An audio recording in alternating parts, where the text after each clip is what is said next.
Apan tigom kamo og bahan dito sa langit, kay way kawat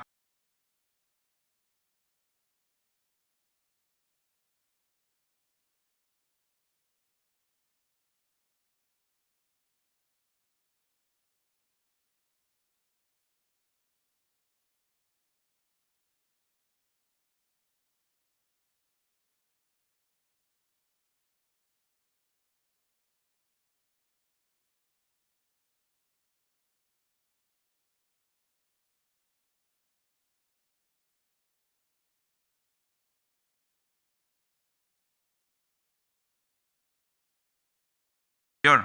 Ang butang nga kalibutan nun nga lumalabay, mo'y gihatagan og pagtagad, mo'y major. So don't ever major the minor and minor the major. Ayaw yung nag-usba kay matrobol ta. No? Kinahanglan nga major, what is major? O sa may major? Ingon si Jesus Christ, seek first the kingdom of God and His righteousness. Mo na major nga butang. And all these things, kining atong kinahanglan, minor na, shall be added unto you. So ang uban, grabe, kadarapa, wanay panahon sa Ginoo, kay hala, sige pangitag, material nga butang.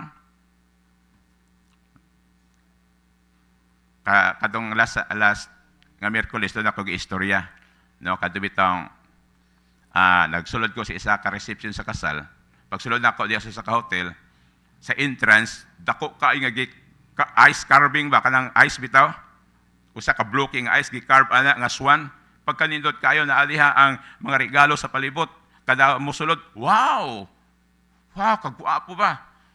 O niya, tanan-tanan nga guest na dito, pagkakita, wow! Pagkanindot.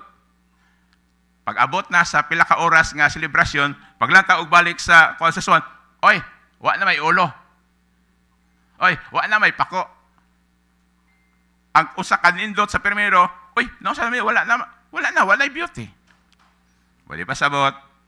Kung ang imong kinabuhi, ang pag-define nimo sa imong kinabuhi o ang paghatag nimo og meaning sa imong kinabuhi, sa imong wealth, sa imong popularity, sa imong bahandi, ayos ra na. Matunaw na. Bisag unsa ka kasikat karon, unsa ka ka-influential karon, unsa ka ka-dato karon, okay. Pero ayos ra na. Matunaw gyud na siya. Pero kung imong i-engrave, imong hatagan og meaning, ang imong kinabuhi, pinaagi sa imong relasyon sa Dios, the rock of the ages nga mo si Jesus Christ, di gyud na ma-erase, di ba?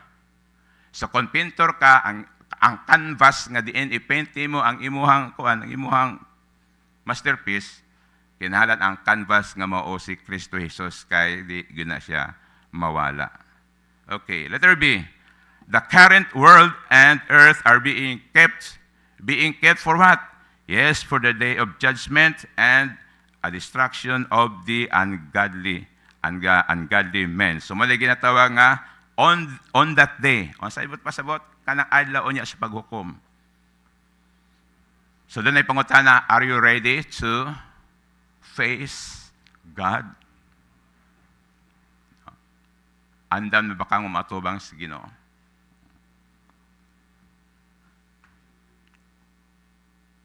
Kung matubang tas Ginoo, no?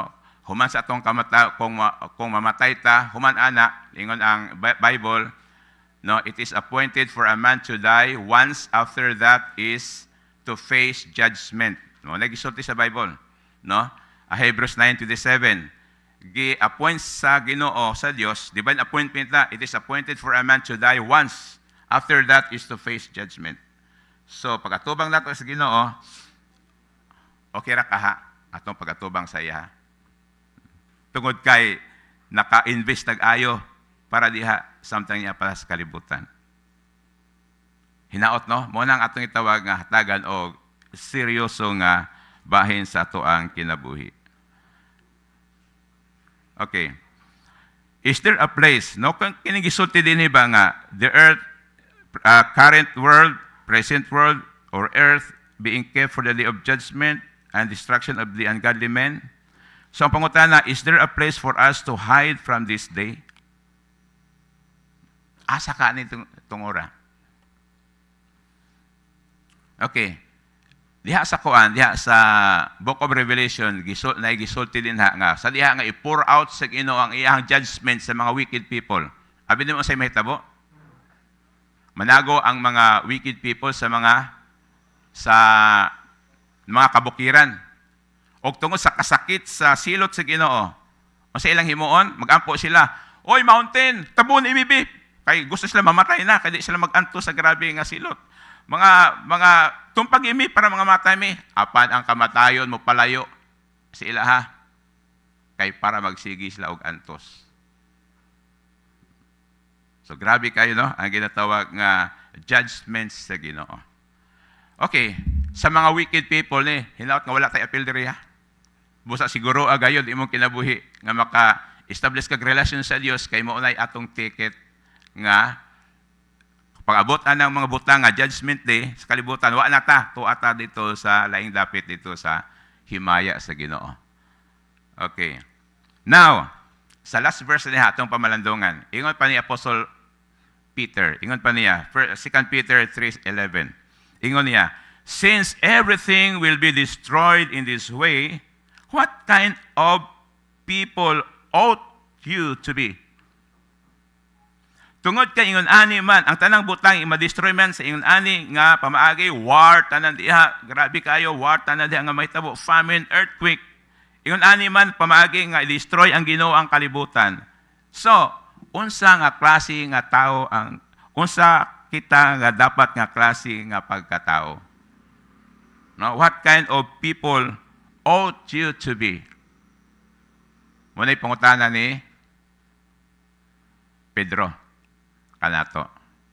O niya, naghatag siya og answer. Amoy na kay siya po naghatag og answer. Ang iyang answer unsa man? You ought to live holy and godly lives. Muna'y answer nga iyahang gihatag. Kinahanglan kita ang kinabuhi sa pagkabalaan o sa kitawag nga pagka-Diyos nun.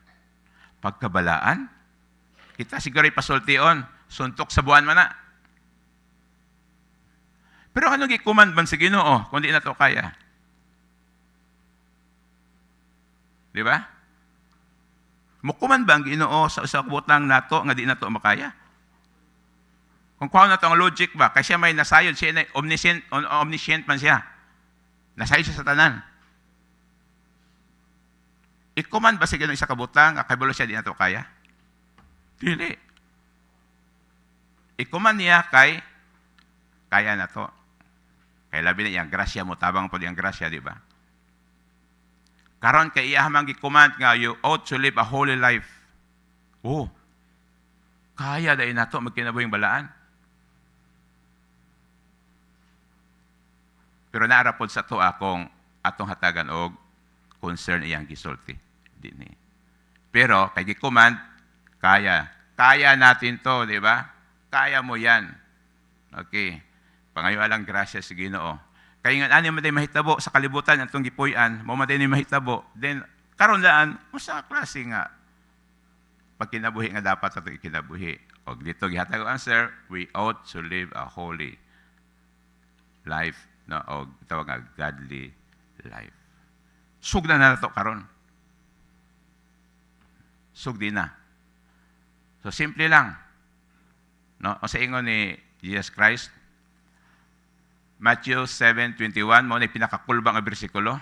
Ano man, si Jesus Christ mismo nagsulti, dili tanang nagtawag kanako Ginoo, Ginoo, makasulod sa gingarian sa langit. Apan, kadto lamang nagahimo sa kabubuton sa akong amahan. Kadto lamang gahimo sa kabubuton sa akong amahan. Pangutana, ginahimo na ba nato ang kabubuton sa amahan? Mao na ba ang atong major nga butang nga atong ginahimo karon? Mao na ba highlight sa atong pagkinabuhi ang butang o ang kabubuton sa amahan? So that's the challenge. So mao na ni kini gitawag nga you ought to live a holy and godly life. Mao na kabubuton sa amahan. Ug busa ato ng sugdan now na. Kay bisan unsay mahitabo sa kalibutan, magunaw man ang mundo, sa langit ta mulanding. Ngano man, kay nakaangkla ang atong kinabuhi diya sa pulong sa Ginoo. So that's the secret. Pasag din ang uban nga busy sa lang kagalingon, busy sa paghakop o bandis kalibutan, pasag din sila. Pero kita maging wise ta, no? Nga there is more in this life. There is more in this life. And that life is beyond this life. No? The life beyond this life. Huwag mo ito pangandaman, gayod.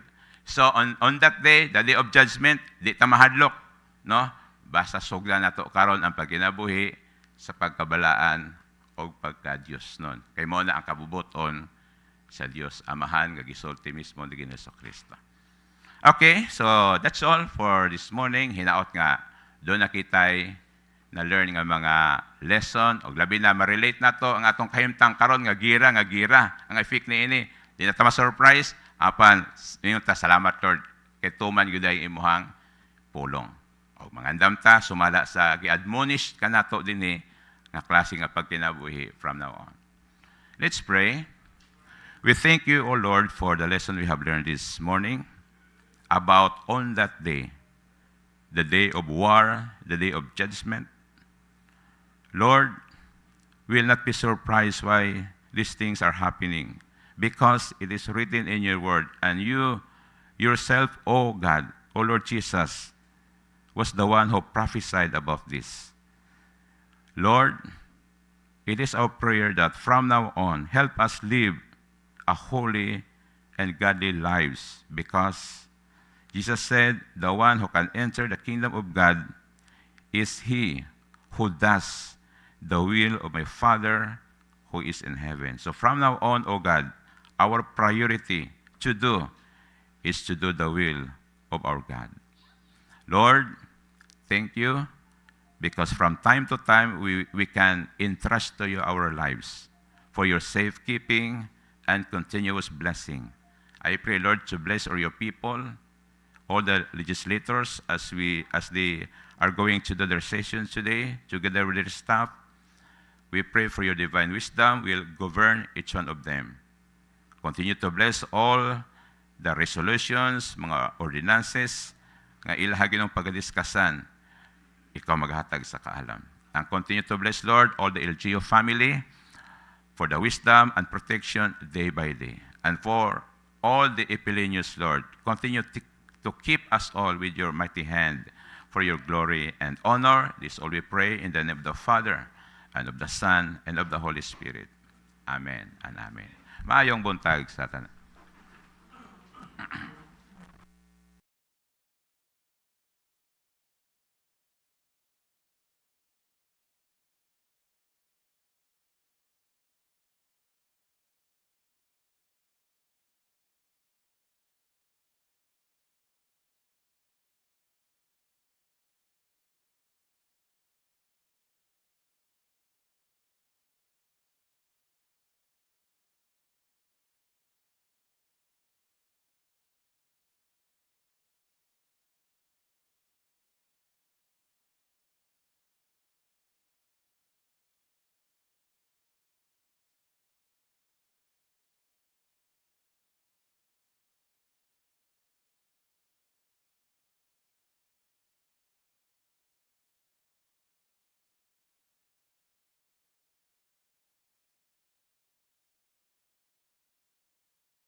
the Sangguniang Bayan Mayor, together with our Honorable Presiding Officer, Honorable Anamel Camacho Oligario, and together with our Secretary to the Sangguniang Bayan, who is celebrating her birthday. Actually, she celebrated her birthday yesterday, 60th birthday. Let us all welcome as we start our regular session of the Sangguniang Bayan.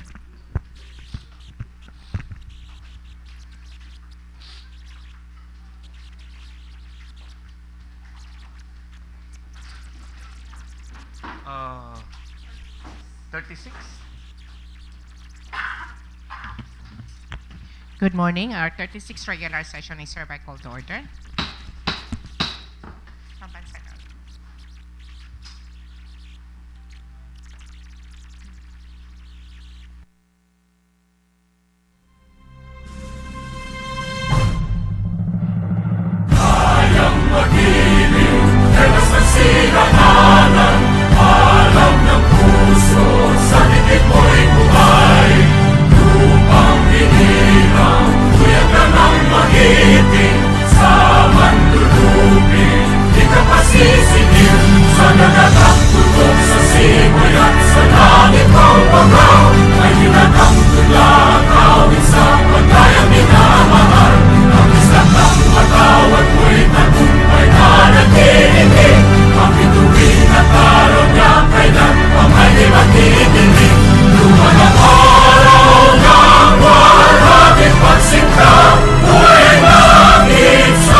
Secretary to call the roll, please.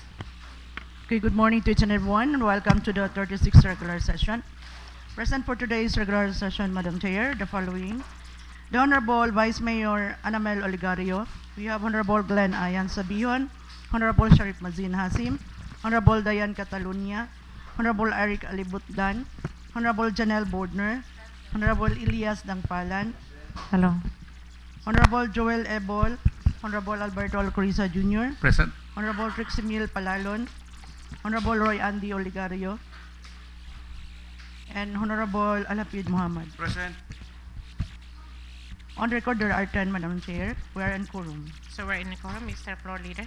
Yes, Madam Chair, considering that the Secretary has declared the session to be in quorum, I therefore move for the adoption of the order of business for today's session, Madam Chair. In a second. It's been seconded. Chair. Okay. Visitors hour. Yes, Madam Chair. In the visitors hour, we have quite a number of visitors for this morning, Madam Chair. And I would like to call first a few visitors that will somehow answer all of our queries regarding the present situation of the country. I'd like to acknowledge, of course, from the DOE, Department of Energy, Engineer Ethel May Alba. Okay. This is going to be a teleconference, Madam Chair. They will not be physically present, but they will be present online. Together with the Senior Science Research Specialist, Power Division from the Department of Energy, Yel Malviso, and of course, related to the issue that we will be tackling this morning, Madam Chair, is the OIC Provincial Director of the Department of Trade and Industry, DTI. We have here Ma'am Maria Rovi L. Manzanares. But of course, I think physically present is the DTI OIC Provincial Director, Ma'am Ruby Manzanares. So, Ma'am, we will call you first. Yes. Dirita sa kuan, Ma'am, sa front. But before that, we have to suspend the rules, please. Suspension. Yes, in relation to that, Madam Chair, I therefore move to suspend the rules to accommodate our visitors, Madam Chair. Second. It's being seconded, rule suspended to accommodate our visitor.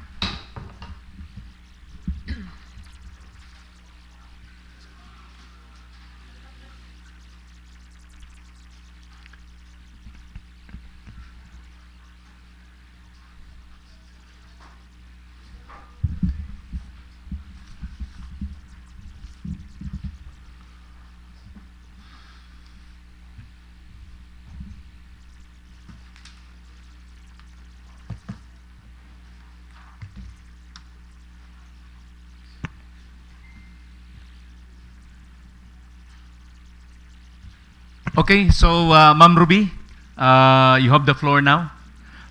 Any member of this august body who would want to ask questions from our visitor? I think Honorable Joel, are you ready now to... do you have something to present, ma'am? Okay. So we will allow first our visitor, Ma'am Ruby, to present. Before ang kwan. Sige, ma'am. Yes, ma'am. Go ahead. Before tamo ask a question. Good morning, everyone, especially to Honorable Vice Mayor Inday Ami Oligario, and to all the SB members here present, and the visitors and staff of the LGU. So good morning. I have here with me, I'm from the Department of Trade and Industry ng Zamboanga, Sibugay Province. I have here with me the prevailing market price report. We are monitoring prices of the basic necessities and prime commodities here in Ipil and ang atong mga munisipyo around Zamboanga, Sibugay. Here in Ipil, we cover 5 grocery stores. I'd like to inform this august body that we have the prices of our basic necessities and prime commodities in Ipil shows a generally stable trend with minimal fluctuations ranging from 0 to 5 pesos, increase and or decrease, or there is a slight variations across different monitoring periods. So here in Ipil, we're doing monitoring every week. While some commodities experience minimal increases, the majority maintain consistent price levels with stable supply and availability of goods. Overall, the local market remains favorable for consumers despite external economic pressures and fuel price hikes. The report is limited only to the BNPCs, yung basic necessities and prime commodities. I have here a long list of that, no? The details are here. And, or the commodities under DTI jurisdiction. So, okay. So, let me just report kung ano-ano itong mga basic necessities natin. Of course, bottled water, bread, loaf bread, pandesal, candles, canned sardines, coffee, instant noodles, laundry soap, milk products. We have condensada, evaporada, iodized salt, canned beef, canned pork, condiments, what else? Ayan. So, ito yung mga our price commodities. So, wala lang kaming ano, but I have here a long list of these commodities that we cover in our monitoring. And then, I'd like to inform also that that was last week, our secretary has already recommended mga actions to somehow mitigate, no, itong the imminent increase of prices, because it follows if the price of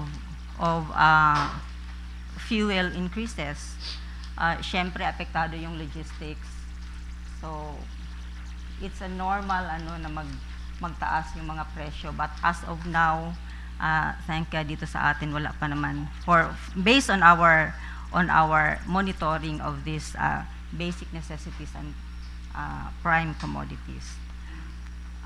As early, basahin ko lang yung si Secretary Roque, our secretary, already recommended to the Senate Ways and Means Committee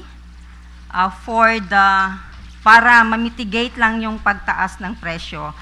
So, paano na lang, the actual, this was last Thursday.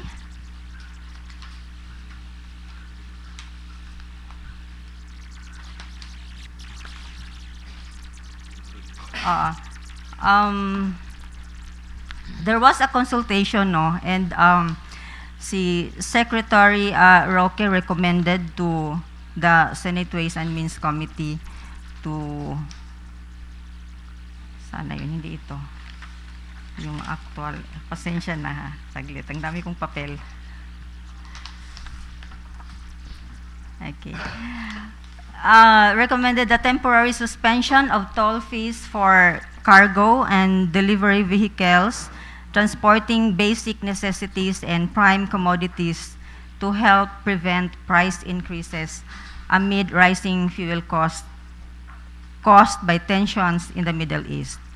So the proposal was raised during a joint hearing of the Senate Committee on Ways and Means Committee on Energy.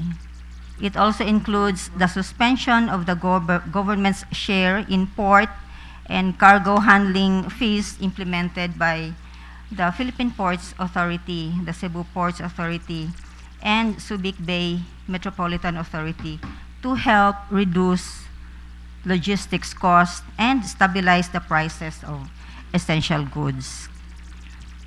So yun.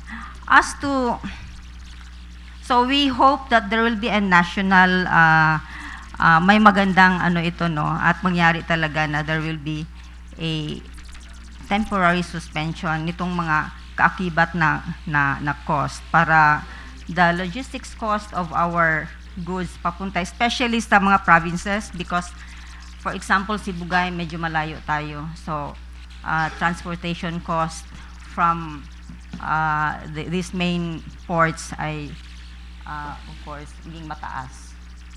But right now, kami sa DTI, even without crisis, we are monitoring prices weekly. For Ipil, that's weekly because we are considered the major commercial center for Zamboanga Sibugay. But we also do monitoring sa atong mga municipalities, but it's monthly na, monthly ang other areas. So I have here with me, kauban ako, ang Division Chief ng Consumer Protection Division who's in charge of monitoring the prices, enforcing yung fair trade laws natin. And of course, conducting consumer advocacies for our consumers. And as to impact, we have last week, we gathered and sinosurvey natin yung ating mga micro, small and medium enterprises and consumers. Ko na lang din, since tuloy-tuloy ko na lang. For Zamboanga Sibugay, some businesses experience higher overhead cost. So obviously, particularly in fuel and transportation or electricity, forcing them to consider raising prices. Thinking of course, baka they will also raise their prices. Ito yung ating mga processors na gumagawa ng mga goods like we have yung mga produkto locally produced na ano. Like our clients, meron yung mga gumagawa mga banana chips, yung mga ganon. O ano mga ginagawa nila. And then the impact on delivery schedules and budgets are also disrupted due to rising cost. Rising expenses reduced profit margins. So, while reduced customer spending has caused lower sales and weakened overall business performance. So, ang atong mga consumers medyo nag-tighten. Oo. So, na-feel po na sa uban natong mga micro, small, and medium enterprises. And business owners, they think that they must cut back on expenses, adjust production, or scale down operations to cope. But our MSMEs, they have, meron naman silang mga suggested courses of action na nakuha din natin na they would want subsidies, grants, or financial aid for MSMEs, implement tax exemptions or temporarily suspend, reduce fuel taxes, including lowering the 12% VAT, and then enforce price monitoring on fuel and basic commodities, stabilize fuel prices through fuel price freezes or government-mandated price controls. And then our MSMEs to implement strategies such as restocking before everything goes up and cost-saving measures. Ito yung mga austerity measures, no, like us sa government, we do this, but our MSMEs also have austerity measures like combining trips, optimizing yung mga ruta, reducing non-essential spending, and adjusting production schedules. And then we also ask our consumers, so our consumers strongly feel that the crisis has raised the cost of living, limited mobility, and placed greater pressure on their daily budgets. So the increased fuel prices cause a domino effect affecting similar lang doon sa na-experience din ng mga micro and small and medium enterprises natin, no. It's affecting transportation expenses, raising the cost of basic goods, and affecting livelihoods and household stability. So those earning minimum wage and families with limited income really feel this crisis the most. So many households have tightened their budgets, reduced consumption, switched to more affordable alternatives, and focused on essential purchases while cutting back on non-essential items and leisure activities to manage the financial strain.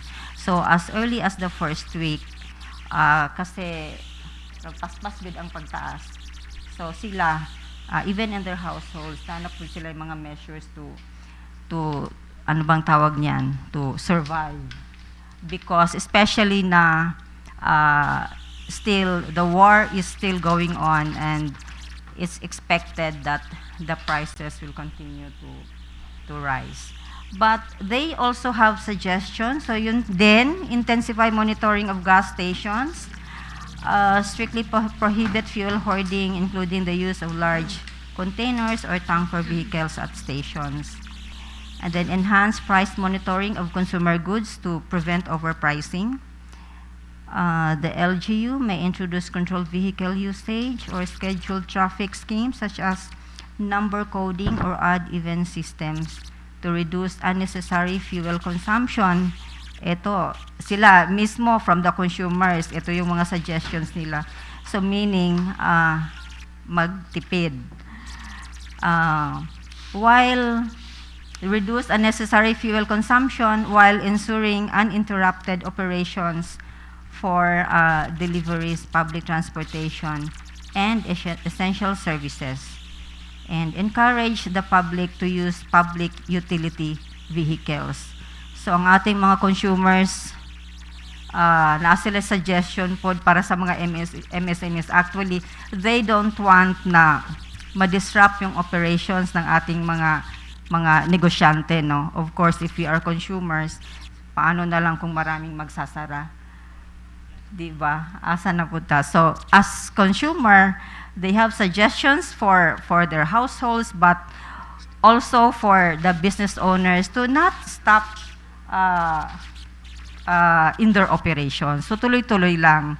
And it's also our economy actually, ang atong local economy is domestic driven, meaning kita-kita ra pod ang consumers. So we have products, we also consume it. So we do not, especially si Bugay, we don't do exports. Wala tayo niyan. So nabubuhay yung ating ekonomiya because people are buying. So dapat tuloy lang na bibili pa rin tayo. But we are more than ever, we in the DTI, we are really advocating for buy local, go local. So we patronize our own products para gagawa pa rin ng ating mga processors here and manufacturers. Ayan. So, thank you so much for listening and Okay, thank you so much, ma'am. What's the pleasure of the August body? Madam Chair, Yes, Honorable Ipil. thank you very much, Madam Chair. Good morning, Ma'am Manzanares, good morning, sir. and to the rest of our visitors this morning. First and foremost, Madam Chair, may I ask our visitor this morning if the massive increases of petroleum gas prices under your good office monitoring No. or It, DOE? yes. It's under the Department of Energy. But you know, sir, since we do not have DOE here, no, na nag-opisina sa ating province, and even in Region 9, wala. Last week ba yon? We did, yung checking, lang, even if it's not within our, kung sinama na namin, dinaanan namin yung mga, the gas stations, just to be, update lang. Oo. And we actually, we did that nationwide, no? Oo. That was last week. Meron tayong, but that time, nasa 69 pesos pa lang yung diesel. Oo. And it can just like every day, tumataas ng tumataas. Yes, Madam Chair, that's why I asked this question because I understand that DOE has only in Mindanao, its office located in Davao. Davao. So I believe throughout Mindanao, perhaps it's difficult for the DOE to roam around the whole Mindanao, the entire Mindanao, just to monitor the petroleum gas prices. Now, it's very clear because this has domino effect, not only to our motor operators, motor drivers, but our basic commodities, especially rice. Now, it's very clear, Madam Chair, that from the very, very beginning that the petroleum gas unsa pa ni nag-start og saka, mapagani ang pagsaka, pero ang atong mga negosyante, especially rice wholesalers and retailers, they also started increasing the price of rice and corn. So precisely, Madam Chair, I understand that even in this sector, there is hoarding. For me, I bought 10 bags of rice just to anticipate that there is a possible increase. But for less than a week, there was an increase of 70 to 80 pesos per bag. per bag. That's why I came into my mind that we have to call the Department of Trade and Industry to find out, Madam Chair, if there is intervention now being made by your good office, Madam. Because as we can see around, tanan naman siguro mga commodities ang nagsaka na. But the fact that based on national news, we have still 3 weeks ago, according to the Department of Energy, naapa daw tayo mga more or less sa 1 month and a half to 2 months nga supply sa atong fuel. So, meaning, as of the moment, siguro correct ang information that we have still enough supply until mid of April. But how come that the price of our diesel, our gas, nga grabe naman ang pagsaka, which definitely affect our basic commodities.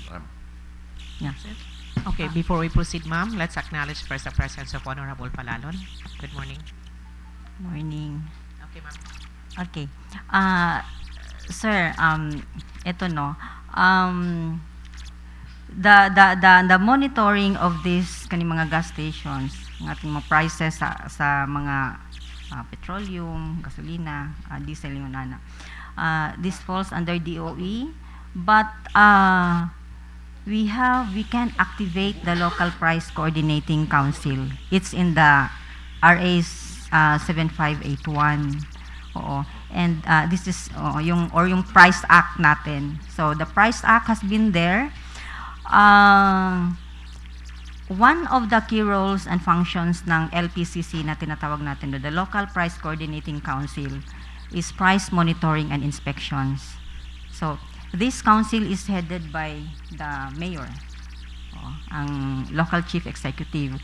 So he can convene ang mga members, kasama ang DTI, kasama ang agriculture, kasama ang DOE, DOH, DENR, and some others kung depende sa mayor kung kinsa yung gusto ipauban in the monitoring. So pwede ta mag-ikot. This has been done by other municipalities, LGUs. Oo. So here in Ipil, may naka-schedule na LPCC meeting next week. Oo, on the 25th. And yung mga ibang LGUs din natin, nauna na rin silang nag-meeting. We were there. Sino ba? Although not all pa. And this has been discussed on monitoring within their area. So here in Ipil, we can do that para bantayan lang yung mga presyo. Oo, na within the range lang yung yung increase niya. So it's really the LPCC. Oo, kung wala tayong DOE. Or we can also invite the DOE to come over. Ay, baka pwede. Madam Chair. Honorable, sir. Ma'am, nakahisgot pa mo sa price karon. Ginaalaw ba ninyo ang old stock? Karon makita mo nato bag oryo nahitabo ang crisis karon. But maklaro man diha na may mga old stock diha na sa mga basic goods. Ginaalaw ba na bago pang crisis karon, ginaalaw ba sa DTI na magpa-presyo din sa magpa-taas din ang presyo diha sa old stock? Yeah, sila makita. Yeah, sila makakita. Basta, Financial. SRP. Oo. So, ganito sir. Pwede silang magtaas basta within the SRP. Naman tayo suggested retail price na ginabantayan. And then kami like, di ba, weekly we do monitoring. If we found out na, uy, medyo lumihis siya, oo, tumaas siya ng konti. Actually, in our experience, wala naman talagang nagtaas ng presyo ng sobrang-sobra. But we demand, we issue a letter of inquiry. So we demand explanation. So, in short, ma'am, wala pa dyan kuan unjustified price na kuan pagtaas. Na pagtaas. Wala pa. Wala pa dyan na establishment. Wala pa. Thank But you, sana wala. Wala. But in case na ginabantayan nato na na mangutana ta nga ano, and then ipapresent nato sila kung mingon sila nga ay kasi mahal na ang amo ang transportation cost. So among tan-awon, so they furnish us kanang ilahang ang purchase price ba, and we evaluate if it's reasonable. But so far in the past, wala namang nagsobrang taas yun. Okay. Thank you, ma'am. Ito rin ang kagandahan if we have a really active na local price coordinating council kay naay magbantay, and establishments when they know na naay mag-ikot-ikot, careful po na sila. So much more so if it's the council nga naa ang mga agencies, naa ang LGU, hindi lang kami sa DTI.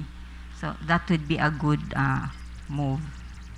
So yan. And if there are the power of the LPCC, if there are irregularities na ay hoarding, we can report this to the National Price Coordinating Council and let them know, and istudyuhan na po nganong in this particular area nganong ingon ani ni ang ano. So we really have to activate ang atong local price coordinating council.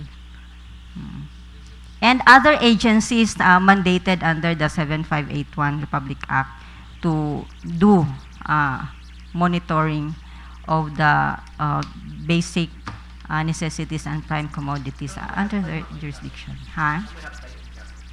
Hotline. Oo. Meron. And we also have, kami sa DTI, we have yung consumer net group. This is a group of mga agencies na who will do reporting on if there are complaints. Tinitingnan din natin yan. Ano-anong klaseng complaints ang nila-lodge sa mga offices nila. So, marami. Si DNR, nandyan sa consumer net. But we meet once every semestral ang meeting. So doon, sharing of anong mga ginagawa sa bawat opisina. Madam Chair.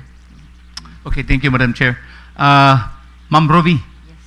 with the current situation that we have in the entire world, of course, we are greatly affected by the situation. Prices of commodities are expected to rise. Based on your report, initially, our prices are generally stable. But we expect that in the next 15 days, or perhaps in the month of April, diri na musugod ang saka sa presyo sa atong mga goods, especially basic commodities. Ma'am, my only question is DTI already equipped with some sort of a formula? For example, since the war started sometime in the mid-March, I mean in the first week of March ba? No? When was the first week of March? Until today, we have already experienced drastic increases of fuel products because of the war in the Middle East. Now, ma'am, my question is DTI equipped with some sort of a formula that every increase people can expect possible increase in the prime commodities, kay dapat manggod masayod ang tao, because as of today, because of this war, because of the increases of fuel products, people do not have the idea kung pila man gyud ang mga presyo. We have the tendency to just accept the reality. Profiteering, hoarding can happen anytime, and people can just, embrace these illegal activities. Muingon siya nga, for example, ang presyo sa gatas mo increase og 10 pesos. Is it the reality nga mo increase yung 10 pesos? That is why ang ako nga gusto na ko ma-equip, ma-empower ang mga taga-Ipil. With the current price that we have, we can expect, okay, mo ni siya ang posibleng pagtaas sa mga presyo sa mga prime commodities. Percent. Yeah. Pila ka percent? Pila ka percent? Naalang tayo, ang pag-increase ng presyo for a certain commodity, dili po na siya basta-basta. Mo lagi. Itong mga manufactured products,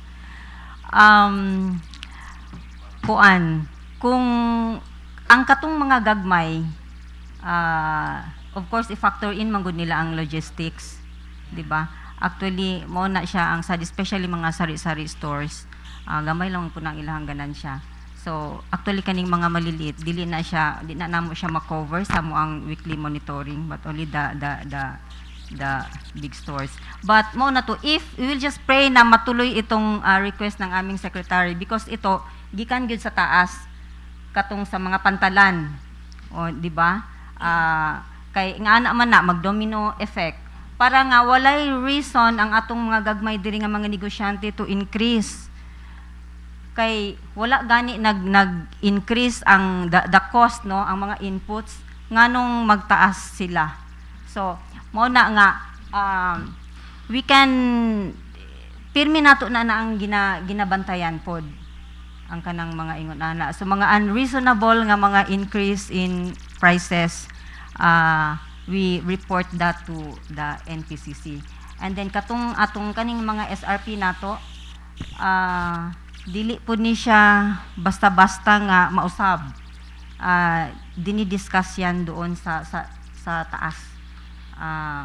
Kasi ang atong mga BNPCs, these are gatuyok man guna sila, national ang scope eh.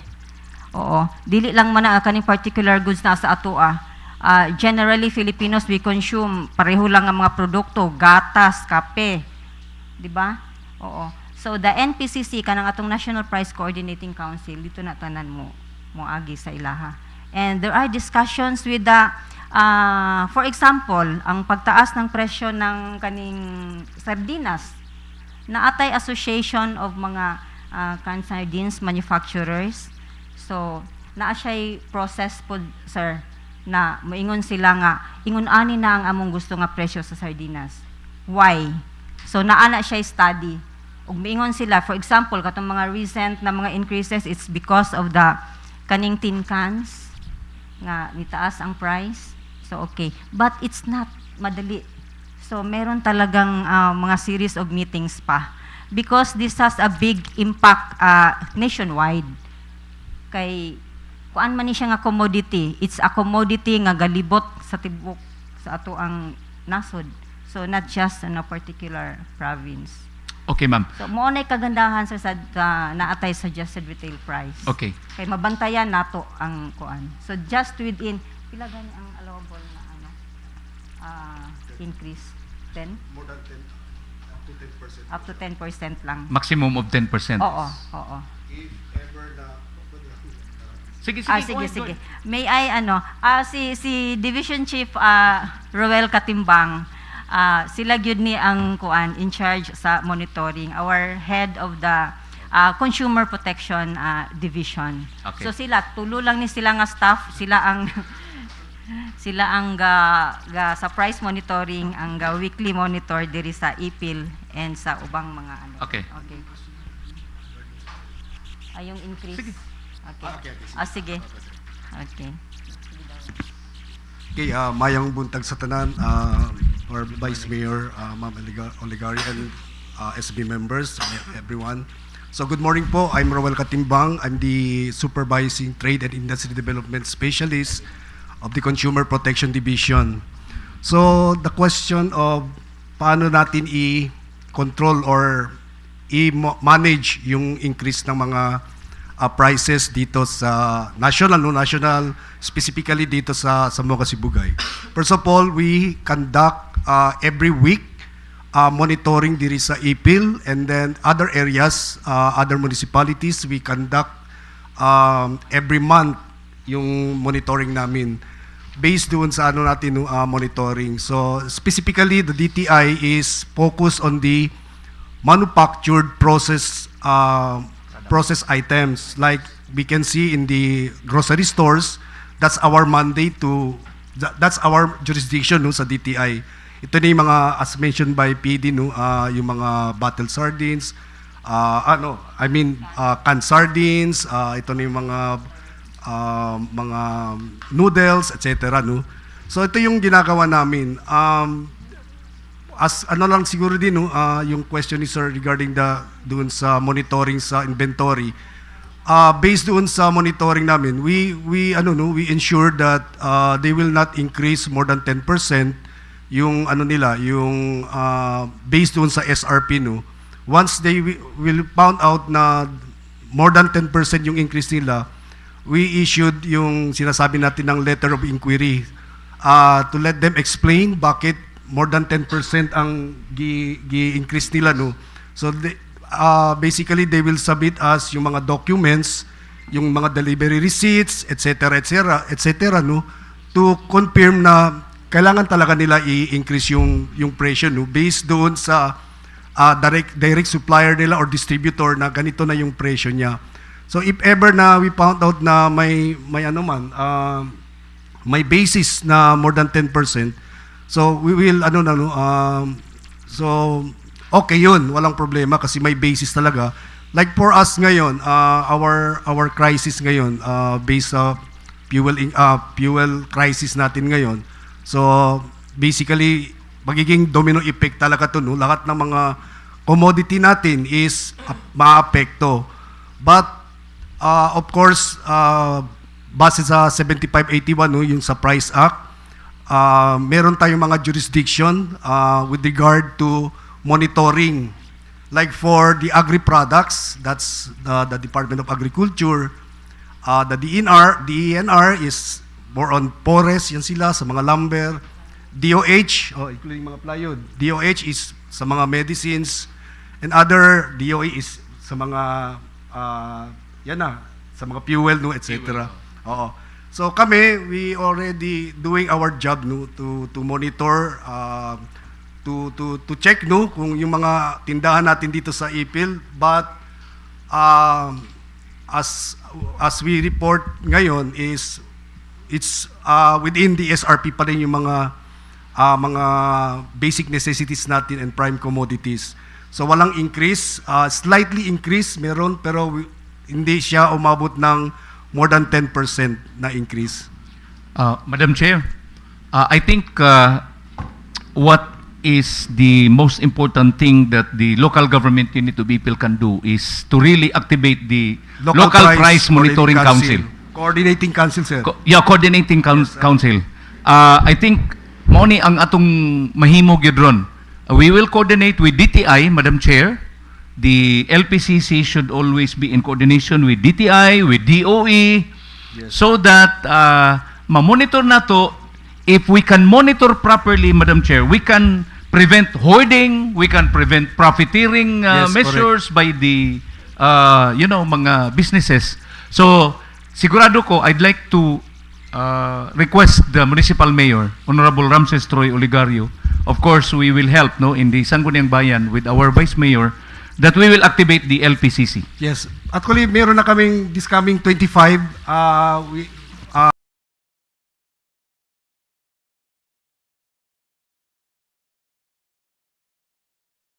that some members of the Sangguniang Bayan will be invited also in that meeting. Kasi sir, sa composition ng LPCC, no, is the mayor is the chairman. Yes. DTI is the vice chair. I am the Vice Chairman. Yes. And then yung other members is yun na include yung mga DEA, DOH, DNR. We can also invite them, no, yung mga meron dun sa composition. We already provided kay Mayor, no, yung handbook na toolkit about LPCC and the Price Act. So nandun yung mga compositions, including yung mga consumer group. That's part of local price coordinating council members, no, mga business sectors, especially dyan sa mga sino ba yung mga sa market, di ba, may mga association yan sila, like mga meat association or mga gulay diyan. So we can also invite us yung representative just to para during sa LPCC kasi kailangan natin malaman ano ba yung mga issues sa kanila, and then ano yung issues from the government and from the private sectors, parang gano'n, sir. So at least ma-resolve ka agad doon. Oo. Okay, I think that is very clear. I hope that the DOE, is it possible already that we include the DOE representative in the discussion? Because, Madam Chair, I would like to know from the DOE themselves, the representative, what is the direction of the Department of Energy as of this time? Because, Madam Chair, during the pandemic, what we are experiencing right now is just similar to what we experienced during the pandemic, because we rely 100% from fossil fuels. Something will happen in the Middle East, we will be greatly affected. Ako, Madam Chair, I think it's about time that the Department of Energy should consider already looking for other source of energy for this country. Tanawa karon, akong gikabalak-an, Madam Chair, kung mugrabe na gyud ni the war in the Middle East, basin wala na gani tay kuryente. Mahal na ang mga goods, wala pag yun tay kuryente. And that is why DOE should make a decision right now. We are not prepared. The Department of Energy, Madam Chair, is not prepared. We are not prepared as a country. Dapat natin alternative source. Para gani na ako, if I mention, dapat na ang Pilipinas mo consider na siya sa kanang gitawag na to og nuclear source of energy. Look at Japan. Japan, dili kay sila apektado sa kay ang manufacturing magkinahanglan og kuryente. Kung dili fossil fuel ang gigamit, dili maapektuhan. Gamay lang epekto. Dito ra sa transportation sector ang great epekto. But in this country, everything is affected. So that is why I want to hear from the DOE. Since naaman sa live presentation, i-present sa ato, that's the time we will ask questions from them. Kaya naka-ask naman ta sa DTI. Anyway, with Madam Chair, presentation. okay naman siguro ang DTI, nakasabot naman ta. Klaro man kaayo nga ang ilang panawagan, ipa-strengthen lang yun nato ang atong LPCC. Yes. Yun talaga. And maybe yung first na gagawin ni LPCC is tutukan yung monitoring of fuel prices diri sa ato. Oo. Yeah. Of course, prime commodities and the fuel prices. Di ba gikuan na nato last week sa ato ang kuan? Murag nag-monitor naman siguro na sila last week ato nang gikuan sa session. Napay meeting Madam Chair karong 25th. Gipatawag ni Mayor. Okay. Sa ato. So- Madam Chair, may I have some question? Go ahead. Ma'am, Yes, sir. how about the prices of, I had made mention earlier, ang ato ang bugas o mga fresh fish sa merkado. Since I think ang atong Who's kuan anay ma'am? na ang karon. Agriculture. Agriculture. Agriculture ni ma'am? Sa agriculture. Including rice? Yes.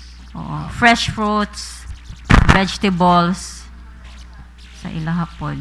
Honorable Ebol, I think si Sir Nelson is here, so we can ask question also Ma'am, from do Sir we Nelson. have intervention to our micro, small and medium MSMEs.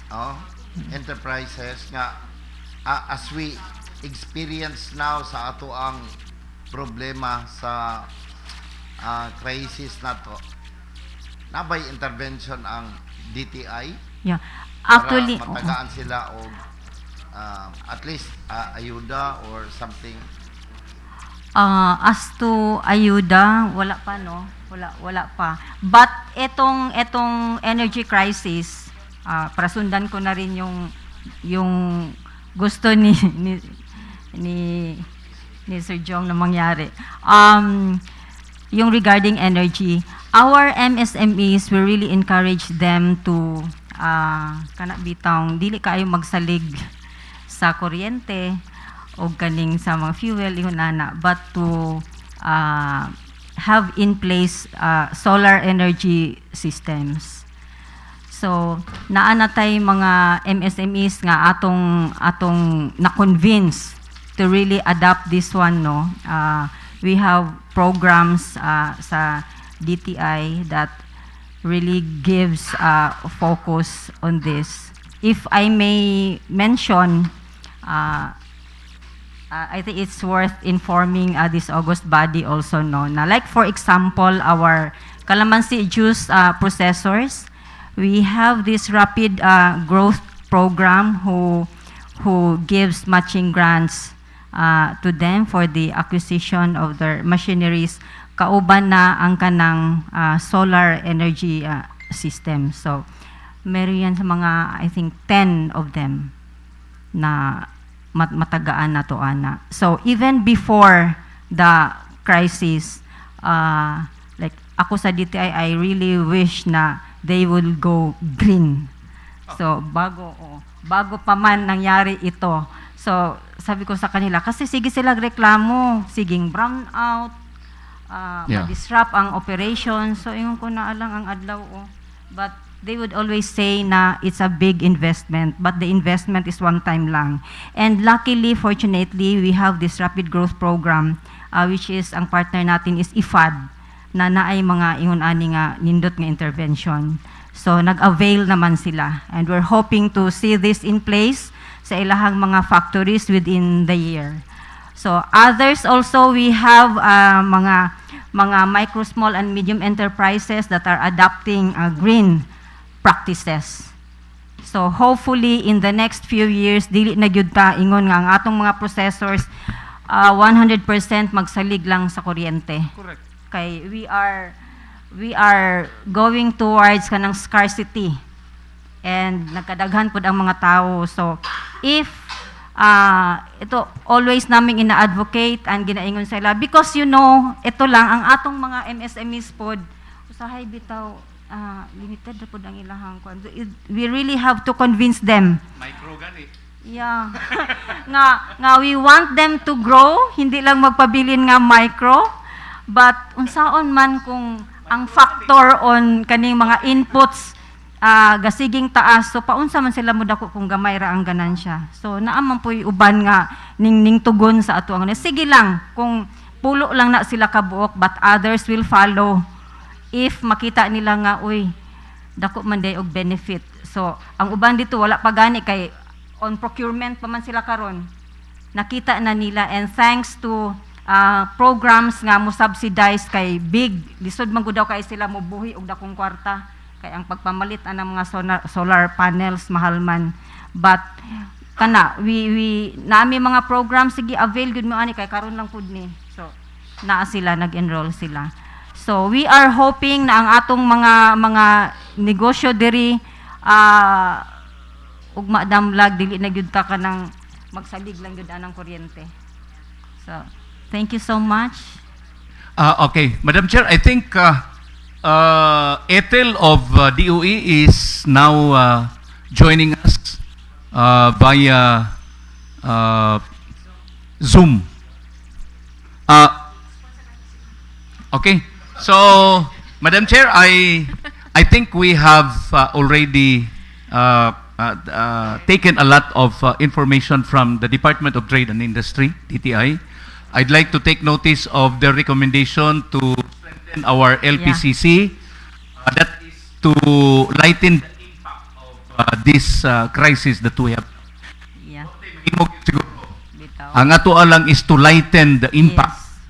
And people will be equipped with knowledge kung kano sa sila giloko, kung kano sa apod wala. I think this is one pinaka-importante.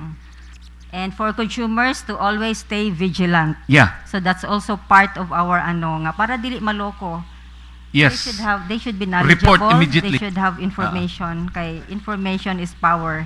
Di man ta maloko if we know.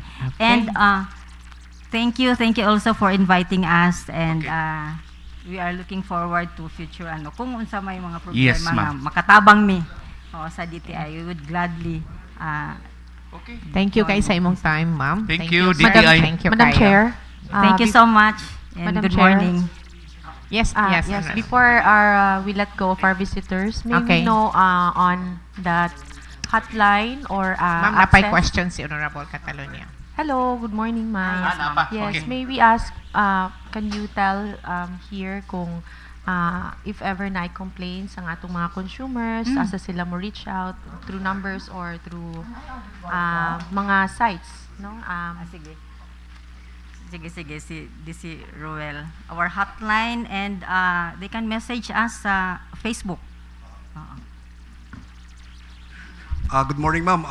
Regarding your question, ma'am, regarding sa complaints. So, we received complaints, no? Ako yung mediation officer. So, basically, as of now, siguro mga more than Sorry, narinig po ba ako? Karon sa ato sang humanon silang. more than 10, ano lang, kaunti lang pa yung mga complaints, no? But we focus on the products and services, no? Product and services, yung mga complaints natin. Sige. Oo. Sige, sir. So, yun lang, ma'am.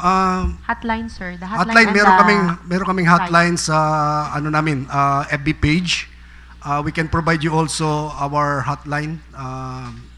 You can visit our DTI What's your FB page. Facebook page, sir? What is your Facebook page? DTI. DTI, DTI DTI Sambuanga Sambuanga DTI DTI Sambuanga Sibugay. Yes, ma'am. So Oo. our consumers, if ever may mga reklamo, Yeah. they Yes, can ma'am. directly message from there. yes, ma'am. Oo. Thank you, sir. Okay, Okay. thank you, sir. Thank you, Thank you, ma'am. thank you, Thank you thank kay you. ma'am. In addition, we also do regular sa radio. You have a okay. radio program? Okay, that's good. Unsa nga station na, sir? Radyo Vista. Wonder Radio. So, ano lang kami, umiikot kayo sa mga... So, yun. Thank you.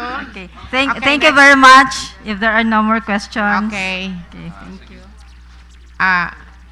Sir Dennis? Ready na? Okay.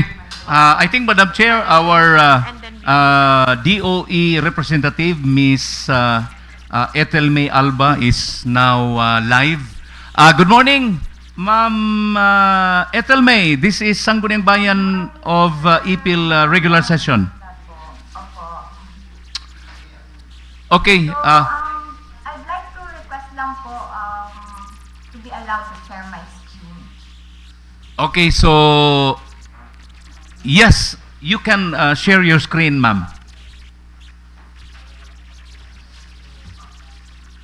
Para madumog.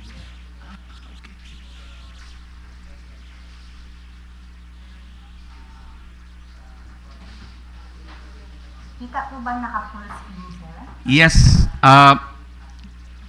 Makikita na namin dito, ma'am, yung ano mo, yung screen mo na ano. Okay. Thanks po. So, to continue po, thank you very much for inviting us to this virtual meeting, and we understand that this meeting is really very important, particularly regarding the current energy or oil crisis po, no?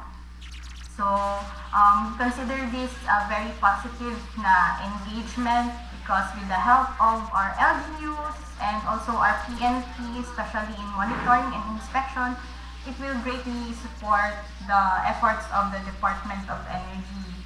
So, narinig ko po kanina, no, sabi ni Sir na, yun nga po, given that we are in Davao City lang po, Mindanao Field Office, covering the whole Mindanao po, and also, yes, the limited staff. The assistance po talaga and the coordination of your offices are truly valuable to us. So, in light po of the recent developments no, related to the US-Iran na conflict and their implications sa energy sector, the Department of Energy has been directed po to conduct daily monitoring of prices and inventory of liquid fuel retail outlets on the ground. And pursuant also to our P4 directive, all DOE units, including us, MFO, are required to submit reports to the Central Office, our Oil Industry Management Bureau, which is our Mother Bureau daily for consolidation. So on March 7, 2026, per the directive of our Secretary, Sharon Gadin, DOE issued po an advisory addressed to all oil companies and liquid fuel retail outlets indicating a prescribed price range for each fuel product, as well as reiterating the prohibition against the unauthorized and unscheduled price increases. So usually po talaga, hindi po talaga nagbibigay ng ganitong kind of advisory si DOE, no? Since yung nature po ng industry, ng oil industry po, is very regulated. This is as per RA 8479 or the Oil Deregulation Act. So, baka these days narinig nyo na rin po yan na wherein yun nga po, the players are given freedom based on their different marketing strategies and also the different factors po to put on or to set their prices. So yun po yung nasa Oil Deregulation Act. However, prior to the March 10 na supposedly na price adjustment, prior to that, marami na pong lumabas na mga mga balita po na mataas po the following week, and some stations po were reported to also have adjusted their prices na po ahead. So that's why the DOE issued this advisory. And on the following week naman po, ang na-issue po na advisory ng DOE is yun na po committed na mga staggered prices ng mga oil companies. So, yan po. Para po, as reference na rin sa mga oil companies or mga stations sa different parts of the country, and also yung mga mga independent stations also. So, last week po, this is the price monitoring report from us sa DOE Mindanao Field Office. The DOE field offices po conduct weekly price monitoring po talaga, starting every Tuesday hanggang Friday of the week, no? Ang submission po is Friday of the week. Through different means po na kaya po namin, like emails, calls, and texts, since hindi naman po namin kaya na ikutin ang buong Mindanao on a weekly basis.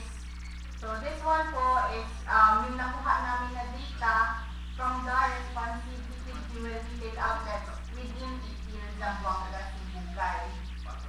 Unfortunately po, wala pa po hindi mag-provide ng data sa amin when it comes to prices. Kaya po, may iba po talaga rin na mga stations na responsive, but we are very thankful po na marami naman po talaga ang responsive all over Mindanao. Around 900 stations na po, 850 to 900 stations a week po yung record namin. So this one po is for Ipil. So diretso na lang po tayo sa different mga stations po, oil companies po. We have records from Petron, Shell, and the independent na po na fuel station. So all range po, last week for Ipil is around for RON 95, that is premium gasoline, 69.75 to 83.15. For premium gasoline, 69.25 to 91.64 pesos per liter. And also for diesel naman po, 70.6 to 80 pesos per liter, and diesel plus 71.5 to 71.5. Isa lang po yung record natin na diesel plus. But we know na meron din po kayong mga monitoring done, and we have different yung ranges and values sa amin na monitoring, no? And monitoring talaga on the ground. So, yun po, hinikayat din po talaga namin na matulungan kami ng LGU, especially ng LPCCs, when it comes to this kind of monitoring. Kasi makikita po natin yung limitations ng online lang or virtual na monitoring like this one.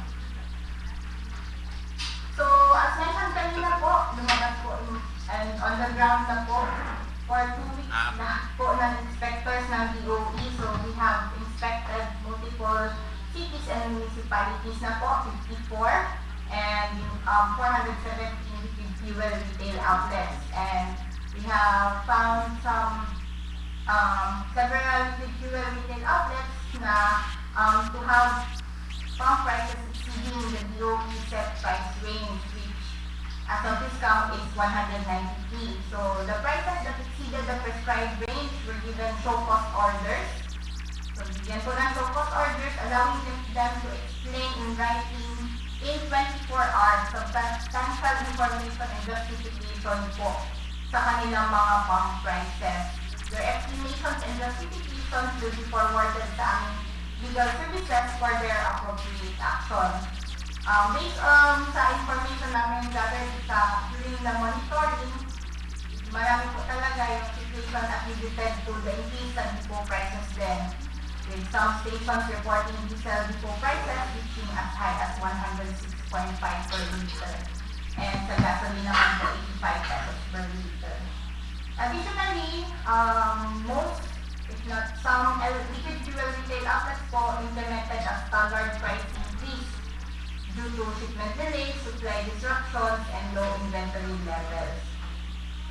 Meron naman din po mga sa inspection namin, 24 na voluntarily nag-reduce sa kanilang price upon inspection in compliance sa DOE price range. And mayroon din po mga nag-report na out of stock na ng mga products nila. So, yesterday po, the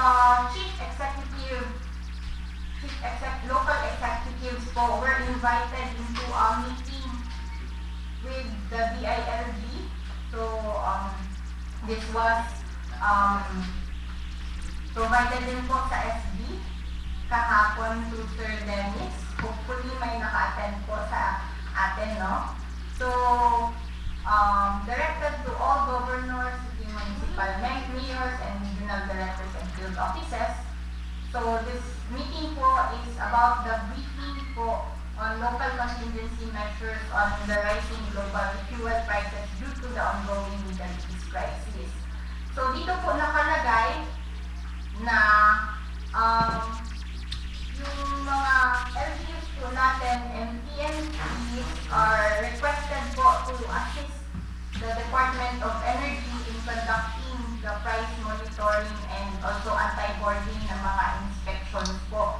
And this is where sinisend po yung different na mga scenarios and also how to go about this inspection. Kasi po, yun nga po, si DOE, maghintay pa kayo kay DOE na mapuntahan yung area nyo sa multiple areas po. As much as possible po, we're doing our best po talaga na ma-cover all areas po sa Mindanao. But, yun nga po, due to limited na mga tao is mas maganda kasi na masimulan na agad yung monitoring, no? On the ground. So, yun po, we have tapped the LGUs and the PNP through the DILG po. So, these are from the Task Force on Energy Resiliency na frequently asked questions po. So, I will discuss how the LGUs can go about this po, can inspect po, and always po in coordination pa rin naman po sa DOE po. Kasi kami na pa rin naman yung sasubmitan nyo ng inyong mga observation and inspection reports para po kami po yung mag-anal sa legalities and also mga penalties if there is any na pwedeng mapataw sa kanila. So, ito po yung meeting kahapon. So, I will move on po kung ano man po yung guidance for PNP and LGU on price monitoring and inspection of liquid fuel retail outlets. So, better din po ito na malaman din po ng public, kung ano man yung sinicheck namin and ano man yung allowed at this time kasi meron din po mga questions about sa ano yung allowed na mga bulk purchases and all. So, this is the outline of presentation ng po. Monitoring, inspection form, and other information and contact points. So, for the monitoring and inspection, first po talaga, si PNP and si LGU ay kailangan makipag-coordinate with DOE. So, tell us po if you're going to conduct inspections for guidance and clarifications po when necessary. Tapos pag nandun na po sa site, identify lang po, pakilala niyo lang po yung sarili niyo and observe and verify the areas monitored and document na po through the inspection form and provide the report sa amin sa DOE. So far po, ang LGUs po na masasabi ko capable na ay nagsisend sa amin daily talaga ng kanilang press monitoring is si General Santos City. Si Butuan City din na PNP, ano na rin siya, capable na rin po siya. May mga submissions na rin po sila sa amin ng kanilang mga price monitoring and anti-quarantine na inspections. So, station closure lang na PNP and LGU may stop station operations upon DOE endorsement to execute a cease and desist order. This may apply when there are clear violations of existing laws such as hoarding and illegal trading. Under BP 33 as amended by PB 1865. So, independent na closure po are not permitted. So, kailangan po talaga coordinate pa rin sa amin kung ano man yung mga observations nyo during the inspection.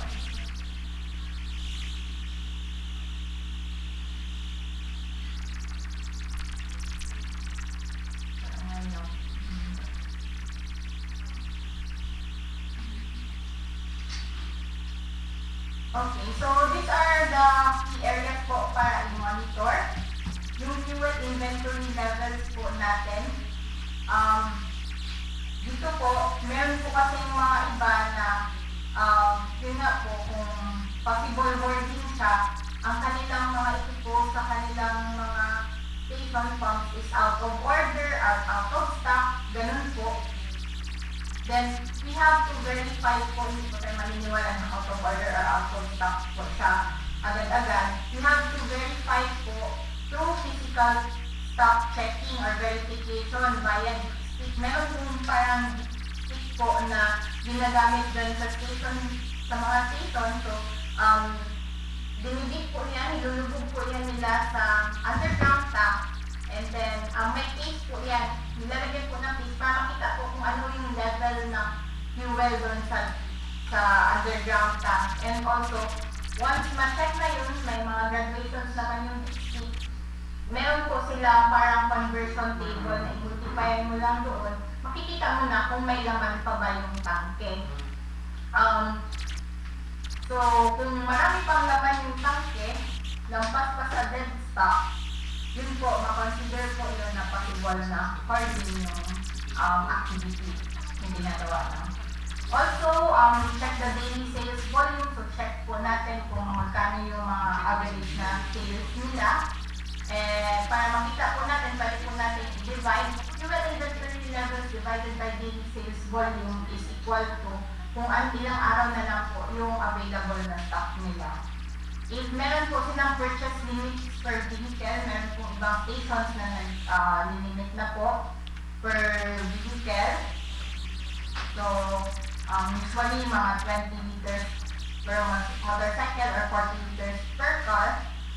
Discretion na po ito ng station is maglagay siya ng purchase limit. So as to hindi na ma-hoard ng certain consumers lang, but allow maraming consumers to purchase from them, no? Meron pa silang available stock.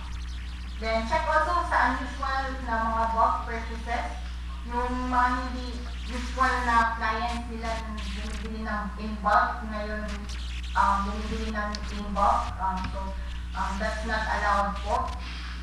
Tapos dapat allowed containers only, so we will show you the allowed containers later. And also if yun, may posting sila ng purchase limit notices.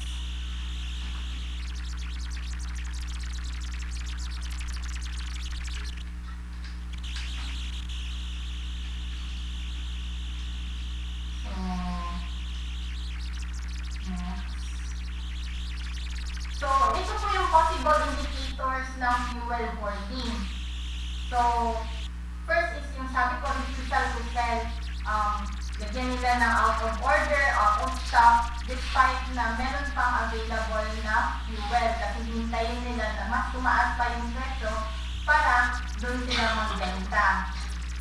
So, also, kung may closure ng retail outlet, tapos unusual na bulk purchase beyond normal consumption, so hindi nyo sila constant na client, tapos bigla na lang may malaking purchases sa inyo na wala man lang verifiable na justification kung saan niya gagamitin yung fuel na yun. Repeated purchases by the same buyer for no valid reason, and purchases with no clear operational justification.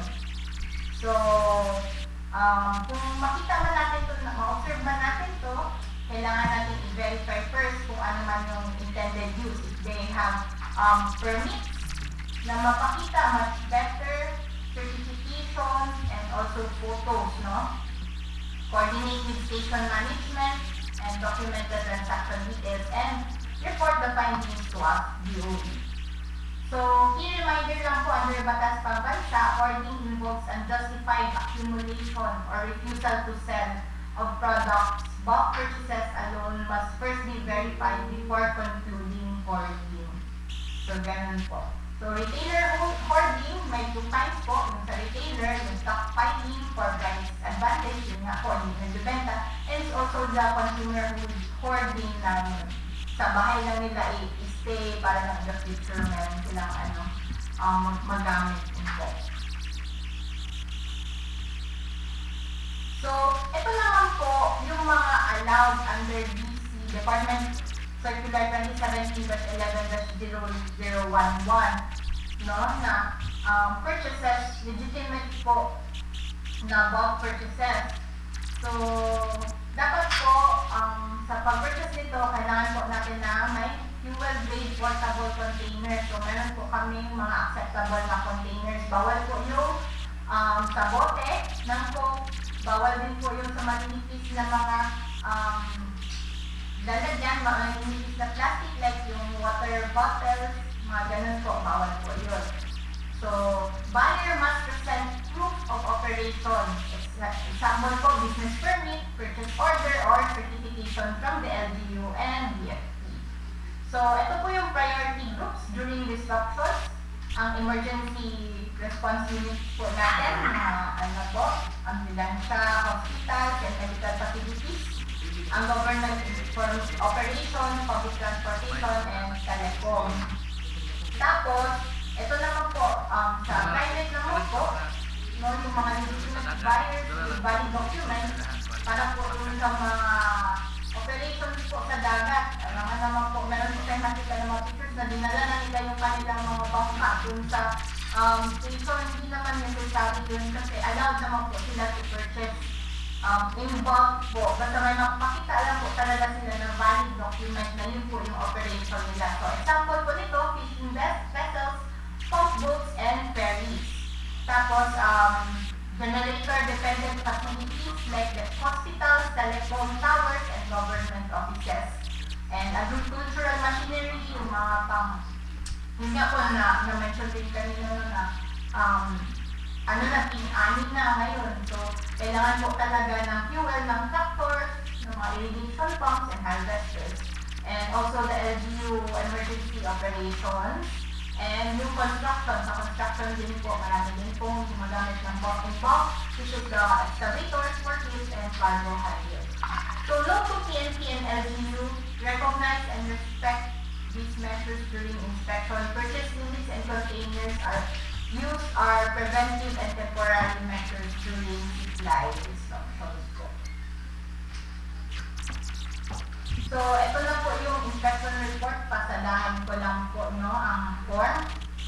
So, ito po yung form na ibigay namin. So, simple lang po siya na form na pwede pong later on ibigay ko po sa ating contact person. Itong form nito and also yung frequently asked questions po para guided po ang LGU and PNP.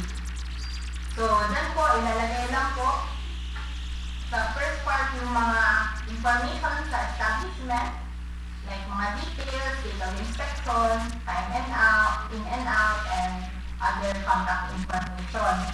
Then sa second naman po, dito na po makikita yung price monitoring. So previous week po, usually Tuesday kasi nag-start. So kung ngayon po na inspection, Wednesday ngayon, Tuesday po ang start ng change, price change. Ang previous week po na Tuesday ang ilagay natin. Tapos current week na naman ngayon. Para kung makita namin na may covered na changes, within the week, i-add lang po namin yun and ma-check namin kung within the price range pa ba na committed ng kanilang oil company yung change nitong station na ito. If not, dun po, binibigyan po namin ng show-cost orders para po mag-explain po sila sa amin, no? Bakit ganun ang price and for evaluation na po ng legal services namin. Kung ano man po yung sa kanila. Yung if ever man may administrative na functions or mga ganun po. So, i-minus lang yan. Ang current price minus previous price, ito na po yung current adjustment, price adjustment. So, sa inventory naman po, kailangan po natin mag-stick niya sa underground tank. So, lagay lang po natin kung magkano ilan yung volume nila, available volume. So, per shift na dipping, meron din po yan silang mga record quality per shift. So, pwede na po hindi tayo mag-stick. Pero much better po talaga kung mag-stick para ma-verify po kung tama po yung recording nila. So, ayun po, estimated na daily sales para makita po natin na dito pala na station na to, ang available supply na lang niya for premium gasoline is 2 days na lang and for diesel is 1 day na lang. Na ganun po. And sa observation is check lang po or cross-mark if non-compliance kung nag-voluntarily reduce its price kasi marami na rin po tayong experience na upon inspection po, nung nalaman po nila na ganito pala yung price adjustment na sinumit ng kanilang station is nag-voluntarily reduce their price na po. Ayun po. Wala po bang panis-bani, wala po bang hoarding, and kung meron bang purchase limit na pinesend. And sa operational requirements naman po, hanapin nyo lang po kung may COC or Certificate of Compliance from the Department of Energy. Kasi kung wala po silang Certificate of Compliance, dyan po magkakaroon po agad-agad ng administrative fine na 10,000 pesos. Ito po yung pinakamadali rin po na ma-penalize sila, no?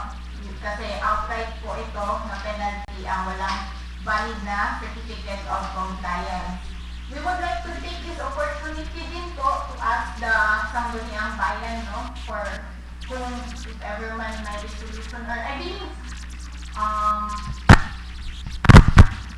nung meron na po ba, naghahanap po ba ang PPLO nyo ng Certificate of Compliance prior to issuing the business permit? Yun po kasi yung request po namin sa LGUs na mag-request po muna, hanapan po muna sila ng COC prior to issuance of business permit po para po talagang legitimate yung kanilang operation both sa local and also dito sa Department of Energy. So, ito po yung mga price monitoring team na lumabas po for the past 2 weeks. So, dito po sa mga pictures na ito, kasama na po yung mga LGUs, kasama na po yung mga PNP. Yan po yung mga samples. And sample also ng posting ng fuel price limit advisories nila. And mga may nag-reduce ng price po. Ayan po. And ito po yung sinasabi kong lipstick. So, ayan po yung stick na nilalagyan po ng paste. Tapos po, pag-dip po yan siya dyan sa underground tank, mag-color po yan para makita po natin kung anong level na ng fuel sa loob. Tapos, i-multiply lang sa, i-multiply lang po sa conversion factor na meron din po silang tables. So, these are the signs of boarding. Marami pong mga galon-galon na hindi nila ma-justify kung saan ang kanilang purpose nito na purchase or ng purpose ng storage nila. Out of stock, paglagay ng out of stock, tapos upon verification sa underground tank is meron pa palang laman, aside from the dead stock. Meron po silang dead stock na usually around 1 kiloliter yata. So, tanungin lang po, different kasi ang dead stock per station.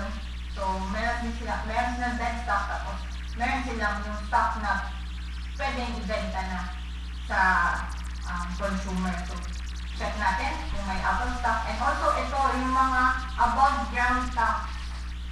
Kasi meron pong, bawal po talaga ang above ground tanks. Underground tanks po ang allowed ng Department of Energy. So, signs of ordinary purpose. Tapos, meron din po mga LD. Humana. Naputol na. Aw. Oh. Lagi. Dito ka balik na. Live to live. Nahutan na tagkuhan sa Zoom kay natay limit.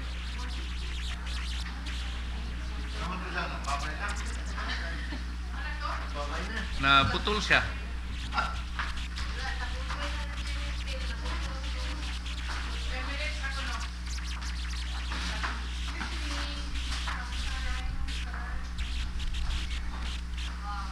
Wapon ta to question and answer na lang.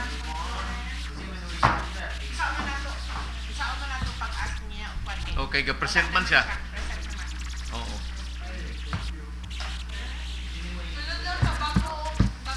Karon?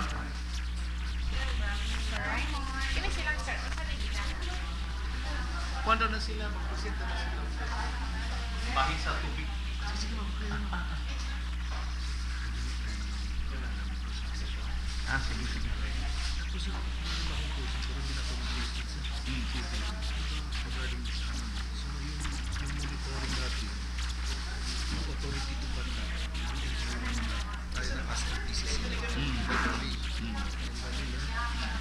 Tayo na. Ano yung mga laws at cases ano yung mga penalty Oo.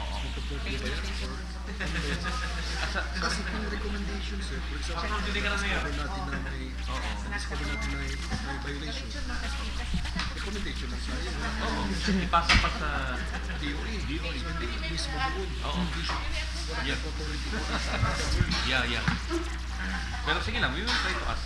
At saka yung may technical know-how ang LGU. Ang LGU. That is what. Technical know-how. Oo. Dili ta ka pangutana kay naputol naman wala tay question kuan na di ba? So we'll just continue na lang kung kinsay next visitor nato. Yeah. Oo. So sir, sa water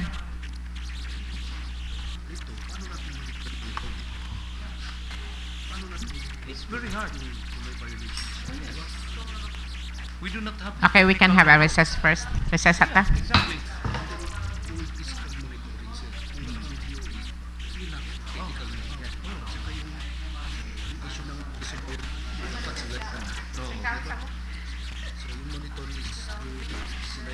Raymond, thank you.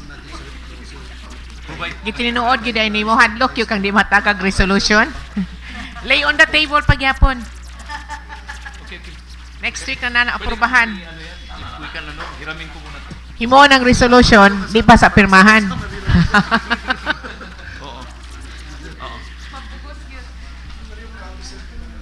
Oo. Oo, copy ng presentation nila. Hatagan pa ko ni mong lain. Ha? Agi, kuha mo siya balik yun. Gi-contact mo siya balik. Di na lang. Di na lang. Sige.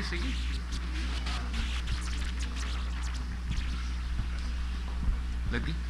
Siguro, mangutana na lang ta. Dili na lang siya mo present. Give us time to ask questions.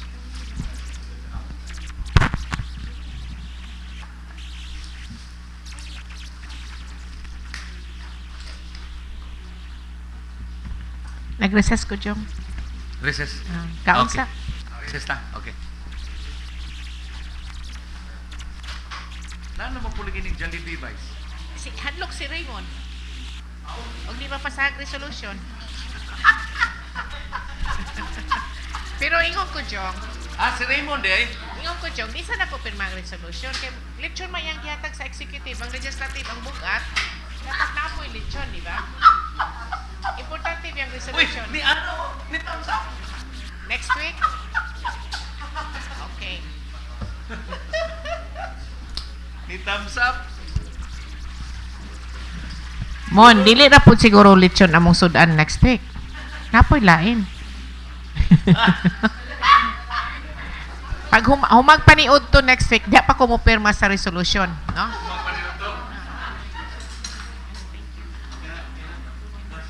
Okay na. Nanay akong tubig ni.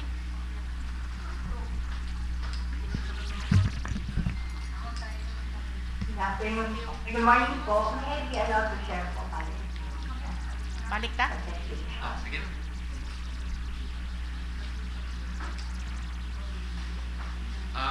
Hello, Miss Ethel. Can you hear us? Yes po. Okay. Pwedeng i-cut short na natin yung presentation mo because Yes. members of the council are very much willing to ask some questions already.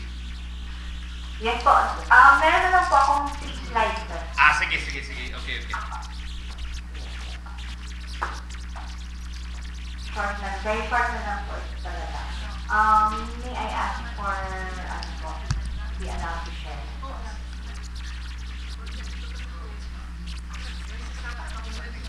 Back to order. Okay, present pa siya. Back to order. Okay, go ahead, Ma'am Ethel.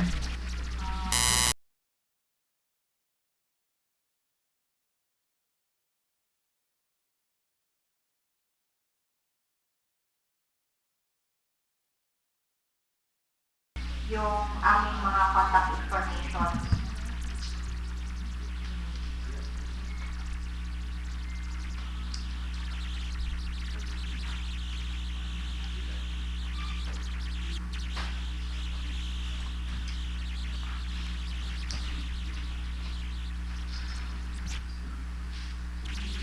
Able to share pa rin po. Pwede naman din po na considering po tayo sa Questions? if ever man. Okay. Sige. Okay, what's the pleasure of the August body? Yes, Madam Chair. Yeah. Madam Chair, I would like to ask one particular question to DOE, Miss Ethel Alba. Ma'am Ethel, it seems that you are the DOE, you have admitted at the start of your presentation that the Department of Energy do not have the capacity as of this time to really conduct a massive checking in the entire Mindanao alone because of the lack of personnel, right? Yes, Okay. unfortunately po, sir, that is the case po. That's why po our central office has, coordinated na po talaga with the ILG for this house. That is, yeah. That's the reason why you have properly coordinated with the DILG para makonect kayo sa local government units like Ipil and the Philippine National Police, PNP, correct? Yes po. Okay. Now, ma'am, when we formally conduct our monitoring, the local Price Coordinating Council, the LPCC, together with the PNP, our problem that we are facing right now, because LGUs, we are not ready on the technical aspect of this DOE function, we are not equipped. Paano namin malalaman kung ano siya, yung kanyang wildlife what presented, yung nag-conduct ng mga gasoline stations ng voluntary closure. Nangyayari na yan dito sa Ipil, no? Voluntary closure of gas pumping stations. But we do not have the technical know-how how to detect and how to really establish that. And kung ma-establish man namin, my question is, wala man din kaming right siguro, ano ba yan? We will, isasubmit pa namin yung complaints sa DOE? So that will, if that is the case, ang tagal ng action natin. Pupunta pa kami sa inyo. Mahirapan na tayo. Ang malaking problema po yan, ma'am. That is why I must tell you, Ma'am Ethel, that DOE is not prepared in situations like this. We have not learned our lessons even during the pandemic. And now we are facing almost the same, a world problem. But DOE again is not ready. You could have approached local government units already in the past years to prepare LGUs in situations like this. Ang ginagawa natin ngayon, parang band-aid solution lang ito. Wala kaming technical know-how as to prove na naghuhoarding yung gasoline station. Ano ba yung mga guidelines natin? Physical monitoring, wala kaming kaalam-alam dyan. So, I think that's our problem right now. Thank you, ma'am. Yes, sir. I understand po the case po, no, and the concern po. And yun po, in close coordination na po talaga with DOE, pwede naman po na during the inspection po, virtually kasama po kami para po ma-assist po sila. Sa DOE side naman po, meron naman po kami mga coordination with the LGUs, previously, when it comes to yung sa candidation and screening, so we partner with the Municipal Treasurer's Office and CLO and stuff like that. However, ito nga po sa hoarding na side, yun po yung dito tayo talaga capacitated sa mga LGUs po. Yes, I understand and yes, ma'am. Kasi Opo. because of that lack of technical know-how on the part of the local government unit, mahihirapan kami. I would like to suggest that DOE still will formulate a DOE task force who will roam around the entire Mindanao, if it's in the Mindanao area, at least kahit papano, meron tayong mga, siguro kaya man din siguro gawin ng DOE yan, ma'am, in coordination with the local government unit of Ipil. Oo. Yes po, as of now po, yun po yung ginagawa namin, sir. Hindi lang po kami nasa office lang na coordinating with the LGUs. But as much as possible po, pinupuntahan po namin yung mga LGUs to assist them also, sir. Yun lang po yung concern natin ngayon is sa rami-rami ng LGUs, sir, hindi po mapuntahan agad-agad. Yun po yun. Kasi as presented kanina, sir, we have already yung numbers na inspectors po, sir. On the ground po yun, sir, with DOE mostly, sir. So, yung inspectors around 417 with 64 cities and municipalities po na napuntahan from March 7 to 16 po. With DOE po yun, sir. Okay, ma'am. Tanong ko na lang din, kasi wala na tayong magawa dyan eh. We need to find solutions na lang. Of course, the local government unit of Ipil will really coordinate with the DOE. Ang tanong ko na lang, ma'am, ano ba? Hanggang kailan ba ang supply ng fossil fuel sa Pilipinas? Para malaman natin. Yung kahapon, sir, sa meeting po ni with Vice Quincy, yung sagot po niya yung sagot po ni Secretary, between 30 to 35 days, I believe, yun po, sir. But DOE, together with the NOC, is looking for other making efforts to look for other suppliers po aside from dun sa affected areas po. Kasi sa crude oil po, sir, yung ano po talaga, main source po talaga ng crude oil is sa Middle East po talaga, malaki po yung Saudi Arabia, UAE, Iraq, ganun po. Tapos po, sa ano naman po, sa finished product na po, is ang supplier po ng Pilipinas is nasa China, Singapore, Malaysia, and South Korea. However, yung countries na rin po na yun is nagka-concern din po when it comes sa supply ng crude oil nila for refining. Kasi ma'am, I am asking that question. By the way, there is an advice from one of our colleague here na magpakilala daw. I am Councilor Alcurisa of the Municipality of Ipil. Ma'am, ganito po yun, ma'am. Is DOE considering another source of energy aside from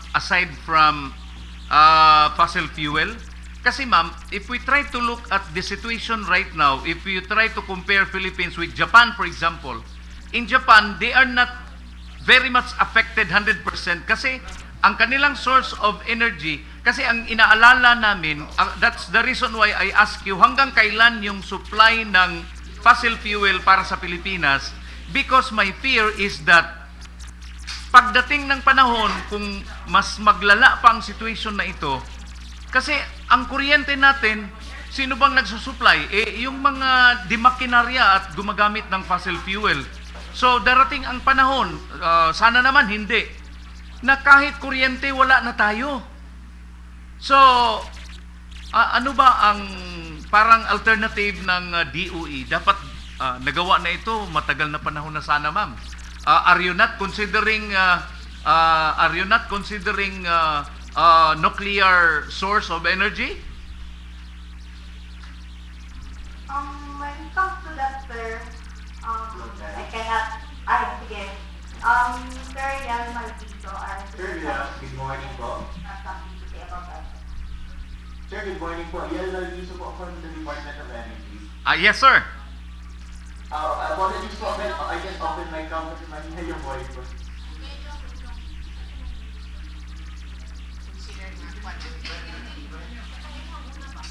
Kuan. Sige nito kung previous question. Oo. Sir Yel? Yes po. It's okay na po. Sige po. Yes.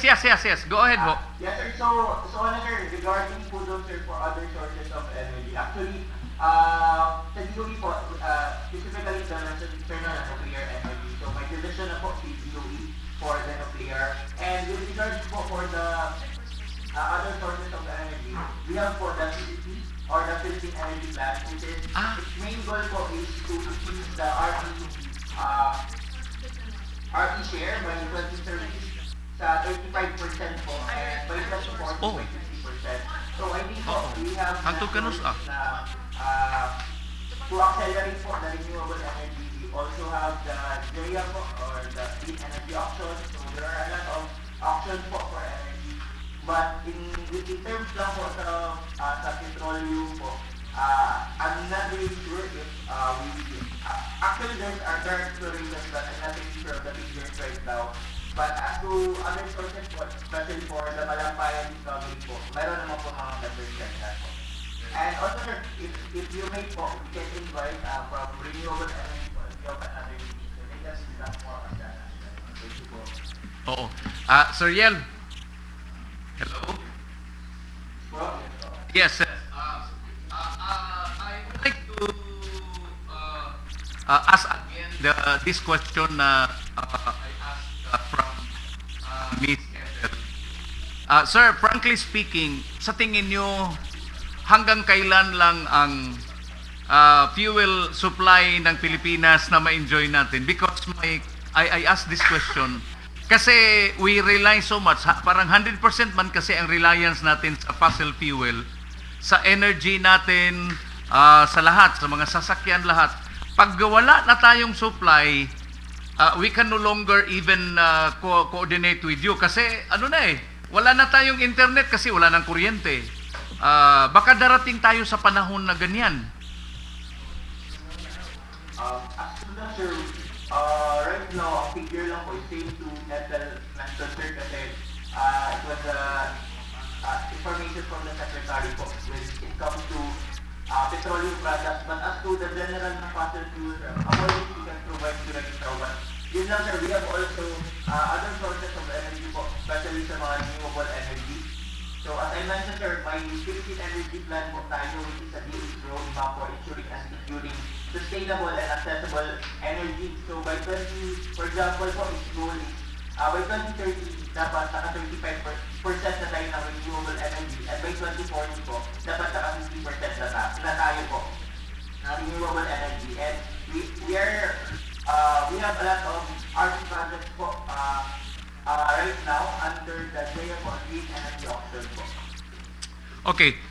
Sir Yel, can we ask for a copy of the slide presentation by Ethel? Can you send us a copy?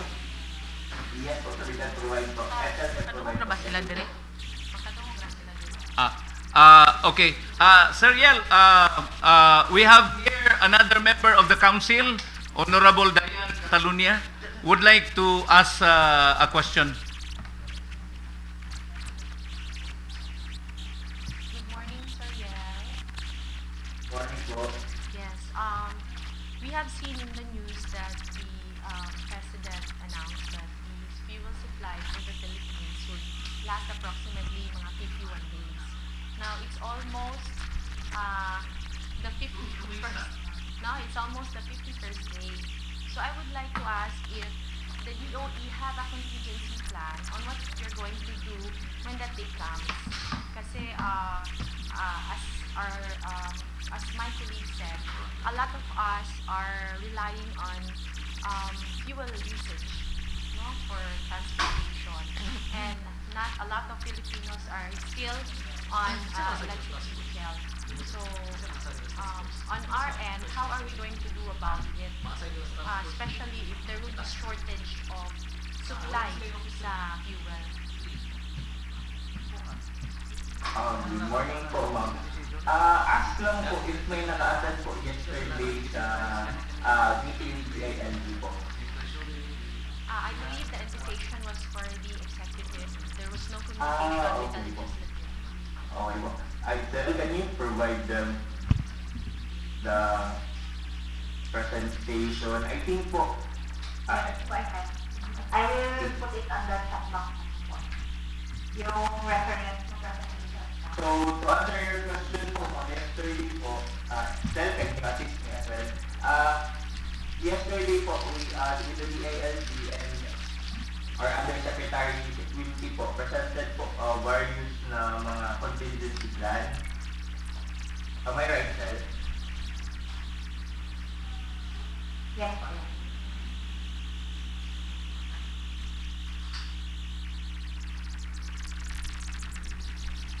Hello? Hello?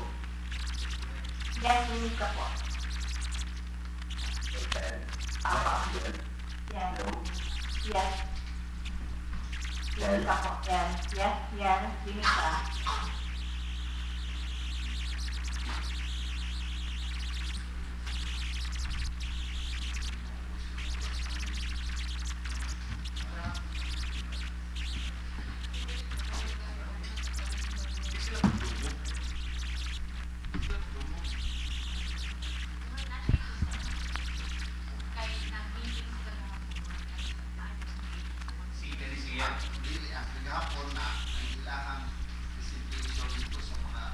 Mga mayors. Hello? Hello? Go ahead, Ma'am Ethel. Okay. Rinig ka po. Sir Yal?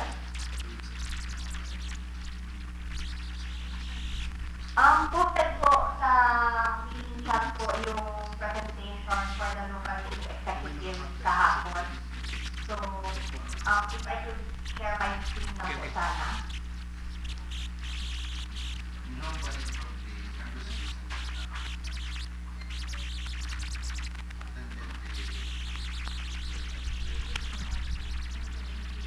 Can I be allowed to share my screen? Go ahead, Ma'am. Go ahead. Ma'am Ethel, go ahead.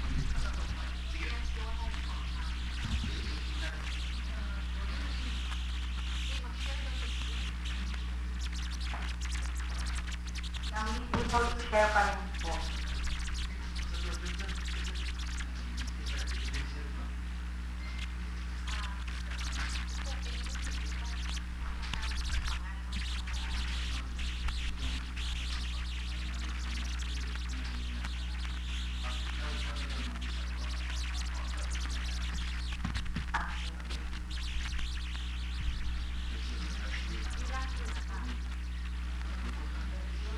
So, meron pong National Oil and Gas Contingency Plan ng Department of Energy.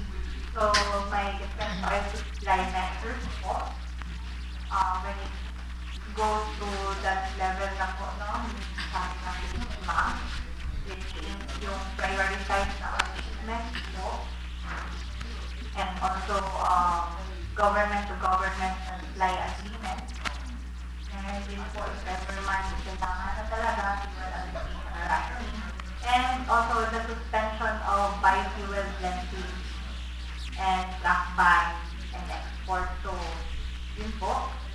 Tapos, monitoring po ng liquefied natural gas. So, yung Department of Energy. So, din po na other source of energy and liquefied natural gas and starting na po ito. Tapos sa oil demand management naman po, meron po tayong prioritization ng sector and also emergency financing and yun po yung promotion po ng energy efficiency and conservation po natin. So yung measures po. And as much as possible, we would like to recommend na po. So hindi po we know na hindi po lahat po kaya pa ito ng price ng mga hybrid cars po. Kasi po yung ating yung ating electric na power naman po na source po is not heavily dependent sa diesel, sa oil po, but most of it po from coal and renewable energy. So yun po, so much less po yung effect kung hybrid cars natin. And also, meron po tayong ginagawa na tax on oil and gas protocol. Papalitan na kanyang hybrid car. Po, central office. na-prioritize po yung mga communication platforms and emergency protocols. Here, Kunyang maglubat. Kabayo. Nanay karabaw. Yun po, we really need the local government support to Basic. Malakauna ba? Sikan-sikan, siklita. LGU may implement Kabayo.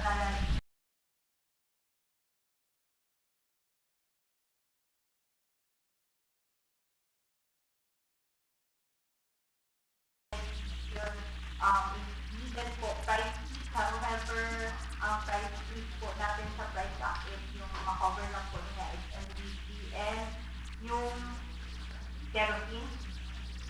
Continuous monitoring of oil company public information campaign. Possible suspension of fuel taxes which is in the works na po, no? Yung sa Congress po and sa subsidy program. So yun po yung nasa contingency plan na pinisend po kahapon ni Seth.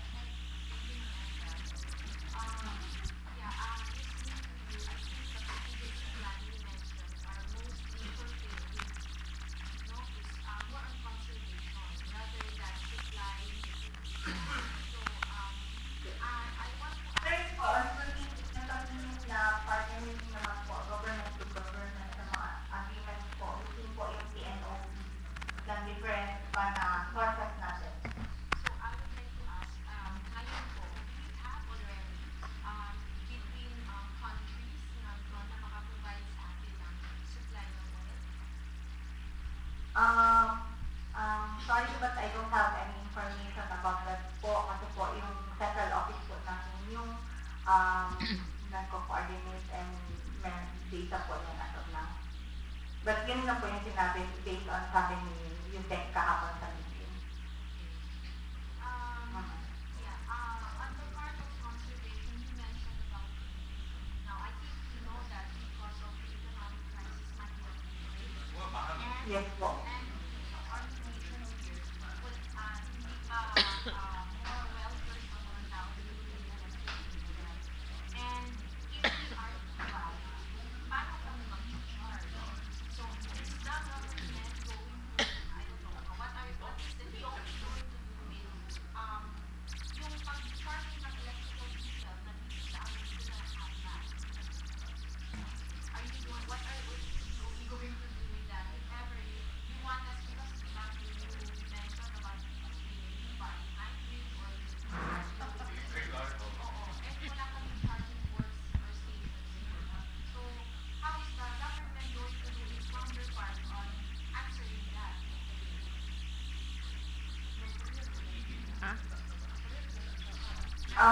Cellphone. I'm sorry, because I cannot, kaya most of us have fuel, Wind farm. solar panels na and mga charging ports for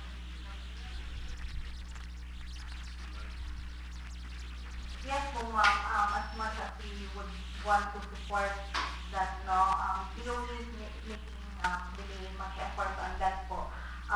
Kaso po, ngayon po, as of now, ang nasa, ano pa lang po, is, nasa highly urbanized yung mga free na, ang tawag nito, free na charging station po.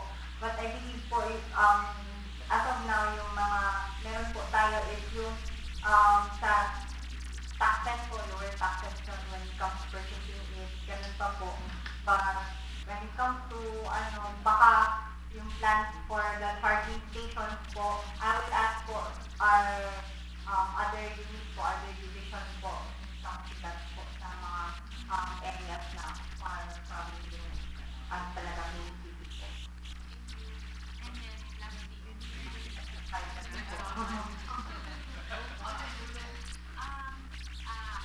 the secretary said that obligado daw sabi niya how yung trajectory natin, how far it will be. So, We need much prayer. meron ka kayo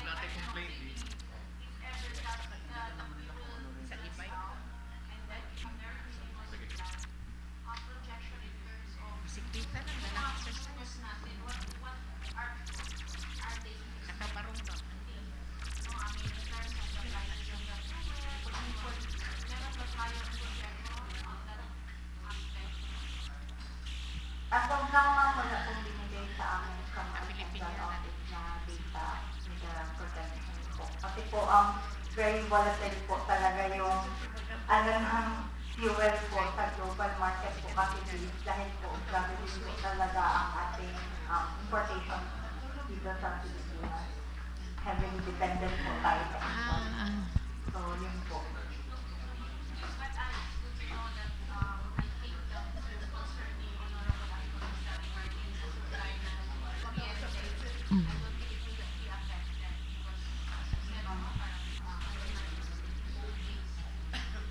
Yes po. Parang yung nakita ko po is 66% if I'm correct, 66% sa coal base, then 22% sa renewable energy.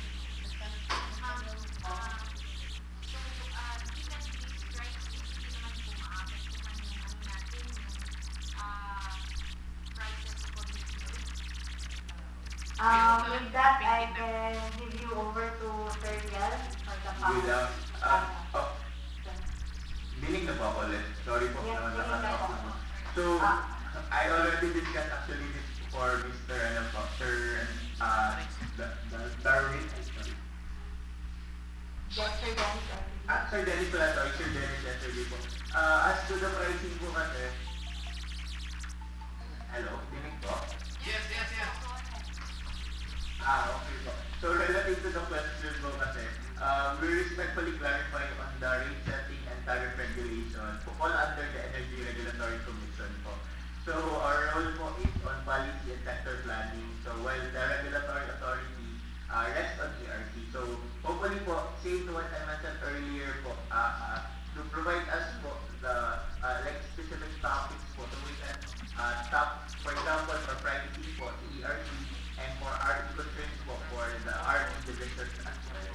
So I think that's why no, we have taken out of the inquiry and we will also rely on ERD so that if they can provide us information to that, we can also relate to the LGU po.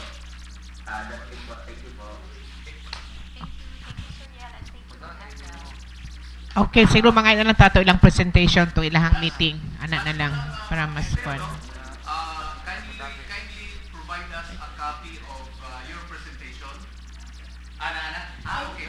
The one that I provided of the chat box po is the presentation of USEC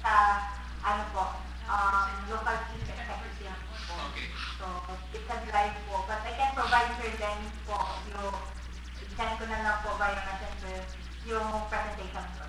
Nandoon na ba yung mga hotlines ninyo, email addresses? Okay. Yes po. Nasa frequency address po sa one side of it. Thank you. Okay. Thank you so much. Okay, bye-bye. Bye. Bye na. Thank you. Sir, yeah, thank you. Thank you po, sir and ma'am. Oh. We request po to permission to talk. Okay, let's go to the next visitor, Mr. Floor Leader. Yes, Madam Chair. Next visitor. Our next visitor after that lengthy presentation by the DOE is from a water filtration program. They will present water filtration. I'd like to recognize Mr. Elmer Balyadares. Okay. From what group are you from? Sa D90. D9D Builders. Sige.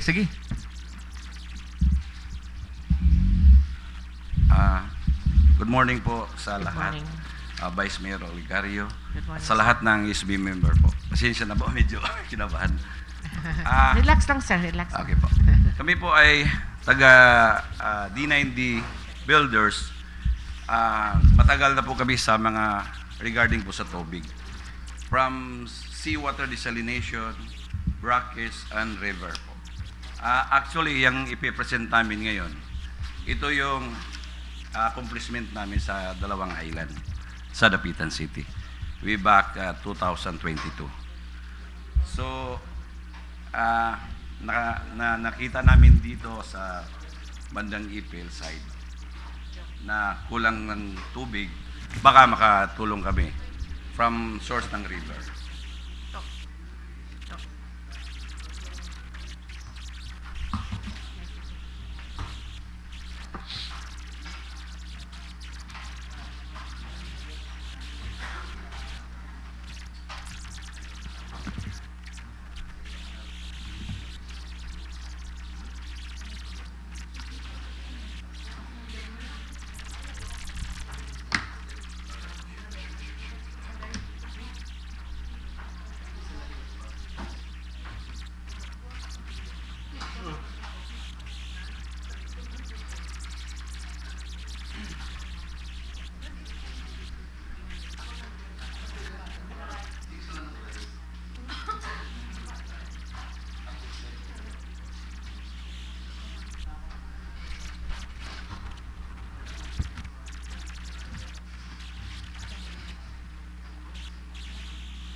Ito siya sa dalawang island ng Dapitan City, Aligway at saka Silinog. Seawater desalination, 25,000 liters per hour, powered by solar, 400 kilowatt, and with the backup of generators.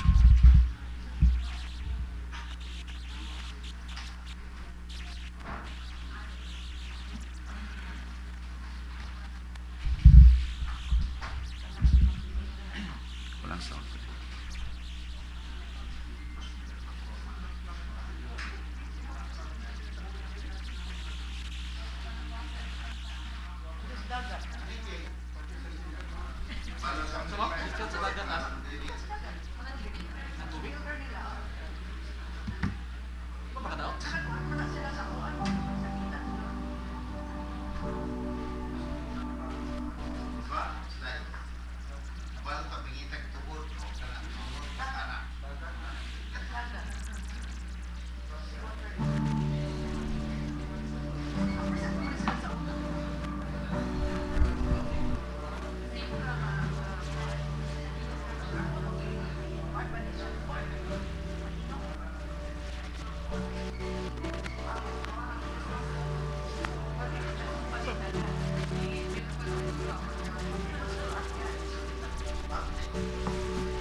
Ito po yung next na presentation namin.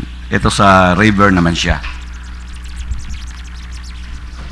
Actually, meron kaming analysis ng tubig dito. Eh, Brgy, analysis to.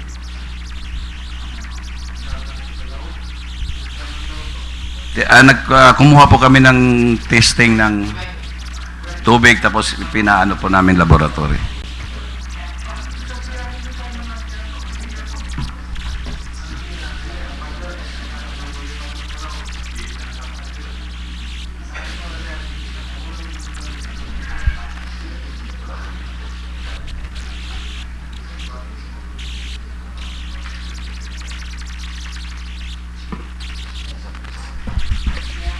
Yung sa Bakalan. CI, Bakalan. Isa pa.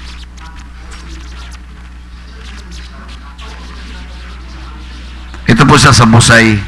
Kumuha po kami ng sample at saka ito sa May Bakalan. Po, okay po yung pH natin. Tapos dito po umiikot yung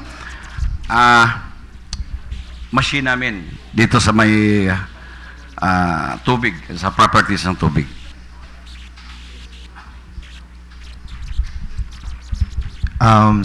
Yes, good morning. May I introduce myself? I'm Alfredo C., the owner of the owner of D90 Builders, which the contractor of this project.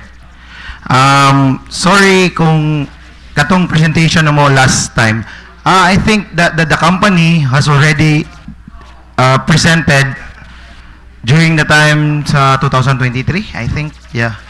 And also we just discussed with the mayor the possible source of water that we can produce in Ipil. Anyway.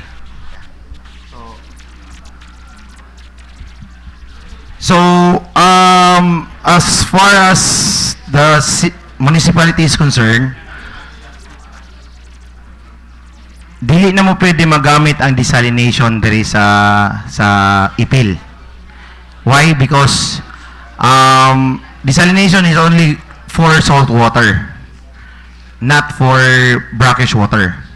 So we have another program or technology that we can show for you to use dito sa Ipil. Anyway, just a short background, ma'am, mga councilors. Our technology is from UAE. So, as we can see, if somebody is nakapunta na ng UAE, there's no water there, only salt water. So, desalination is the one. And also this gadget, this technology. So, desert, walang tubig, if you drill, ang makuha mo is oil. So, bakit wala silang problema dun sa UAE? Why we cannot apply this technology here in the Philippines?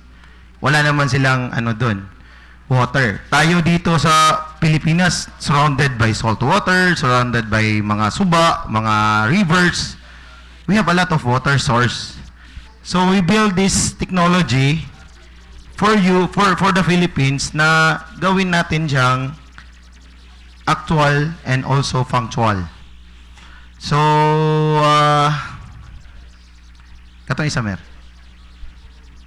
So this is the type of technology that we can put it here in Ipil. We call this one a ultra water filtration treatment. So, hindi siya desalination type. The difference here is, pinifiltrate lang natin yung water from the brackish, from the suba. And then, I think the water district already have this kind of technology, but different from us. So,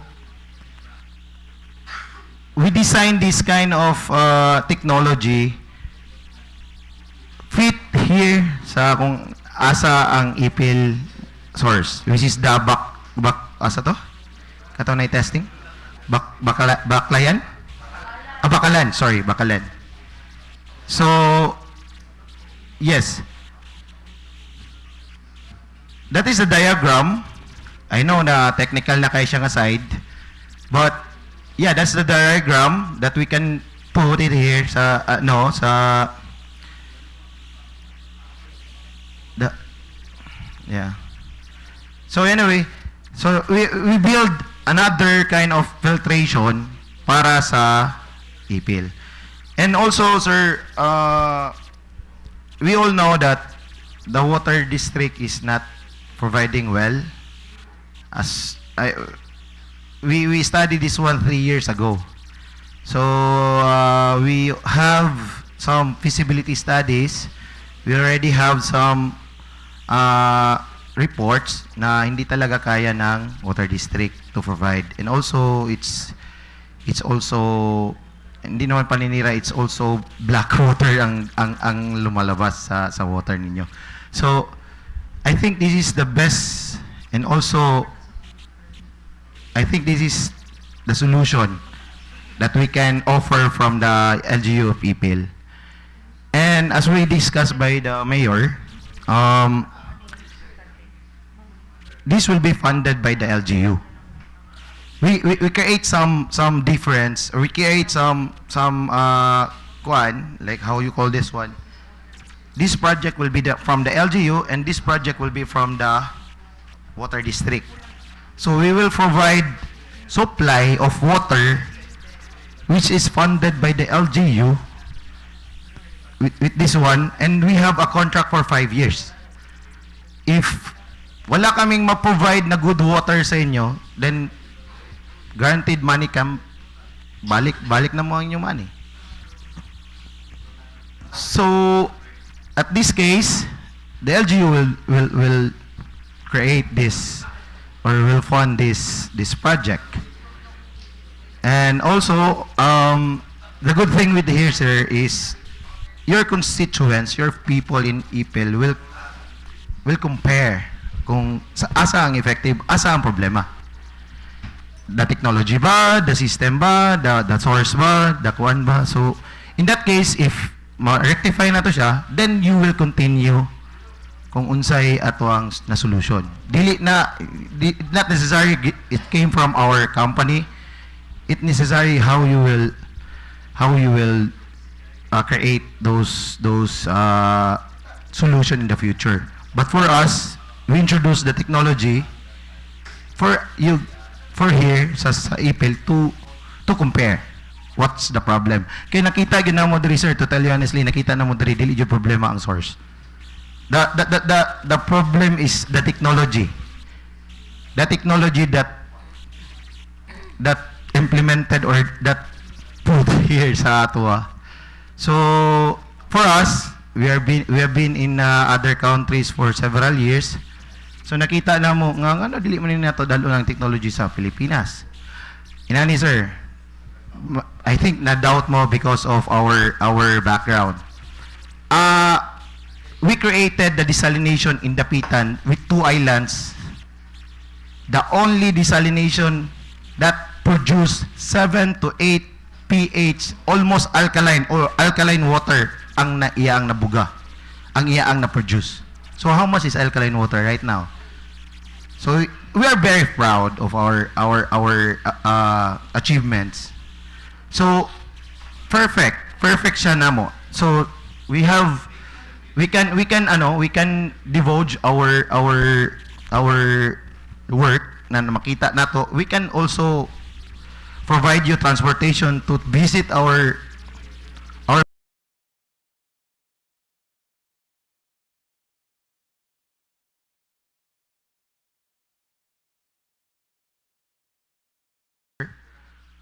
nangitamig paagi diri sa Suba.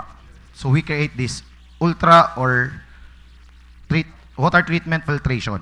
Ang ultra means na siya membrane. Pwede siya gamiton sa consumer as drinkable. Pero it's expensive.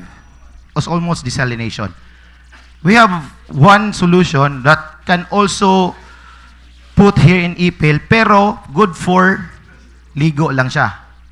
And also for dili gyapon siya hugaw, but ligo, pang sabaw, something from your food, inana ra gyud siya. Pero di siya pwede drinkable kay naaman siya gamayng kuan, di siya kapasar sa atuang density diri sa atua.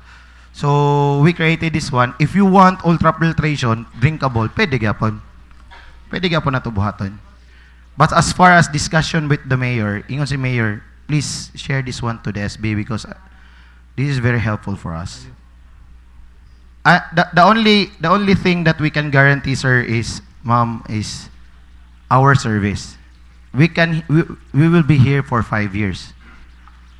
So kung wala may ma-put up ninyo water within 1 year after the completion, money back guarantee na ta siya. Kung maka-produce mig water, i-maintain gyapon na mo until 5 years.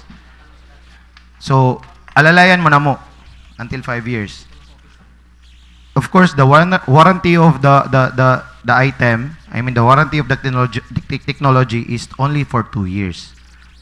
Pero if maguba, naaman may as consultant, kami may check. This will be replaced, something like that.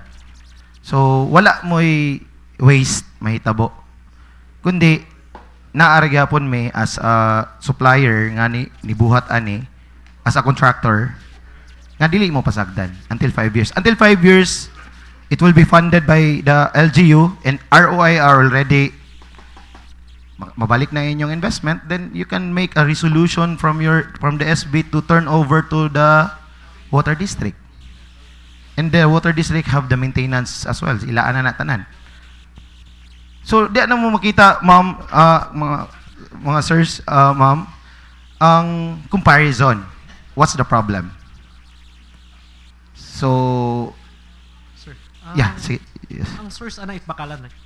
No, sir. Actually, dili lang bakalan. Daghan katong among kuan nice busay, naikuan, among gitas na siya tanan. It's almost parehara sila tanan. So sa inyong study makasupply na sa scope sa among study magud counselor, di ba na-pump ang water district sa Bakalan na sila diha. So if in case nga ma-agree ni siya nga na project, mo-attach magunta sa water district para to distribute to the household sa ila ang mga tubo. So, kita mo ang LGU ni fund sa ani nga project, pero it should be attached sa water district nga line para maadto sa household. Kaya di mata pwede magbuhat og atong kaugalingong household na line. But it should be under, I don't know the rules for that, but nabuhat na siya before kanang mga sa Manila, nag-attach na sila sa mga kuan diyan na. So mo nay amuang nakita nga best solution sa Ipil to compare kung sa asa dapit siya mag-fit, asa siya dapit ang good solution. And also this technology is powered by solar. Dili ni siya kuan, solar ni siya tanan. And natay generator, of course, kay if in case ma-failure ang solar, wala jud tay init for how several months or several days, dili siya kaya, so nay generator backup. Mr. Chair? Yes. Yes, sir, good morning. Yes, good morning. Thank you for this presentation. I think you are well aware of the problem sa supply sa tubig sa Ipil, no?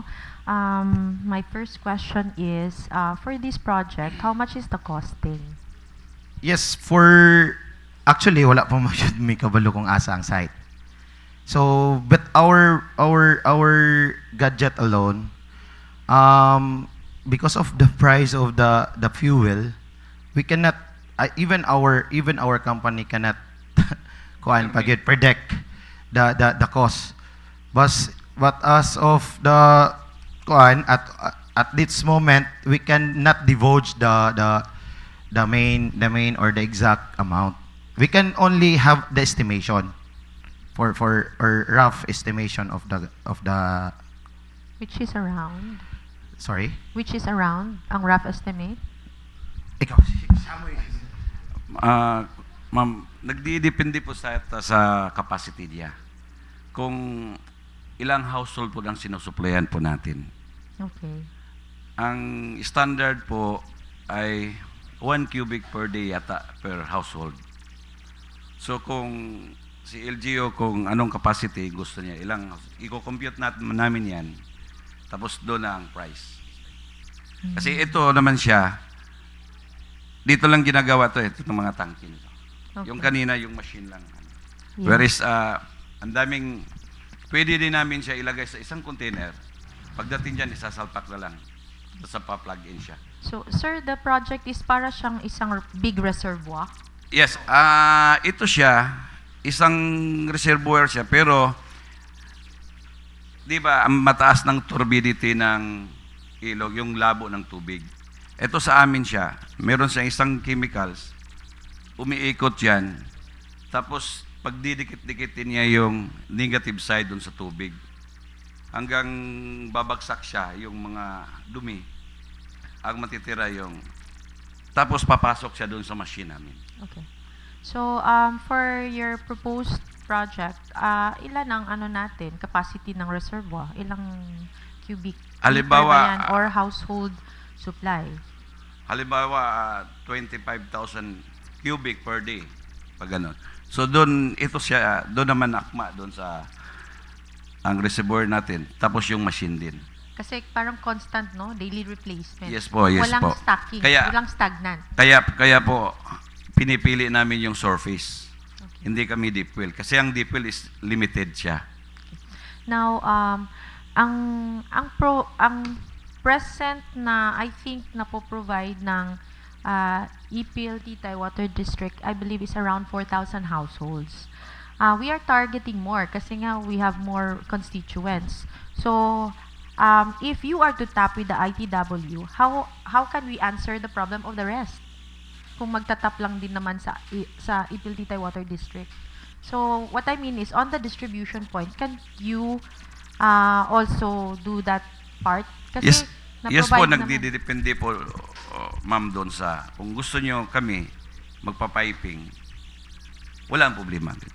Gagamit ka ng mga PPR. Saka, napay-suggest namin na hindi na analog type yung meter natin. Pag reading, scan, tapos dito na sa base nyo, nakikita. To avoid na ang daming i-alternate na. For this project, are you proposing a partnership with the LGU, or is it parang one project na, okay, the LGU will comply this amount? Well, at this case, ma'am, we are encouraging LGU to fund this project for, anyway, I will answer your question, yung attached sa Titay Ipil Water District. Actually, ma'am, I think may batas yan na hindi ka pwedeng maggawa ng sarili mong meter as long as hindi approve sa representative, something like that. So, ang maaaring gawin lang natin, ang maaaring atong buhaton for this is, meron tayong sariling supply of water, then we attach to the line. Kagaya lang cooperative, electric cooperative. If we have solar plant, then we can attach to their line lang. Okay. So, hindi naman tayo, I don't have any idea kung pwede tayong gumawa ng sarili nating meter sa LGU. Parang meron yata yung ano.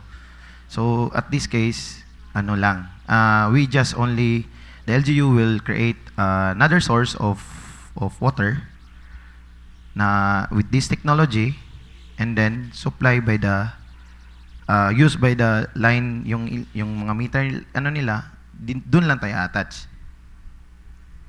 And then Yes, I understand. Yeah. I think there are limitations set by the law. Yes. But how can we address the rest of the households that do not have the line because of yun nga, So, yes. kulang pa ang ating water supply?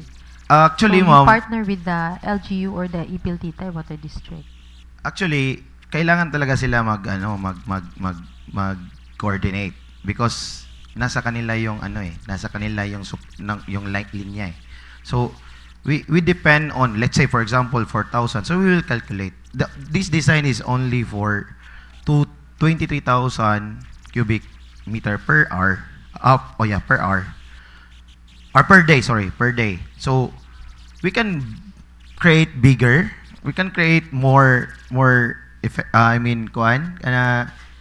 this is kanisya ma'am, solar floated solar panel. So naa siya sa river. Anyway, balik ta dito. So kato siya, inadto ang antuang kuan ma'am. 4,000 maybe we can move it more motors to create good supply. Actually ma'am, dili mi mabalakaan ng pila kadaghan. Mabalaka mi sa medyo technology mo siya sa budget. Yes, sa budget So siguro i-accommodate sa nato yung pinaka-importante na but soon we can, if there will be another fund, then we can easy move forward. But at this moment, medyo meron tayong limit sa budget. So that's all I can Quality ng tubig pala ma'am is pang household at saka farming at saka pang industry. Itong filtration. Yung ultra naman nasa membrane, medyo mahal siya. Pang drinking din siya. So I think ito sigurong filtration ang mas maganda. Mas mura siya. Tapos madali siya i-maintenance. Wala siyang mga membrane. Wala. Ang amin lang doon lang kami sa, may mga floculant na kami doon, nilalagay yung chemicals. Doon sa settling tank. Ang settling tank kasi namin, sobrang laki. Para ang tubig maayos namin ma-process. Mr. Chair? Mr. Chair? Yes. Okay, thank you. My first question is, the end product of this water program is a potable water, drinkable. Yung isa drinkable, yung ito hindi. Pang household lang siya. Okay, this one. Yung isa, mayroon dalawang klase siya. Filtration, ultra filtration na mayroon siyang membrane. Drinkable. Very drinkable siya. Yung isa ng ito, which is i-offer namin, mas mura siya. Ano lang siya, pang Tubig lang household. talaga.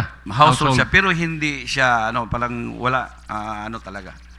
Clear waters. The reason why I asked that question is that if, of course, you are correct in saying that when we can produce water, dapat iagi na to sa Ipil, sa ato ang existing Ipil Titay Water District para sila mag-distribute. Meaning, mubaligya lang tag tubig Tama sa po. ITWD. Tama po.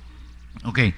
Ang ako mong gipungutanan na kay kung potable water siya, definitely, you cannot fuse that project with the existing ITWD kay ang tubig na to sa ato ang ITWD is not for drinking. Yes. Pero kung naaday tay katong program nga pwedeng i-supply na to sa ITWD, I think I will agree. Yes. Precisely that's the point. Dili mi pwede mag ultrafiltration which is drinkable kay dili mi kabalo sa line sa Exactly. sa water district sa Ipil. We cannot also we don't have authority nga hilabtan ang ilang line. Yes. Yeah. So Of course. the LGU will only supply and then the water district will pay. Correct. So in this case, the water district will compare siguro kung sana yung problema.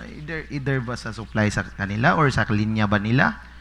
I think that will be the case scenario. I think ITWD will be happy enough if the local government unit of Ipil is one of their suppliers of water. Exactly.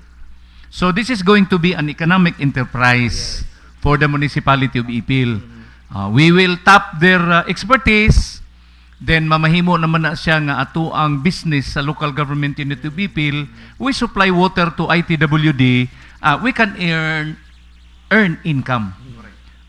On the part of the consumers, mabarato pug jute kay LGU man. Dili man ta private entity nga mo pasutoy gyud sa atong ginansya. Ang ato lang mula mo magulang lag gamay sa break even, okay naman si LGU.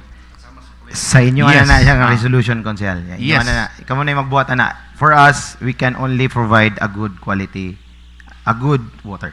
Oh. Inyo na nang, wala nang kakabalo sa... Anyway, this is just a presentation. We are given the idea of what kind of project program is this. So perhaps if the mayor is really has the intention to seriously consider this proposal, then we can talk a lot maybe sometime, Exactly. some other time. And also, we introduced this one to Ipil as well. Floating solar. Kaya nakita na mo ang river ninyo is steady good. Dili siya mo current, dili po siya mo gamay ra kayo ang iyaang kwan. Kaysa mo adto mo sa land, dagan kay kang certificate, putol mo kag mga kahoy. Dayon mo palit pag yuta-yuta. Mo palit pa jud kag yuta. Kani free. And then tourist attraction. Pwede nimo siya buhatan og somewhere na sa inyong mabuhat diha. And also, it should also benefited kung asa na mapunta kay pwede mo na ang mga tao na mag-charge lang. Sa ilang unsa ilang gusto i-charge. Free. Nag-produce pa kag energy to the cooperative, and ang mga tao kung gusto na mo charge sa ilang mga portable unsa pa na ilang ma-charge they can go. And free. O kung sa may investment ni LGU-Ipil sa solar. Ang investment ni LGU is the cost of solar. Mo na yung investment. So again, it's going to be an economic enterprise. Exactly, again, Okay. the same. Pwede. We will see. Pwede din sa sir sa ano din. Pwede din siya sa land. Katulad ginawa namin sa island, 6,000 square meter siya. Power siya ng, lumabas yung power niya, 400 kilowatt. Okay. So, ang computation siya, kung sa land, 1 hectare is 1 megawatt. Okay. Ang pinakamahal naman dito, yung battery lang eh. Pero kung i-power mo dito sa During daytime. municipal daytime, wala na. More than enough. Yes. Tapos merong batas na papunta sa grid yung iba, metering, ang tawag net metering, papunta sa grid. So doon na, mag-offsite kayo ng, so business din. Business din. Yes, I think okay. So Sige. yeah. Anyway, with this technology, sir, ma'am, I think na better siya for you to try. Why? Because aside from, it's not our benefited as well. Dili jud na siya. Amo yung gikuan sa inyo nga concern. So nakita mo na mo because we stay here for several days already, and we cannot see a good quality of water. Even ako kasabot kung ano inadto siya kahugaw. So we understand that your concern is grabe yung gayo ka needed. So even manot brush ka murag mauluod ka manot brush kay why lubog yun siya. So I understand. I know what you feel. So So this is the ultra. yeah, that's the catalog of ultrafiltration. Planta na siya sa cancer. So that will be soon mahitabo diri sa Ipil. But for now, because we don't know the line of water district, basin congested kayo, so we can only do one. Sige. So, sige. Okay. Mr. Chair, Honorable lastly, Catalunya. yes, nag-mention si Sir, mas mura. How much ang mas mura, sir? Let's say mga 20,000 household ba yun? You mentioned 20,000 household? 23 cubic meter per hour. 23 cubic meters. So we can convert that one to household. Yes. 1 cubic Yeah. meter per 1 per cubic household. meter. I think ang consumption sa isa ka household mga 2 or 3 cubic naman siguro Okay, okay. per month. Okay. Yeah. So So if we will target mga 10,000 households. something like that, ma'am. Yes. Something So like that. yung sabi ni sir na mas mura. Magkano yung mas mura, sir? So we know also. Price. Ballpoint, yes. Naka-fix ka ng 10,000 household. babalikan namin. Compute namin siya. Kasi Okay. dalawang computation niya, yung machine itself at saka yung tangke natin. At saan natin ipaplastar o saan natin ipupwesto. Okay. Sige, sir. Kasi that will need consultation also with the Ipil Titay Water District because as you said, the distribution will depend on the ITWD. And now, I think they also have their mechanism on how to source out water. So, yun, we will see on saan kayo papasok, how much we need from your source para maka-provide ng ganun ka raming households. Kasi di ba, I think you know already na meron naman sila. And if we will cut their source, I don't think it's a smart na decision. You're supposed to be like a supplemental Yeah. para matulungan. So then we can estimate on saan kayo papasok and then how much the LGU would need to fund for that project na mapoprovide ninyo. So, thank you. Yeah. Mr. Chair. Yes, Consel. Siguro pagkaintindi ko isa.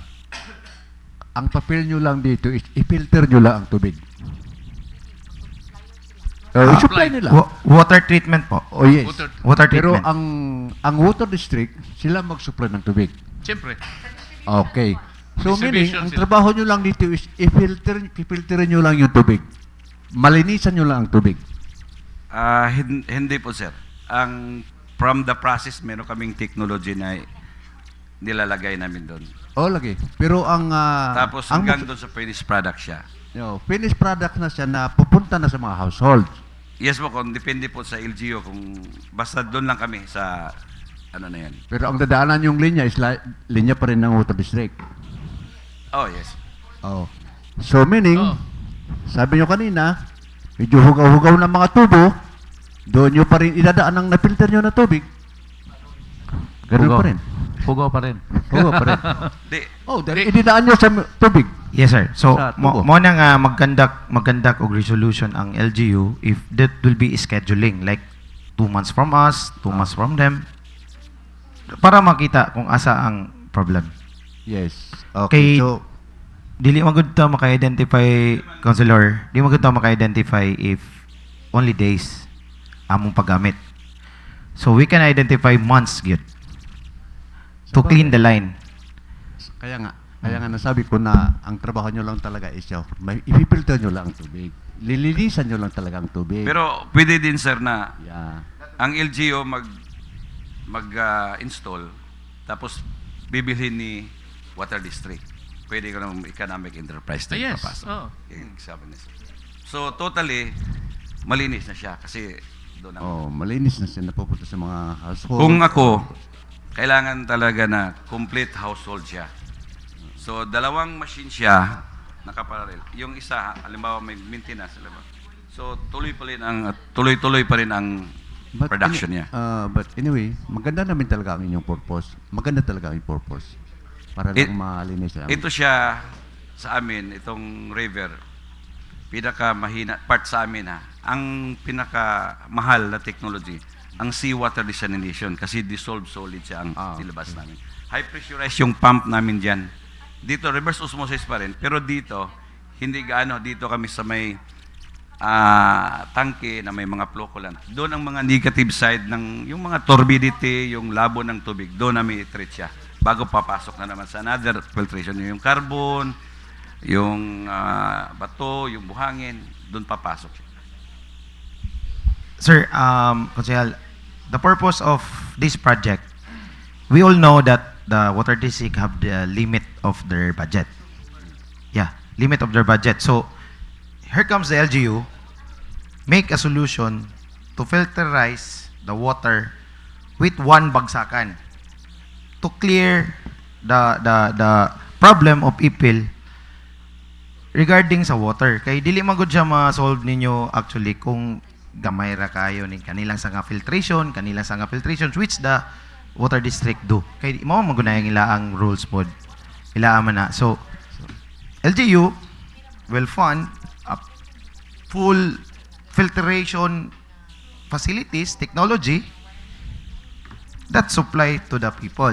So dili mo mas wala kato lagi di ta pwede buhat og atoang kaugalingon, so moatas jud ta sa water district. And also scheduling jud siya. Sige, So sige, we thank you. to address yun among Thank limpyuhan you, ng sir. tubig jud. Sige. Sir, appointed na to ni siya. Ato na lang ni siya sigurong i-refer sa committee, then with the Ipil Dito Waters District, atong lingkuran, kay medyo taas-taas man guna siya nga discussion. Correct. Daghan ba may bisita? Ana lang siguro, sir, ha? Pagbilin lang mo contact number sa atong secretariat diha, sir, para anytime makatawag ta sa inyo ha, kung kanos ata maglingkod ani nga kuan. Okay, sir? Sige, Okay. Thank you. Sige, thank you. Mr. Chair, we still have more visitors. I'd like to call on our Municipal Agriculture Officer, Nelson Resuena. Sige. The purpose of the presence of our Municipal Agriculture Officer is on the many inquiries regarding the going down of supply of agri products as well as fishery products in the municipality of Ipil with the current problems that we are facing right now in the whole world. So, Sir Nelson, good morning. Okay, good high noon to this honorable body, so especially to our chairperson, our committee chair in agriculture. Okay, I just would like to respond on what had happened yesterday, specifically in our fish market or fish vendors. Where there, in which there were allegedly few fish vendors were displayed their product. Just early this morning, I told my staff to conduct an interview with our fish broker, since all our fish coming outside are passing through with the brokers. So they told him that because of Hari Raya, our local fish catch dropped. Because some of our brothers, Muslim brothers, are also catching fish. Okay, then aside from that, the prices of fish coming from the norte gone up high, where our local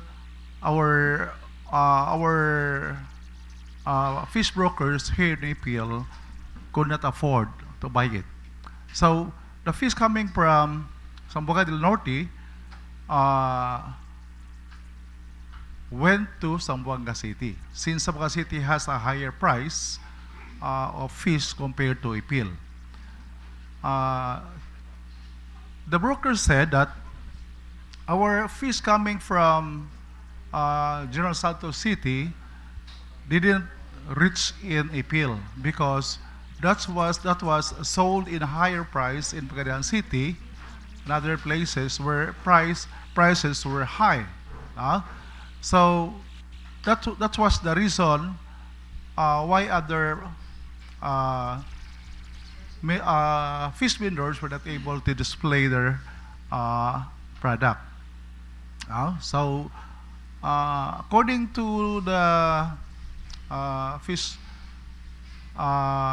brokers, our fish are coming from General Santos City, Sangali, Zamboanga City,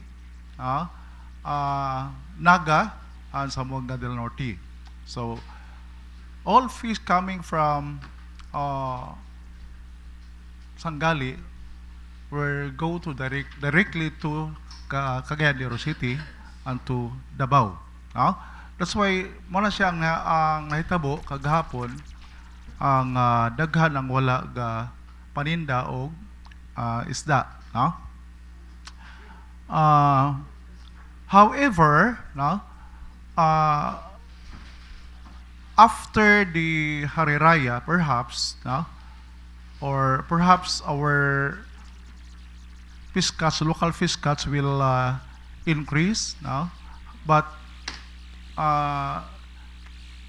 still it cannot suffice the requirements of our consumers. No? Okay, so that's why we really need our importations coming from other provinces, such as the Norte and Zamboanga City. No? So otherwise, we can talk again with the fish brokers to buy a higher price so that we can have a fish to be sold in our market. No? That is only the solution. Okay. I also observed that the prices of our dressed chicken were not increased. No? Walang mga increases sa dressed chicken. And I think also with the pork, no? And beef, the same. That's why other consumers go to dressed chickens rather than fish. No? So ganun na lang kasi malapit lang yung market natin doon sa mga meat natin. No? So kaya walang problema kahit magmahal man yung fish, yung limited ang budget, papunta lang doon sa dressed chicken or other meat. So yun lang.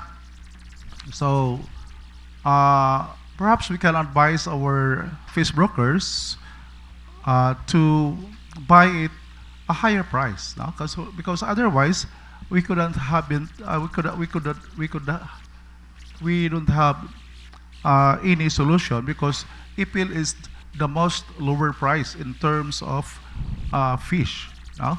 Ito ang pinakamura. No? So that's why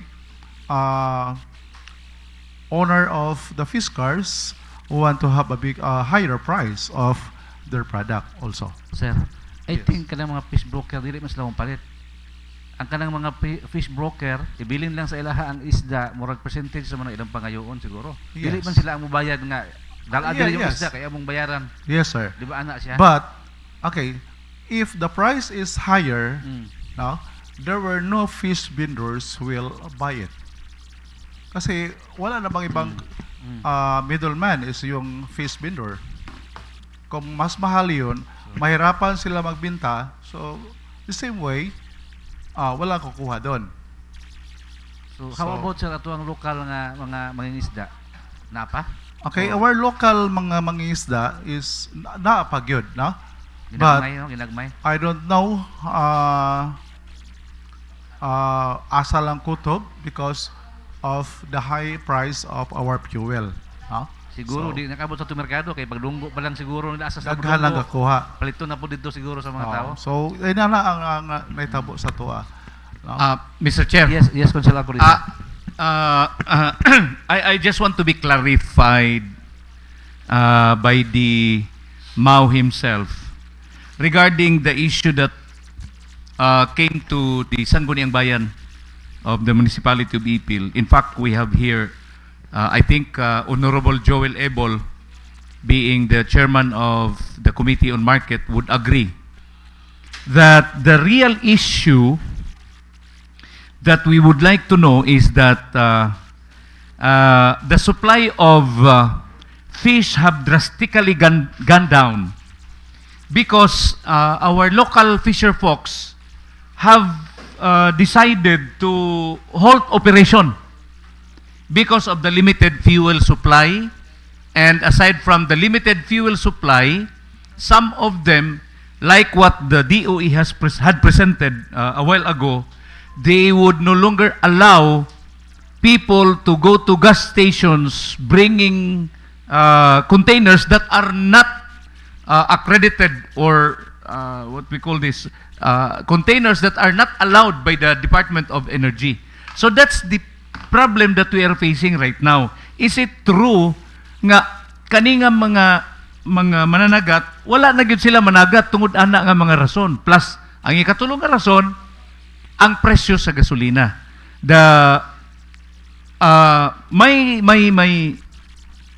Are you amenable to Yes, the sir. issue? Okay. Yes, sir.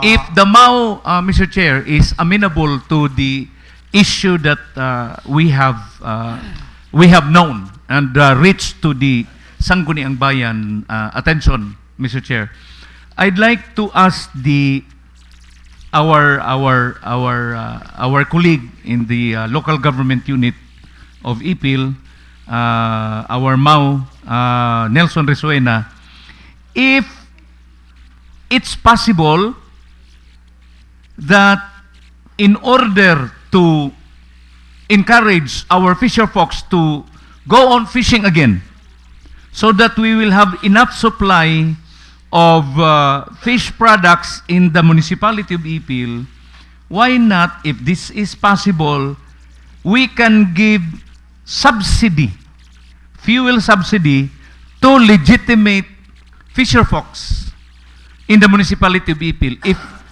that is the real reason why our supply of fish products have gone down in the municipality of Ipil. So my question is, posible ba? Actually, for that, no, the Municipal Agricultural Office has a very small budget. No? If in terms of budget, we only have 6 million pesos, inclusive with the wages of the JO, the incentive. No? For the JO wages amounting to 2.4 million. No? That is included in the 6 million. So very small budget for agriculture. No? That's why we really don't know where to get that money. No? Because now we are done with the PRs of the second quarter. No? We submitted already the PRs of the second quarter, since we are now on the reaching on the second quarter. That's why our remaining budget is only for the third quarter. However, most of our projects or our budgets were being put to the first and the second quarter. So, yun na nga. Is the remaining amount is that the 253,000 pesos intended for the concreting of our fish landing in Buluan. So yun lang. Okay. Aside from that, I have also the budget coming from the Economic Development Fund, no? Amounting 1,200 pesos for the possible demolition of our old Ipil dog pound and establishment of new dog pound, since our current dog pound is no longer compliant with the Bureau of Polymer Industries as to standard, especially in observing the Animal Welfare Act. No? Kasi bago ngayon, yung bagong recommendation nila is individual na yung mga aso at saka pusa. So meaning, our previous cages is a colony type, no? Kaya nga hindi yun compliant. That's why we decided to demolish our previous Ipil dog pound and the establishment of the new dog pound. Okay. Also with the GOD, now we have 5 million pesos coming from GOD budget for next year. No? So, halos wala na talagang budget. Mr. Chair. Mr. Chair. Yes. yes. Konsehal Catalunya. Sir, do you recall the ordinance sa live auction center? Live auction center. Livestock Auction Yes, Center? livestock auction center. Yes, ma'am. Operational na ba ang atong lock? Dili pa. Actually, ang lock na to, ma'am, is nahinto siya talaga. Okay. Na?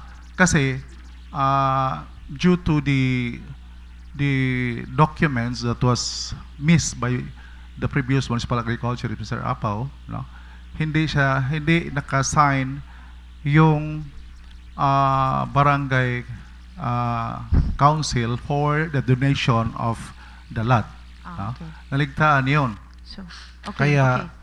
Sir, I'm asking that because if you recall, part of the provision sa ordinance is the free transport for our farmers. Now, given the crisis, maybe we can, because of that ordinance, we can actually give assistance to our farmers, no, regarding sa transport sa ilang livestock. At least on our end, sa LGU, we can help ang ato ang mga farmers and hog raisers. Yes, ma'am. Actually, we are offering our 2 vehicles now. We have a Bongo and the Mini L. Now, in fact, we ferry some copra to Liloy. No? Okay. So, sir, nana. saan na pag-reach out sa atong farmers kana siyang assistance from your office? And libre ba ang gasolina na? Of course, they have to pay the gasoline, no? So for the vehicle, no, sa amin na 'yon. So counterparting pa rin tayo. So how do they reach for that assistance? Through your office lang, sir? Yes, through my office, no. Also through with the barangay agricultural coordinator, meron tayo. Okay. In every barangay, BAPCO natin, no? Sila through sa kanila they can access with the communication through them. No? At least isa sila, no? Para Yes. makasave sila mag-amot-amot sa fuel. If any agricultural products coming from the barangays na dadalhin sa municipality, no, we will offer our vehicles. And then, sir, regarding sa concern sa market, I think one of the concern is ang supply nato sa ato ang mga fishes because of the kanang na-reduce ang pagpanagat because of the difficulty in securing fuel. Now, we know that expensive man gyud ang fuel to shoulder for the LGU. The Department of Energy actually gave mandate nga katong pwede man sila nga magpalit og ginalon provided it will be a fuel grade container. Now on the part sa ato as a MAU, can we at least provide that to our kanang mga mananagat, no? I mean that's the least we can do. Given the crisis, pwede ba ang office sa MAU mag-propose ani para sa ato ang mga farmers? Okay, actually sa ato ang fishermen? Actually, for the reason that our fish cuts reduces due to high gasoline, still remains for an interview with the fisher folk. No? Kasi wala pa tayong valid proof yun ba talaga ang dahilan? Bakit hindi sila nakapunta lang, nakapalaot, no? So, by tomorrow, I have here with my division chief of fishery.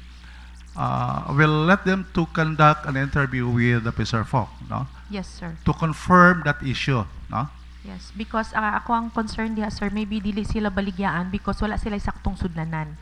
So on our end, since di man ta maka-provide sa fuel, is it possible from your office to send a proposal for that one, for a fuel grade containers to be provided to our fisher folks para makapanagat sila? Okay, in our end, we can certify them that they are a legit fisherman. No? So Yes. they need to be they need to buy fuel for them to continue their livelihood. Okay, so yun lang for the meantime. If we have now, perhaps we can go to gasoline stations to ask them to let our fisher folk bringing the certifications coming from our office be buy with the gasoline that they need. Okay. So yun lang po, ma'am. Sir Chair. Mr. Chair. Honorable Ebol. Okay. The reason, Mr. Chair, why we called up the attention of DMAO, it's because of the problem now, no? The global problem. And we wanted also to sympathize and help our farmers, as well as our fisher folk. That's why na naman ng mga balita good nga subsidy. I reacted and I commented nga, instead of subsidizing kanang fuel, mas mayo siguro nga ato ang i-service ng mga products sa ato ang mga farmers coming from the hinter barangays, our fisher folks. At least at this point in time sa crisis, ato silang matabangan. There is a need now for our kanang emergency power of the chief executive to address in terms of perhaps kaning mo share ta dinha lang ta mo share sa ilaha nga di na ta mo mga nilang counterpart. Perhaps your office has the knowledge now, and perhaps for example sa fisher folk kinsay inyuhang kanang inyuhang connection din ha, unsay mga prevailing problem nila diha sa fisher folk nato, why nga na downfall sa supply nato sa ato ang fresh fish sa merkado for how many days already, which resulted to high prices of retail sa atong mga isda. These are the very things. So, asa tadapit pwede makabatin. The Honorable Jong Alcoriza also suggested for a subsidy of fuel sa mga mangingisda. Murag ginana ba, Sir Nelson? So that at least matabangan nato ni sila. Ours is, for me, kana unta mga bukid-bukid diha, ato nang ilibre ba unta ang ilahang transportation in bringing their goods to the market, para di na sila mayong nga apektado gihapon sa presyo din. Pag abot diri sa merkado, ang resulta mahal kayo ang ato ang mga produktong pang-agrikultura. That's our point nga. In fact, in our meeting yesterday, we even kanang suggested to cut a little amount there para unta sa ato ang paunsa nato ba matabangan ang ato ang mga farmers. Pero kay kuan man to kanang na ba siya kan ang supplemental budget kagahapon, so we can do kanang nothing, no? So kanilang ato Sir Nelson, pwede nga maka-schedule ang imuhang agriculture ay imuhang opisina nga kanang malibre na to ang ilahang transport sa agricultural produce to the market. Yes, sir. We will do that, no? But again, for the subsidy, I think is very negative for our office to do that, no? Kasi due to the very meager budget that we have, no, for 2026, no. In fact, our budget for this year is far beyond from the budget last year, no? So last year is 6 million, but the wages of the JOs are being centralized in the municipal mayor. So that's why I think this is very worst situation. That's why I need your support, especially during the next budget hearing for next year. Mr. Chair, may we encourage not only agriculture, even other offices, so that during the presentation of the budget, during public budget hearing, ang matag opisina unta kanang muandam gyud sa inyong mga project proposals for that particular budget para sigurado gyud ta nga mabutangan na siya budget. Yesterday even we found out nga daghan gani kay tag source of income for reversion because of the unsa ba na unsay tawagan, unutilized budget sa daghang mga opisina. And even the office of the MAU has more than 200,000 unsa pa ni utilized budget. So what does it mean? Mr. Chair, Council Jong. para mahuman na ni, my only suggestion to our municipal agriculturists is, number one, do not be tied up with the scarcity of budget. Ours is, we are now facing a difficult situation. Yes, of course. And you have said that you have limited budget. My suggestion is, formulate a proposal, convince the mayor, convince the Sangguniang Bayan to look for a budget for that purpose. Because kung moingon lang tang we do not have a budget for that, unsa man di atong buhaton? Moingon lang tag we do not have a budget, ang mga tao ana dili gyud motuon nato.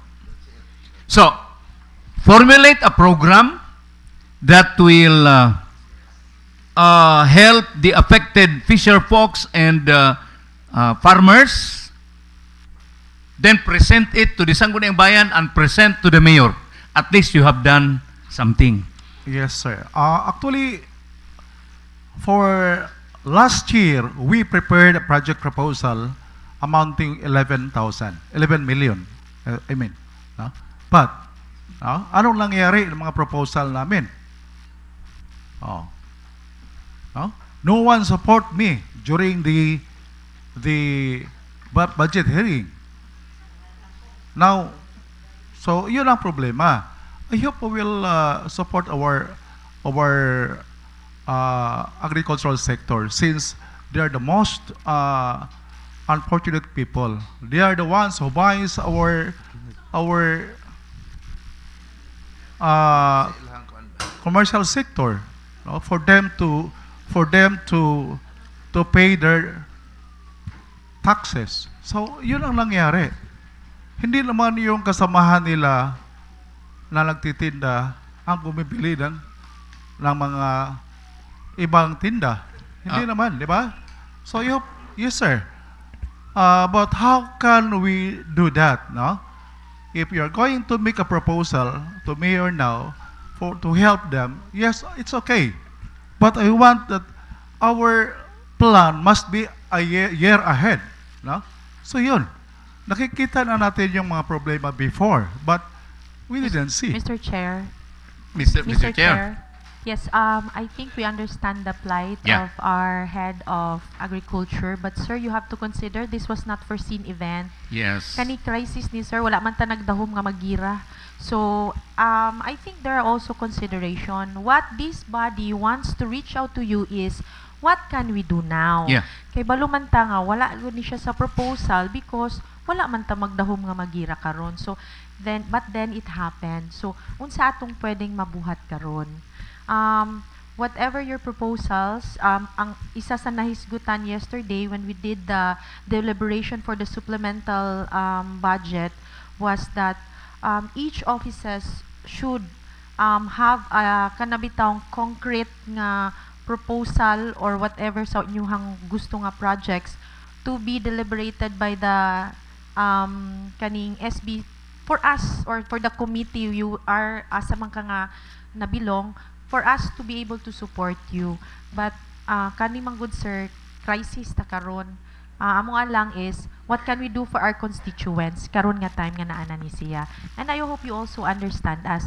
I know you are constrained, but basin no coming from your office, this initiative dili lang gikan sa among apod, maka-kuan bitaw ta og kaning maka-reach out ta to our executive to act in one para makatabang sa akotong constituents.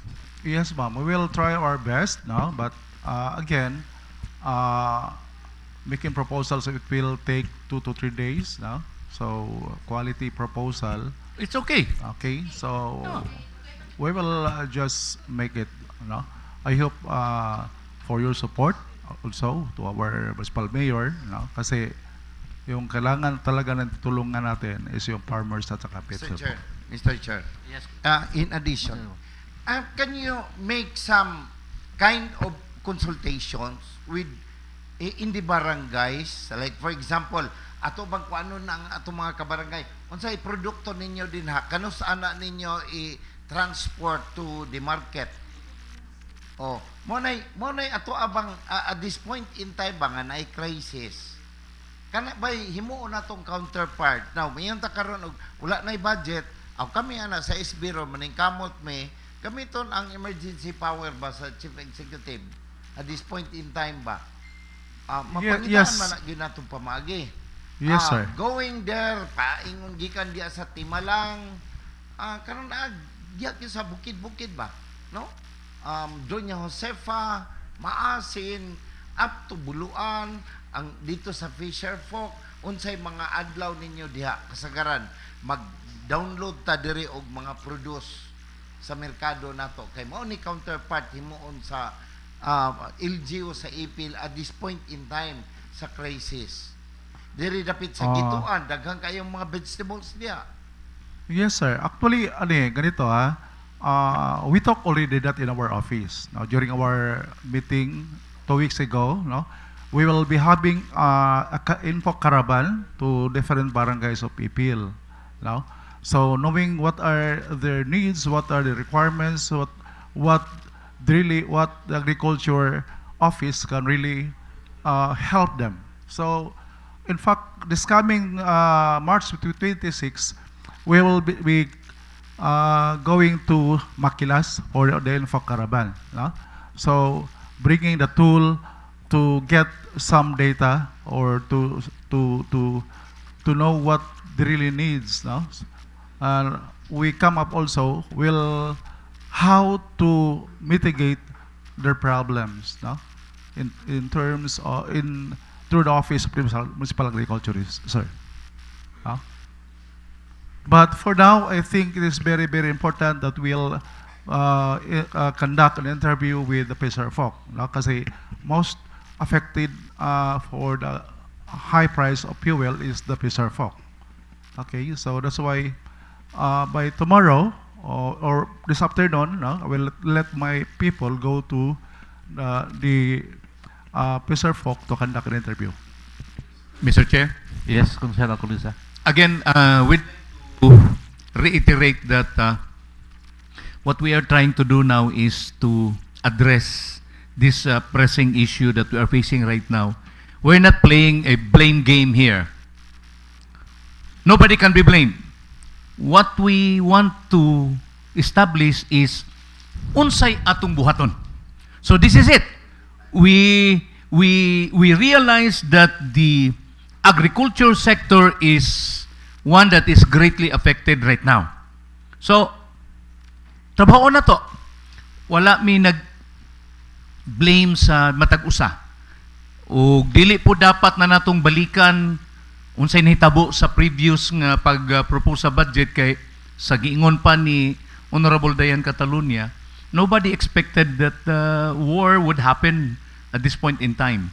So, kana, trabahoon nato, we will support you.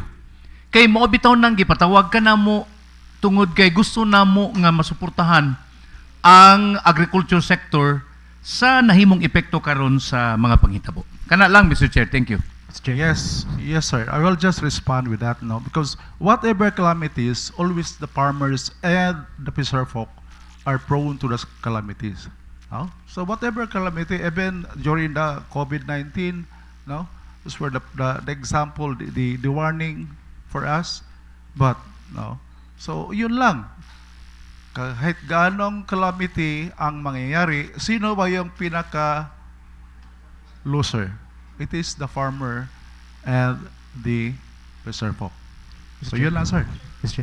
Sir, Conscious take sabihan. note po unsa man pag-disseminate sa information about makaka-mechanics, makakuha sila gasolina ang fisher folks na to. Kaya I think ang issue po na to karon is dili lang tungod sa ning taas ang gasolina, but tungod po na dili sila matagaan og gasolina sa kuan kay wa sila kabalon sa container ilang tanod. That's all, Mr. Chair. Thank you. Thank you. So, okay. Sa bangka. Katong dadon siguro. And katong certification from the kuan mao. Yes, Ang ilang ipakita. certification coming from our core office. No?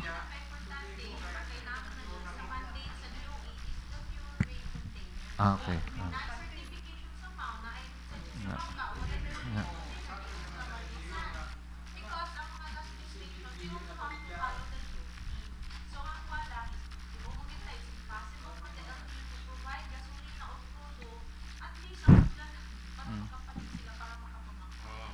Okay.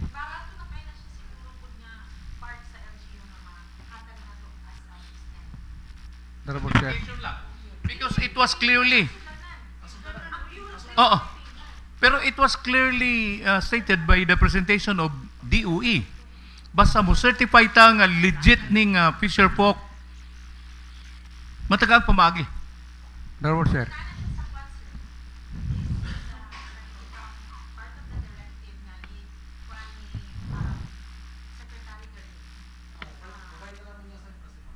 Yes, thank you, sir. If ever we have a bigger container, then perhaps we can buy through that container. But the problem is how to divide it with the fisher folk. So yun lang ang mangyayari.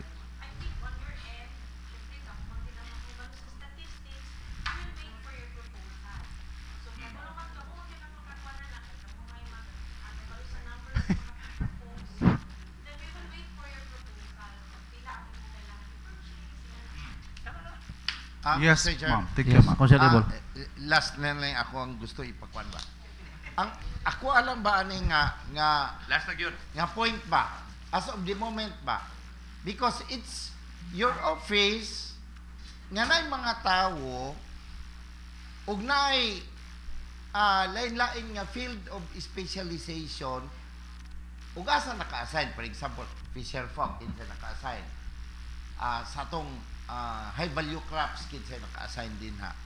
Ang akong point nga, at this point in time nga naatay crisis nga giatubang, sila ba unta makalihok sila sa ilang respective area of assignments nga mapaabot dito sa kabukiran o sa kadagatan, that we are willing to help them by means, for example, ang ilabang produce o unsa ba mo mga adlaw o tag pila ka adlaw sa isa ka semana nga atong i-load ng inyong produkto diha going to the market for free.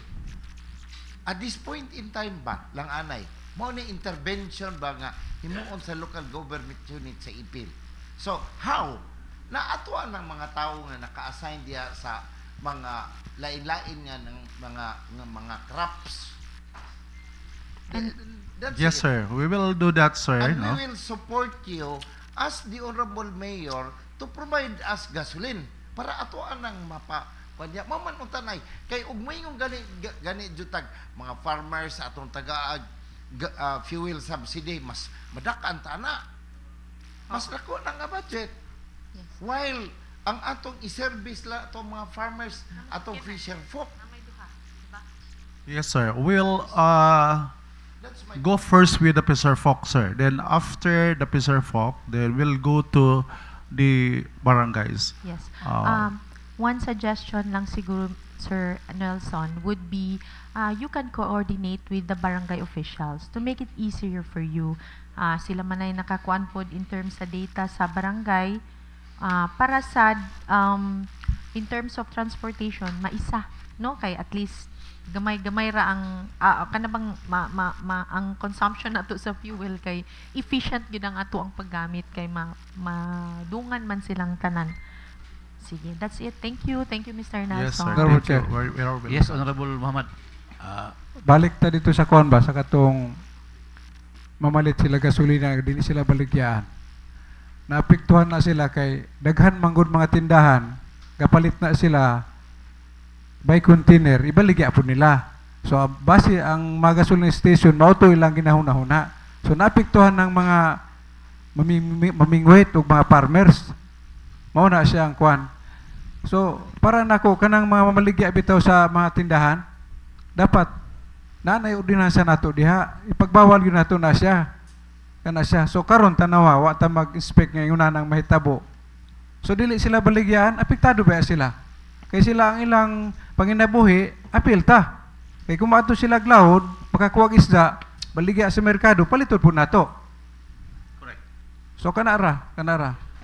Mr. Chair. Yes. Mr. Chair, may I be recognized? Honorable Olgario. Hello. Kini ako, Mr. Chair, kabayan ni sa ito ang visitors hour. Yes. No? Ang ako po nakita, no, kini ako suggestion lang, no? Kung pwede siguro, atong dawaton siguro, atong unahon, kato siguro mga bisita nga importante kaya mga isyo. Kay as sa pagkaroon magodo, hapit na alas 2. Launa. Diba? Kini ako lang, muna ako, atong dawaton, atong i-accommodate, ang mga bisita nga, importante lang ang mga isyo. No? Kana lang, Mr. Chair. Thank you, Honorable Olgario. Sige. Any more questions to our ma'am? Wala na? Pasensya na Oh. itong ubang bisita niya. Honorable Chair. Yes. Gusto pa unta ako mudugang pero murag apiki naman. Okay. Finally, Mr. Yes. Sir. Considerable, yes. Finally, can we ask now the MAU ug pwede na kuan ani ba by next week baka na report mabot diri sa ato ug paunsa nato ni matabangag address ba? No? Yes. We request the MAU, Mr. Chair, Yes. to be in our next regular session Oh. and make the report so that we can, or even a day before the regular session, if he can invite us for a meeting, then we will go. We will discuss so that during that day we can estimate kung unsa may atong buhaton during the regular session. Yes, I agree. And even kanang before ana, so that at least we have still ample time to go to the office of the mayor Yes, and suggest to the mayor maghimo bata kag legislation pagka Wednesday.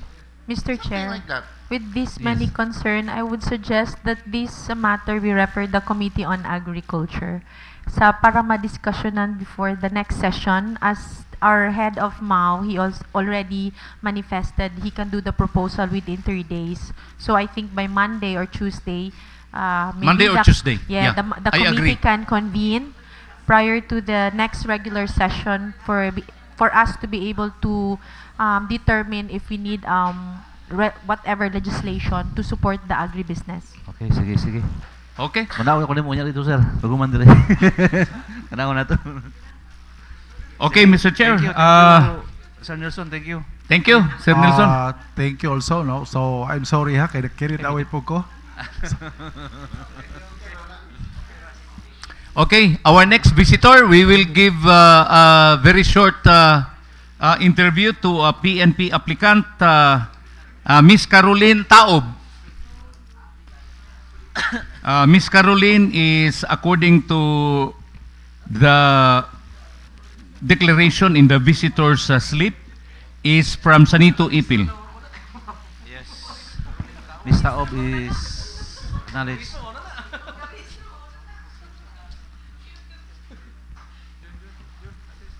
Okay, so I think, Mr. Chair, the floor is now given to Miss Caroline Taob. Yes, Miss Taob. Hello.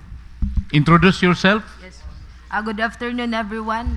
To our presiding officer, Honorable Cap Eric Libutdan. Good afternoon, sir. And to the majority floor leader, Honorable Alcoriza, and to all the staffs, and then to our highly esteemed Sangguniang Bayan member. Good afternoon, ma'am, sir.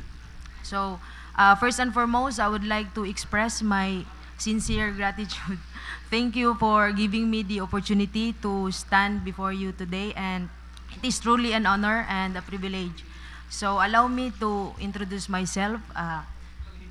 I am Caroline M. Taob, 26 years of age, a bona fide resident of LGU-Ipil, Zamboanga, Sibugay, and a proud graduate of Mindanao State University Main Campus, Marawi, and with a bachelor's degree of public administration. And by God's grace, I graduated cum laude. And during my college days, I was also a former athlete. I was a member of the women's basketball team, and we used to compete in different schools here in Mindanao. And so, as being a student athlete, it shaped me to who I am today. And then, it instilled me discipline, perseverance, resilience, and leadership. It also taught me to have a strong sense of strong sense of responsibility that I carry in every aspect of my life. So, sige. So as an ordinary citizen in this municipality, I am one of those who aspire to become a police officer, and I know that this is my first step in the application. This is the first step in the application process. So, with the help, if I will be given a chance to be recommended by this committee, I will apply my skills in governance, policy, management, and law enforcement to better serve the community and to create a positive impact, not just in our community, but throughout our country. Thank you so much. Thank you so much. Mr. Chair, Yes. I think we have heard a lot from Caroline Taob. She eloquently presented herself Yes. to us, and I think she is one of the very eloquent applicant for PNP. So with that, Mr. Chair, no more questions asked. On the other matters, I will sponsor for the resolution for Ms. Taob. Yes. Mr. Chair, Sir, just thank you for so much. Yes. clarification before proceeding, because there's no documentary attachment, Wala may request the applicant to submit us the pertinent data and including the voters, no? Yes Ma'am, po, kailangan yes na po. siya. Mga requirements Yes nimo. po. Clearance from, I think certification from the barangay for the residency and the voters. Yes Thank po, you. I will provide it as soon as possible. Thank you so much. Okay. Thank you, Ms. Thank Taob. you, Ms. Thank you so Taob. much. Our next visitor, Mr. Chair, is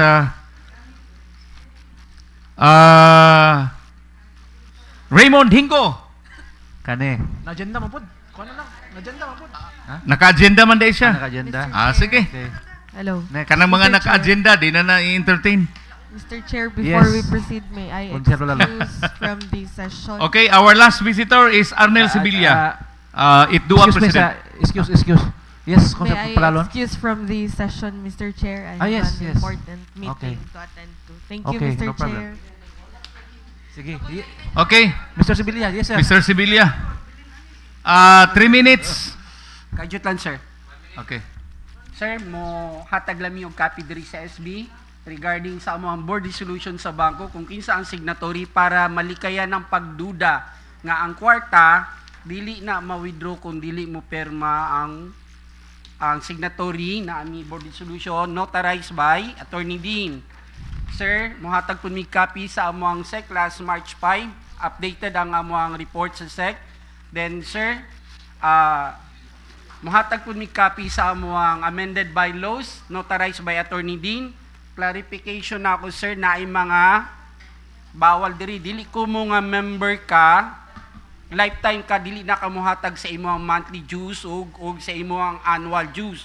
So nay nakakuan diri sir katong giingon nila sir nga gibulsa na ako ang kwarta na ami duha ka signatory diri sir ang kanang isa presidente, at the same time, ano siya, sir, kunsyal, barangay kagawad sa Lower Taway. Isa na sa signatory, sir, para ma-withdraw among kwarta. Kani, sir, kung membro ka, kung mamatay ka ugma, madawat tayo ni mo 5,000. Nami murag subsidy sa mga tabang sa miyembro nga kani siya dili niingon nga gibulsa ang kwarta.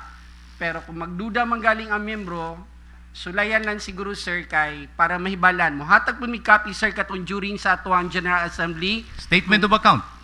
Para mahibalan, sir, kung pila ka book ang Bank hatagan statement. nga katong namatay o katong nagkasakit. Okay. Pasensya na, sir, then mo update lang ko, sir, unsay dagan nato sa Ordinance number 03-748. If ever mulagpas 100 ang gasolina, mag-retain bata sa 20 pesos. Mangutana lang po daan. Mr. Chair, with that kind of question that is too early to deal with, so Preparation lang man siya, sir. don't worry. We are looking at the interest also of the all sectors in the community. So rest assured that we will make some actions kung kinahanglanon. Ana lang. Sir, one last question, sir. Ang Ordinance number 10-561, nakabutang naman, sir, sa Article 8, Section A, na only one association recognized, sir. Kinahanglan pa ba ang ITDUA magpa-recognize para ma-appeal siya dito sa budget na maka-avail siya sa honorarium? Tana lang ko, sir, kay ang katumanggong NGO, different NGO dito, sir, nga na-recognize. NGO ba to? CSO. CSO nga na-recognize. You submit your documents so that you will be formally accredited as a civil society organization. Sir, nangutana lang ko, sir, kay ordinansa na magud siya, sir. No, that's different. Okay. Your application to the CSO needs to be submitted para mamahimo lagi kang membro sa civil society organization. Okay, sir, Ayaw salig anang ordinance nga na itdua or whatever. Submit all necessary documents for you to be accredited by the LGU as a civil society organization. Hoping next week pagtaas sa gasolina matabangan dayon, sir. Thank you. Thank you. Dili, i-prepare sana kay naman na requirements. You go to the secretariat and ask for the requirements para sa CSO. I-compile sana siya, Nel. I-compile siya din. Pangutana dito sa kuan og Risa nga kuan. Sa MPDC. MPDC, ato ka sa MPDC, pangitaan si Miss Riza na siya requirements dito sa civil society organization accreditation. Dahil i-submit na yun.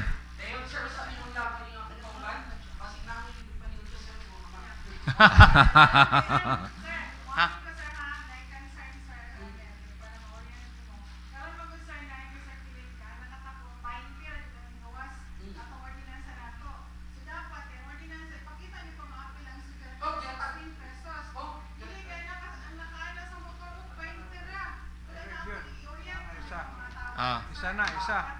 Sir, actually, sir, kahapon naghatag po tanan presidente 37 president copy. Ang ihatag mo sa ko, sir, diri is duha lang ka copy. So, need pa rin magpa-xerox. Need pa magpa-xerox. Naaman mo i-budget. Gina-unleash na gani nga na ay ginahilabtan ang budget. Pa-Xerox. Kinahanglan pa mo po, sir, kaya ang signatory, dili pa mo po basta ang budget, sa treasurer, then mupirma pa ang signatory. So, kahapon nakahatag ko 40 copies sa mga presidente. Then, klaro na ko sila nga, i-inform ang inyong member nga kung naikuan, pwede mo mga isip yung copy, depende sa presidente kung i-charge niya. So, dili mo kung pwede magtanan ka ng 3,000 copy ng driver, personal na ako ang xerox. Kung mga items na siguro, pwede na ako ipadala ng paniyon. Sila na magpasirok sana. Sila na bayad.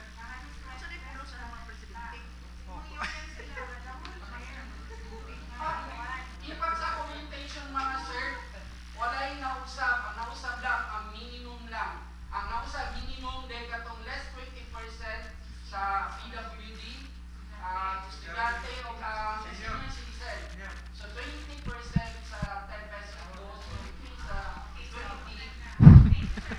Okay. Sige, thank you, Okay. thank you. Thank you, thank you.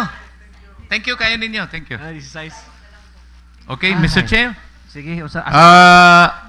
Finally, we are through with the visitors. Okay, so we'll go to the privilege hour. Wala na yung visitor. Privilege hour. Privilege hour, Mr. Chair. Yes, This will be quick, but I would like to greet our SB Secretary for a happy 60th birthday. She will get a new ID today and she will enjoy the privileges. Double citizenship. Yes. Thank you so much, Madam Igia, for your constant support and guidance to the whole August body. Happy birthday. Sige, thank you. Akong sir lang pala. Yes, sir. Okay, Mr. Chair. Meron lang akong konting privilege, no? Damihan mo. Give me 2 minutes. I rise today on a matter of personal privilege to render my report following my official travel, and at the same time to share deeply personal circumstance that unfolded during that period. From March 3, 2026, I was traveled to attend the Philippine Councilors League Convention, an important gathering of legislators from across the country.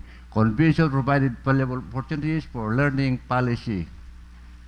However, an unexpected and heartbreaking event occurred on the evening of March 3. My beloved mother passed away in Ilocos. It was a moment of profound loss for me and my family. From fulfilling my duties as a public servant, I was suddenly called to fulfill a great duty as a son. Her burial took place on March 14. After the days of mourning and paying our final respects, it was a difficult time, one that reminded me of the fragility of life, the enduring importance of family. Despite these circumstances, I stand before you today with renewed resolve. I humbly ask for your understanding and for any limitations in my participation during that period. At the same time, I affirm my commitment to continue serving the people of Ipil with dedication and integrity. This experience has strengthened my perspective not only as a legislator but as a person entrusted with public service. It reminds me that leadership must be always grounded in compassion, resilience, purpose. With that, I express my gratitude for your support, understanding, and prayers during this difficult time. Thank you, my comrades. Thank you. Okay. Thank you, Honorable Langpalan. Any more? Mr. Chair? Yes, Mr. Floor Leader. Actually, good morning. Good high noon. And my birthday greetings to our Secretary, Madam Estelita Igia, who is celebrating her, I thought, 25th birthday, but I was corrected by Honorable Dayan in saying that Madam Igia is now celebrating her 60th birthday.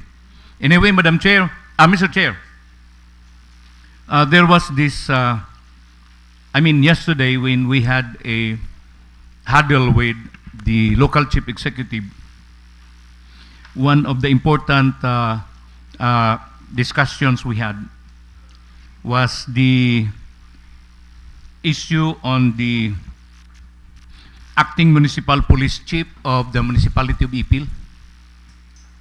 The mayor requested that it should be a formal installation of Police Major Marjan Sali to be the not only acting municipal police chief but as the regular municipal police chief, considering of the performance of the said personality, Mr. Chair. So I'd like to propose a resolution, Mr. Chair, based on the request of the municipal mayor on the other matters. A resolution requesting the leadership of the PNP in the provincial office of Zamboanga Sibugay to finally install Marjan Saleh, police major, as the regular chief of police of the Ipil police station, Mr. Chair. I think that would be all for today, and thank you. God bless everyone. So, sige. Thank you. Thank you. Mr. Floor Leader. So, Madam Secretary. Approval of minutes. Approval for the minutes. Mr. Chair? Yes. We are now on the reading and approval of the minutes of the previous session. Considering that we have also given the copies of the minutes of the previous session, I therefore move to dispense the reading, Mr. Chair. Yes, there is a motion seconded by Honorable Sabihon. Any objection? Amendments. So hearing none, motion is hereby approved. Mr. Chair, finally, I therefore move for the approval of the minutes of the previous session, Mr. Chair. Yes, there's a motion seconded by Honorable Sabihon. Any objection? Amendments. So hearing none, motion is hereby approved.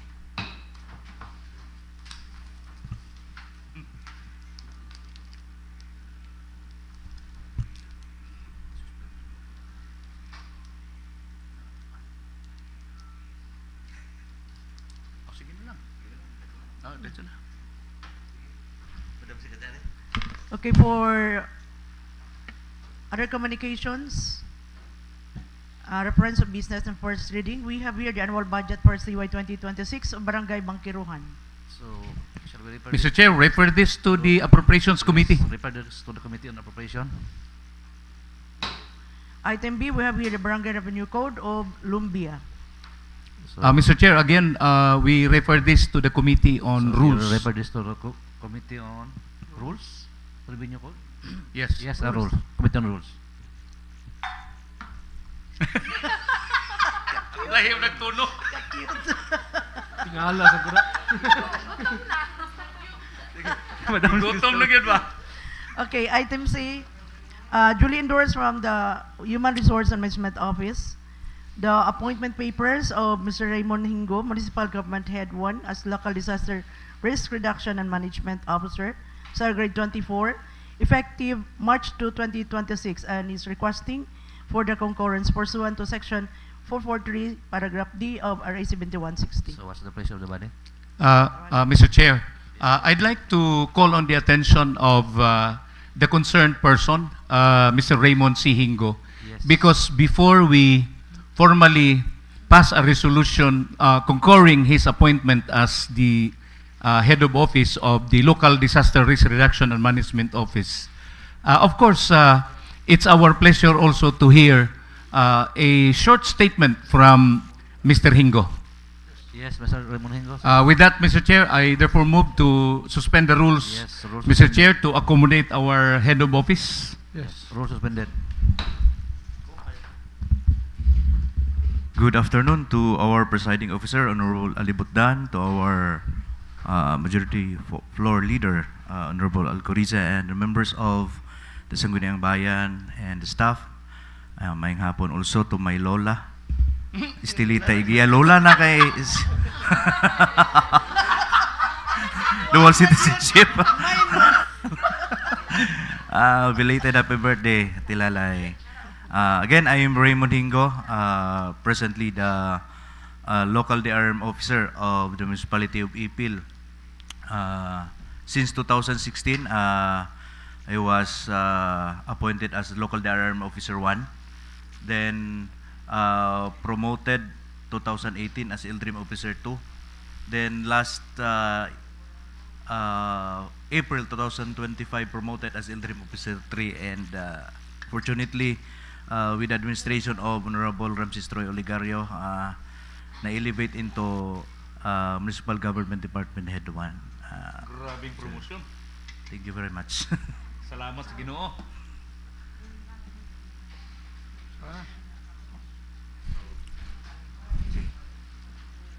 Suman. Ako na ano sa resolution? Mr. Chair? Yes. Mutana lang ko ni Mr. Hinggo. By the time you will, we can hand over to you the resolution concurring your appointment as the head of the local disaster office. Can you give us a very short statement on how are we going to prepare Ipil in terms of possible disasters? Sige. Again, the local DRM office is just the the implementer of the programs, projects, and activities that is approved by the council as local DRM council as the policy making body. So ang local DRM office naga-implement sa mga PPAs nga gipunduhan sa 5% nga LDRRM fund. So with that 5% LDRRM fund, gibahin pagid na siya into 70-30. The 70% which is the ato ang magasto for preparedness, for response, and for the 30% is our quick response fund that can be used for mga naay mga calamities. Hearing ganiha sa mga manifestations and presentations of from the DTI, the DOE, and our MAU, no? Ginalantaw, gina-assess po nako ang situation. Supposed to be siguro ginalantaw pa karon sa atong presidente on the matter of how is he going to declare the state of calamity. Tungod kay ang state of calamity dunay criteria in declaring the state of calamity. At least 15% of the population is affected and 30% of the means of livelihood of our constituents is affected. Aside from that, naay katong mga ang mga lifelines is affected, ang tong LGU is dili maka-function for maximum of 1 week, pwede ta maka-declare of state of calamity. Ako ang ginalantaw ganiha, kay if ever kasi maka-declare of state of calamity, we can use the 30% quick response fund. So we can give the subsidies katong ginakuan ganiha. And gusto kong istorya ganiha kay Sir Nelson, they have to assess and give the data if maabot og 30% sa kinatibuk ang means of livelihood sa agriculture sector, then we can endorse nga basin maka-declare ta og state calamity within us. Pero if ever nga maka-declare ang presidente og state of calamity, we can automatically the municipality can automatically adopt the declaration of the president. For us sa LGU-Ipil sa pagkaron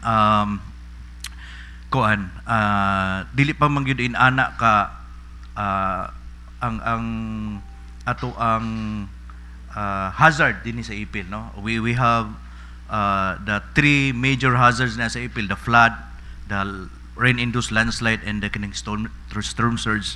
No, aside from kining atong mga vehicular accidents nga kasagaran, dili gyud ta masiro kada adlaw. Naatay mga nakapundo na nga mga preparations nga mga gamit for that, no? Naata.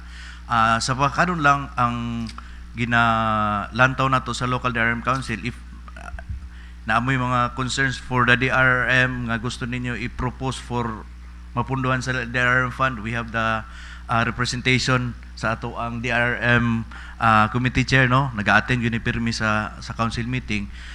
Sa pagkaron, ang ato ang nakafocus karon is ang ato ang sa security concern mo nang ginapalapad nato ang coverage sa atong mga CCTV cameras.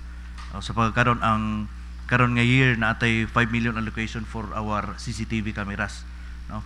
For installation na siya. Then katong last October, December, kanang procurement sa ato ang katong garbage compactor nga duha ka buok, that is from our local DRR fund nga trust fund katong wala nagamit atong mga niaging tuig. So kay usa man pod sa mamahimong problema pod, mahimong disaster ug atong basura, dili pod maayo ang paglabay. And other than that, ang ato ang opisina karon dili pa mangyud kayo, dili pa permanent, no? Naami karon diha sa evacuation center, pero the mayor in coordination with our congresswoman na ay kining proposal for the construction of the 3-story emergency operation center of Ipil. So hopefully with that, first time or first pa na din sa mga Sibugay nga na 3-story nga emergency operation center. So nindot pod and kining murag haom sa to tungod kay kita man ang capital town, no. Sadly daghan og mga munisipyo na nga mas naobertikan ta. So honestly, no, daghan og mga like for the local DRRMO office karon lang ta na the department, ang ubang mga LGUs nga mas mubo pa sa atoa og mga classification is nag-department na dugay ra, no, dugay ra. So anyway, ang ato karon dinhi and with the support of the Sangguniang Bayans, ang ato ang mga preparation na kasi tayo upat ka thematic areas nga ginalantaw sa DRRM. First is the disaster prevention and mitigation. So mao na mo ginalantaw paunsa nato ma-prevent ug ma-mitigate nga dili mahitabo ang mga disaster, no. Ug mahitabo ang mga disaster, di man nato mapugngan, ma-mitigate nato, no. Mao nang kanang mitigation nga projects apil na diyan, mga flood control, river control, apil na siya. So mao na siya pwede mapunduhan sa tong 5%. Other one is the disaster preparedness. Mao na nang pagpreparar, pag-training, apil na sa disaster preparedness, ang pagpreparar sa atong mga tawo, pagpalit og mga gamit aron in kaso og naay disaster naatay, no, during response operation naagyo tay magamit. Dili pareha sa uban nga usahay dili man sa papanguano pero manghulang paggamit sa ipil tungod kay wala sila gamit nga pang response, no, during kanang mga mapiit, wala sila mga pang-cutting. So naatay mga enough resources para magamit ana. Next one is the disaster response. Muna ng response operation, paghatag pag-evacuate sa atong mga naapektuhan, paghatag og temporary tents, temporary shelter, mao na siya sa disaster response. And lastly, sa disaster rehabilitation and recovery, which is if in case na ay mga madaot nga mga facilities ang LGU nga tungod sa mga kalamidad, pwede na itong punduhan sa local DRRM fund nga i-rehabilitate pagbalik. So mao na siya 4 thematic areas nga diha nakatuka ang 5% nga pwede gastuhan sa ato ang LGU. So Raymond, nana ba kayo mga MOA sa other agencies in case nga naay disaster nga mahitabo?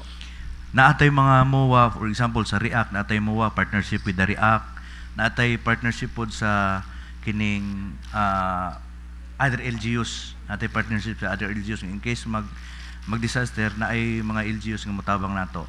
And other than that, naapod tay MOA sa mga, for example sa kining PNP. Ang PNP, oo. So far ang katong mga uniform personnel nga mga kuan automatic mo gina, pero if na pwede po ta maghimo ana if gusto gyud ta nga, no, tied up gyud ta sa ilaha. And naabot tay mga MOA sa mga providers. For example, naatay MOA sa tindahan nga pwede ta makuha in case of emergencies. No, okay. Ulahi man gyud atong process. Naabot tay sa punerarya, naabot tay MOA sa punerarya in case of naay calamity, pwede sila modawat og mga, no, mga katong mga kasog naay mga mamatay. And naabot tay mga naabot tay MOA sa pharmacy. In case of naay calamity, pwede ta makakuha sa ilang tambal. Okay, so with that, Mr. Chair, I think we have heard enough from an experienced leader of the local disaster management office. So I'd like to request the chairman of the Committee on Local Disaster to sponsor the resolution. Back to order, Madam Chair. Mr. Chair. Back to order. Okay. Honorable lang pala.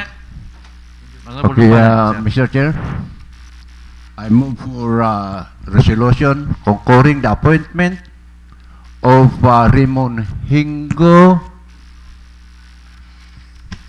as a Municipal Government Head 1, as Local Disaster Risk Reduction and Management Officer 1, salary grade 24, effective March 2, 2026.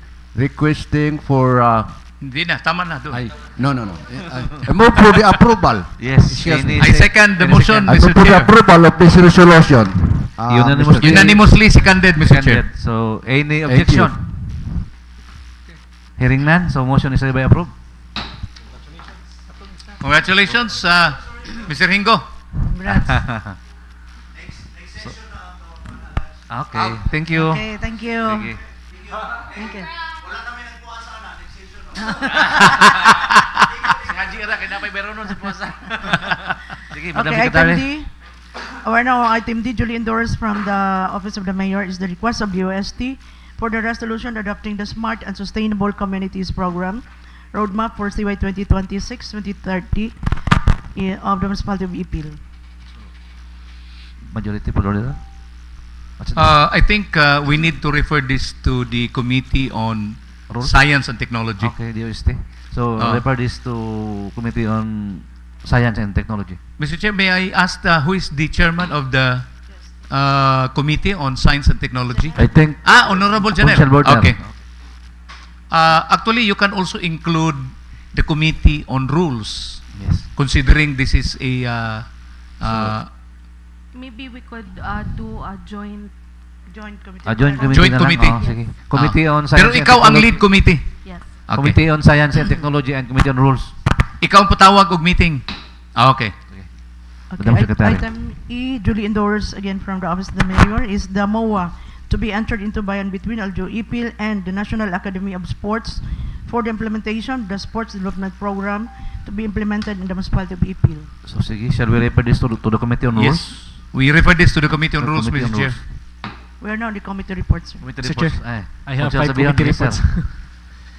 Committee report, Committee on Appropriation, Committee report number 264, subject, ex-SECOM resolution number 2, series of 2026, resolution approving a reversion of surplus 2025, surplus continuing appropriation, and current appropriation with a total amount of 21,740,526 pesos and 82 cents as a source for supplemental expenses plan.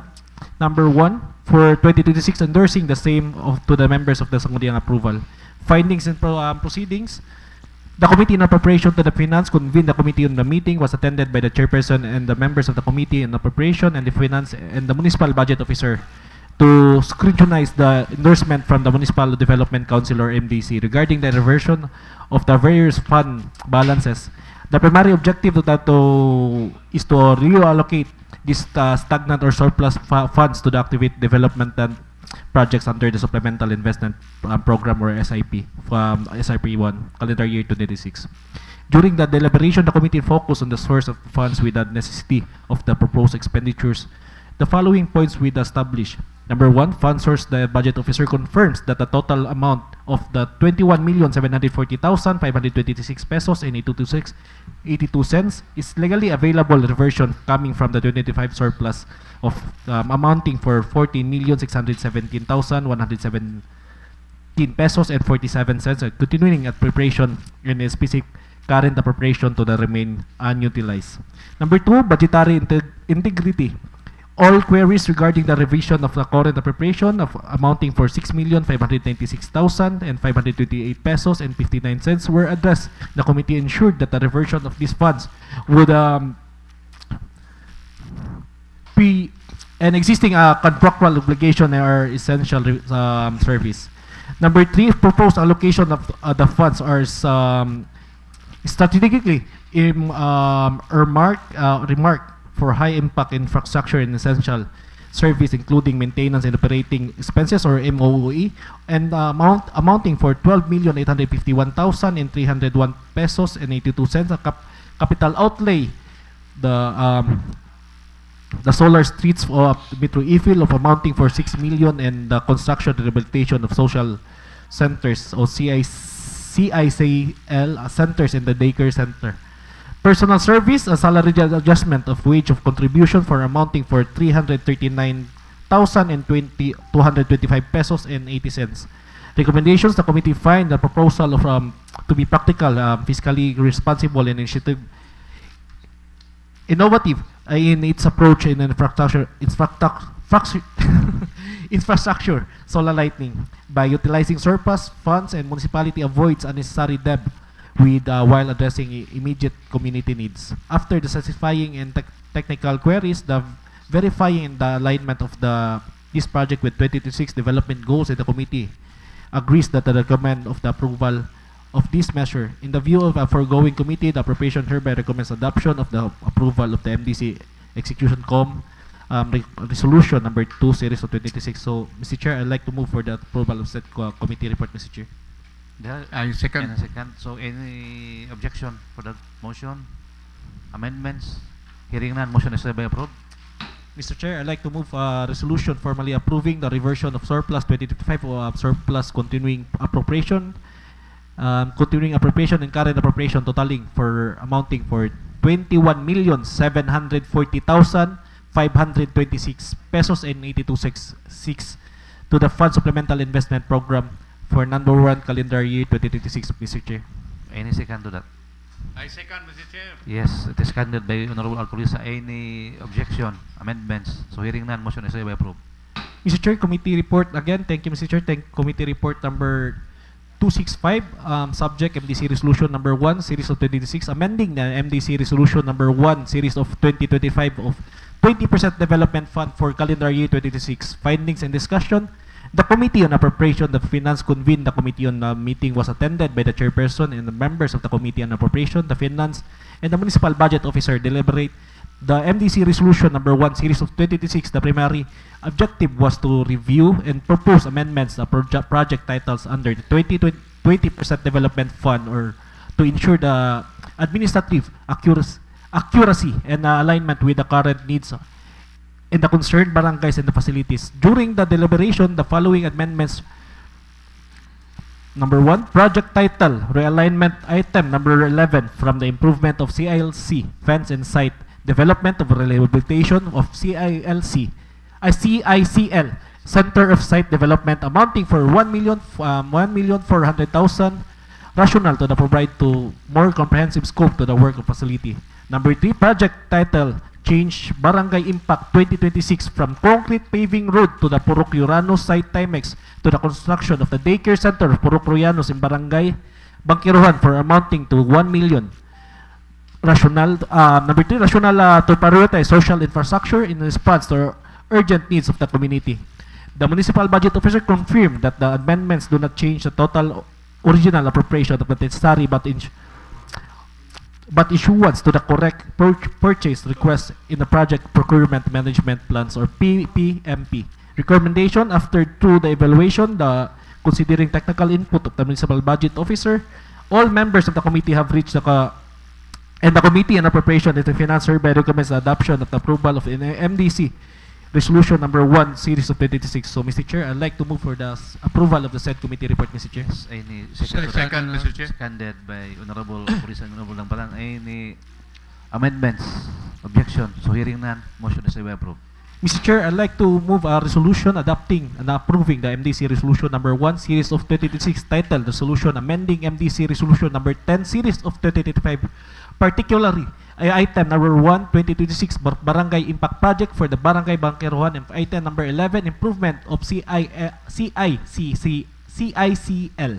fence and site development for the efficient implementation of the municipal development programs, Mr. Chair. Any second to that? Second. Seconded by Honorable Langbalan. Any objection? Amendments? Hearing none, motion is hereby approved. Mr. Chair, subject committee report number 266, MDC Resolution number 3, series of 2026, resolution endorsing the supplemental investment program for number 1 calendar year 2026 amounting for 21,740,526 pesos and 82.6.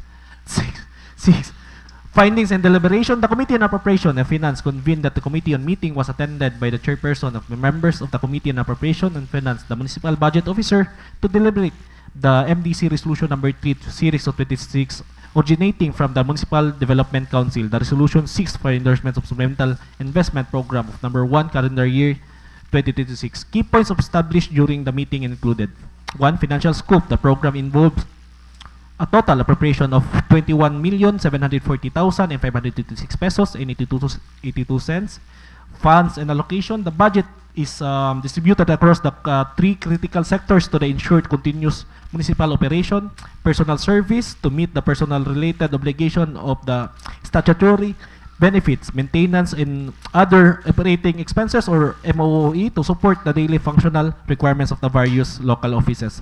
Capital outlay, the essential asset and infrastructure of the provide long-term value of the municipality compliance. The municipal budget officer confirmed that the funding source for the supplemental program are available and the proposed expenditures align with the existing fiscal policies and auditing standards. Recommendation after the thorough review and documents among the members of the committee finds the proposal to be practically sound, innovative, and allocation for the capital growth of the and necessary for the effective delivery of the public service. The committee therefore recommend that the following: the approval of MDC Resolution number 3 series of 2026, and number 2, immediate integration of the SAP into the local expenditure program to prevent the service delay, strictly adherence to the transparency protocols and procurement laws, and the utilization of these funds to ensure the future of proof governance. So, Mr. Chair, I'd like to move for the adoption of said committee report, Mr. Chair. Second. Seconded by Honorable Muhammad. Any objection? Amendments? So hearing none, motion is approved. Mr. Chair, I'd like to move a resolution adopting approving supplemental investment program or SIP number 1 for calendar year 2026 of the Municipality of Ipil, Zamboanga, Sibugay for amounting for 21,740,526 pesos and 82 cents, Mr. Chair. Any second to that? Second. Seconded by Honorable Muhammad. Any objection? Amendments? So hearing none, motion is approved. Thank you, Mr. Chair. I have last 3 committee reports, Mr. Chair. Committee report number 267, Mr. Chair, supplemental budget number 1, calendar year 2026 overview. The report pertains the first endorsement of the Office of the Municipal Mayor, Honorable Ramses Troy Ligaro, dated on March 9, 2026, regarding the proposed supplemental budget number 1 year calendar year of Municipality of Ipil for amounting for 21,740,526 pesos and 82 cents. Committee and proceedings, Mr. Chair. The Committee on Appropriation and Finance conducted a formal meeting to scrutinize the technical and fiscal merits of the proposed. The session was attended by all committee members and the municipal budget officer. The committee focused on the following pillars of the fiscal responsibility: funds source valuability, verification of the certified funds available for the appropriation to ensure the budget is backed by the actual realized income of our savings. Number 2, strategic alignment, ensuring that the supplemental funds are direct towards high impact projects that provide a future-proof solution of the municipality. Number 3, regulatory compliance, confirming that all proposed expenditures adherence to the local government code and the existing auditing rules and prevent circumvention to the financial protocols. During the deliberation, the municipal budget officer provided that a comprehensive clarification for the specific line items. All queries regarding the necessity, the urgency of the appropriation were satisfied with factual evidence and the data-driven justification. Findings, completeness, the budget documents are complete and comply with the budgetary requirements set by law. Fiscal soundness, the appropriation of 21,740,526 pesos and 82 cents is balanced against the certified statement and funding source. Consensus after the review, the committee finds that the proposal to be essential for the continued delivery of initiative public service and the efficient operation of the local government unit. Recommendation in the view foregoing, the Committee on Appropriation on the Finance hereby recommend that the approval of the adoption of supplemental budget number 1 calendar year 2026 of the corresponding resolution be enacted immediately to ensure that the effective implementation of the identified program. So, Mr. Chair, I'd like to move the adoption of the said committee report, Mr. Chair. Seconded by Honorable Muhammad. Any objection? Amendments? So hearing none, motion is hereby approved.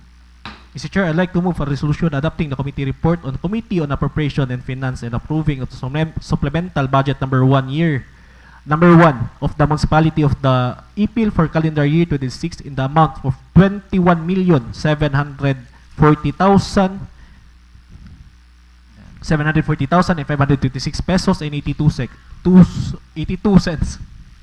Mr. Chair. Any second? Second. Seconded by Honorable Muhammad. Any objection? Amendments. So hearing none, motion is hereby approved. Last committee report, Mr. Chair, urgent endorsement for the Sangguniang Bayan SB resolution approving of local counterpart contribution or LCC for the Kalahi Seeds panahon ng Pagkilos Philippine Community Resilience Project or PCRP.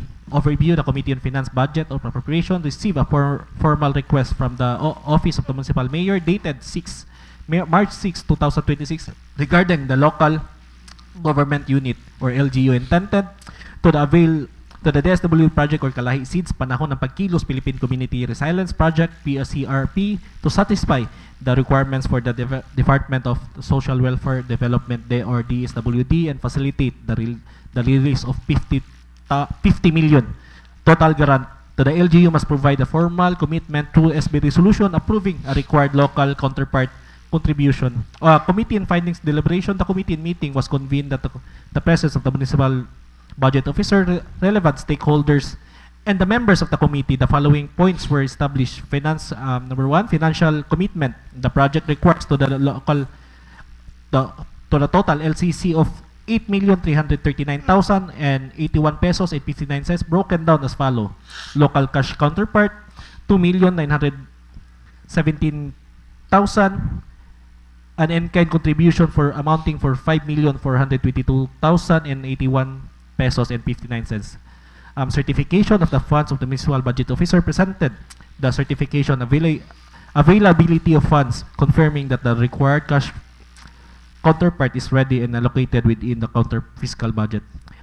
Project impact, the PRCP is designed to strengthen the community resilience against the natural hazards. Implementation allows the LGU to access the first year tranche of the 3 million which is currently pending in submission of this resolution.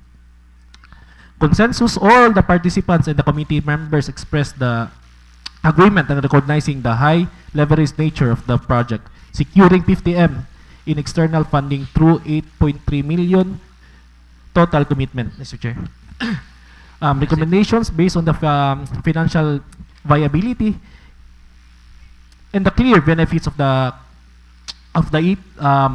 people of the Ipil, the committee respectfully recommends that the immediate adoption of the approval of the resolution entitled the resolution approving the local counterpart of contribution or LCC of the local government unit of Ipil for the Kalahi Seeds panahon ng Pagkilos or Philippine Community Resilience Project or PCRP in the amount of 2,917,000 and 5,422,081 pesos and 59 cents in kind. A strict adherence, the allocated funds be utilized exclusively for the PRCP sub-projects stipulated in the Memorandum Agreement or MOA with the DSWD to ensure the full compliance and transparency. So again, Mr. Chair, I'd like to move for the approval of the said committee report, Mr. Chair. I second, Honor. Seconded by Honorable Muhammad. Any objection? Amendments. So hearing none, motion is hereby approved. Mr. Chair, a resolution approving the local counterpart contribution or LCC, the local government unit of Ipil for Kalahi Seeds panahon ng Pagkilos o Philippine Community Resilience Project or PCRP, authorizing the allocation of funds thereof and ensuring the compliance with the Department of Social Welfare and Development or DSWD guidelines, Mr. Chair. Second. Seconded by Honorable Lampalan. So any objection? Amendments. So hearing none, motion is hereby approved. Last committee report, Mr. Chair. Committee report on funding and vacant position and the creation of a new permanent position within the Municipal Treasurer Office. Findings and observation, the Committee on Appropriation and Finance received a formal endorsement from the Office of the Municipal Mayor dated on March 9, 2026 regarding the request of the Municipal Treasurer's Office. The request seeks for unfunding of vacant position of the Computer Maintenance Technologies to Salary Grade 15 and the subsequent creation of the permanent position in Computer Operative Salary Grade 14 to evaluate the merit of proposal of the committee conducted a formal meeting. The session was attended by the committee chairperson of the members alongside with the Municipal Budget Officer and the OIC Municipal Treasurer. During the committee meeting, the following facts justification were established. Operational necessity. The OIC Municipal Treasurer clarified that the current operation needs of the office are more aligned with the duties in the computer operator 4. The shift is intended to optimize the workflow and the administrative efficiency within the Treasury. Fiscal responsibility, the proposed new position, salary grade 14, carries a lower salary grade than the abolished position, salary grade 15. Thereof, the funds previously allocated for the computer maintenance technologies 2 are more sufficient to cover the salary grade benefits of the computer 4. Budgetary compliance, the municipal budget officer confirmed that the savings generated from the unfunded position will be utilized the fund newly created position, ensuring that the proposal does not require additional funding beyond the current approved budget. Anonymous consensus, all the queries regarding the transition job the description and the long-term fiscal impact were addressed to satisfaction in the committee. All members present agreed to move the forward within a recommendation. Recommendation in view of the foregoing, the Committee on Appropriation and Finance finds that the request to the practical initiative approach our resource management and fiscally sound. The committee respectfully recommends that the following approval of the funding of the vacant position, computer maintenance technologies, salary grade 15, approval of the creation permanent position, computer salary grade 14 under the Municipal Treasurer Office, endorsement of the body to passage of corresponding on the rest formalize these changes in the municipal pantilla or position, Mr. Chair. So, Mr. Chair, I'd like to move for the approval of the said committee report. Adoption of the said committee report, Mr. Chair. I second your Seconded by Honorable Muhammad. Any objection, amendments? Hearing none, motion is by approved. Thank you, Mr. Chair. I'd like to move ordinance on the other matters sa pag-abolish sa aning na abolish ani na item, Mr. Chair. Thank you, Mr. Chair. Thank you. Thank you. Mr. Chair. Yes, Privilege Honorable motion, Catalonia. Mr. Chair. May I be excused na pa ko'y Yes, nga yes. lecture. Thank Yes, you. madam. Any more committee reports? Wala? I still have Yes, 3 committee reports, Mr. Chair. Yes, Majority Floor Leader. Go ahead. Okay. I now start with committee report number 270 from the Committee on Rules, Resolutions, and Ordinances, Mr. Chair. Subject here is an ordinance establishing the Barangay Emergency Operations Center, BEOC, in the 28 barangays of the Municipality of Ipil, Zamboanga, Sibugay, to strengthen disaster preparedness and emergency response mechanisms, defining its functions, structure, and operations, and for other purposes. Remarks and recommendations, the Committee on Rules, Resolutions, and Ordinances to which the matter was referred for review and approval. An ordinance sponsored by SB member Ilyas Dangpalan, establishing the Barangay Emergency Operations Center, BEOC, in the 28 barangays of the Municipality of Ipil, Zamboanga, Sibugay. The committee meeting was conducted last March 16, and we reviewed the said proposed ordinance to make sure, Mr. Chair, that every provision is within the bounds of the law and beneficial to the entire Municipality of Ipil.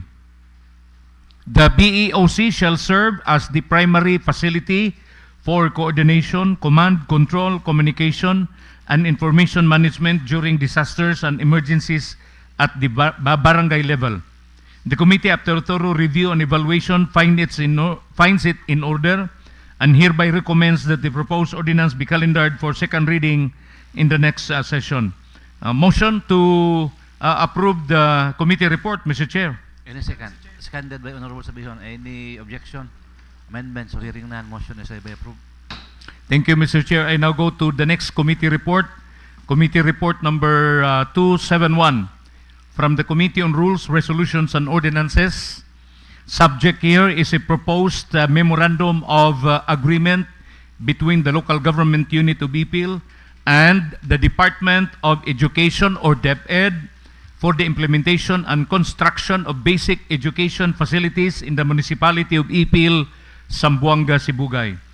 Remarks and recommendations, the Committee on Rules, Resolutions, and Ordinances to which the matter was referred, a proposed memorandum of agreement between the local government unit of Ipil and the Department of Education or DepEd for the implementation and construction of basic education facilities in the Municipality of Ipil, Zamboanga, Sibugay. An opportunity handed over to the local government units, LGUs like Ipil, to take part in the acceleration of classroom constructions, replacements, reconstruction, rehabilitation, repair, and improvement, especially in times of immediate need of classrooms. Under the General Appropriations Act of the 2026 or the RA number 12314, the Philippines has allocated the amount of 85,396,581,000 for basic education facilities that will be implemented by the different local government units in the entire country. DepEd and LGUs will collaborate in implementing school building projects to address classroom shortages in the public schools, especially in our locality, the municipality of Ipil. Upon receipt of this referral, the Committee on Rules, Resolutions, and Ordinances immediately conducted, Mr. Chair, a meeting last March 16, 2026, with the attendance of the members of the committee and one representative from DepEd Division Office at the office of the Sangguniang Bayan of Ipil to review the contents of the proposed Memorandum of Agreement. The committee, after a thorough review, finds the proposed Memorandum of Agreement to be in order, beneficial to the community of Ipil, and therefore recommends for the approval of the MOA between LGU-Ipil and the Department of Education or DepEd. Motion to adopt the report, Mr. Chair. Any second, motion. Seconded by Honorable Dangpalan and Honorable Sabihon. Any objection? Amendments? Hearing none, motion is hereby approved. Thank you, Mr. Chair. I therefore move for a resolution approving the content of the said proposed Memorandum of Agreement between LGU-Ipil and the DepEd, Mr. Chair. Any second? Seconded by Honorable Sabihon. Any objection? Amendments? Hearing none, motion is hereby approved.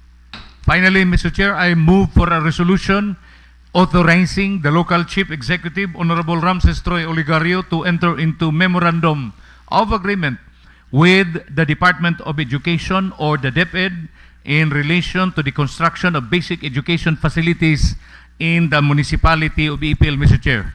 Any second? Second. Seconded by Honorable Sabihon. Any objection? Amendments? Hearing none, motion is hereby approved. Thank you, Mr. Chair. Finally, for my third and final committee report for today, Mr. Chair, this is committee report number 272 from the Committee on Rules, Resolutions, and Ordinances.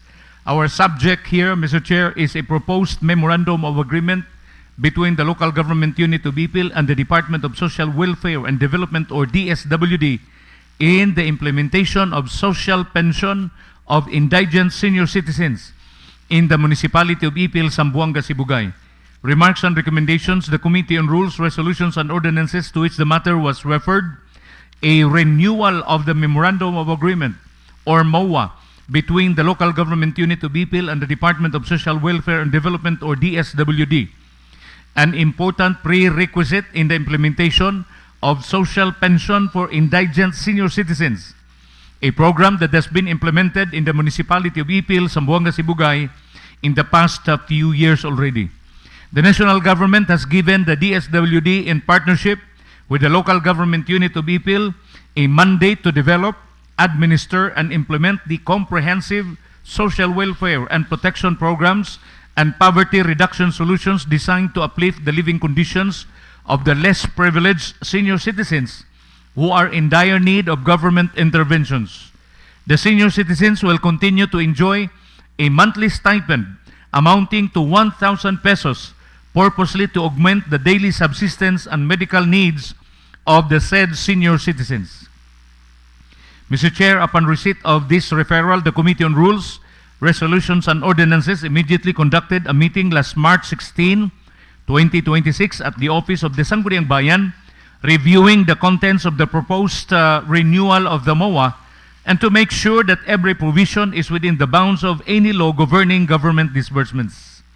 The committee, after thorough review, recommends for the approval of the MOA between LGU-Ipil and the DSWD. Mr. Chair, motion to adopt the report. Seconded by Honorable Sabihon. Any objection? Amendments? Hearing none, motion is hereby approved. Thank you, Mr. Chair. I therefore move for a resolution approving the content of the said Memorandum of Agreement between LGU-Ipil and the Department of Social Welfare and Development or DSWD. Any second to that? Any second?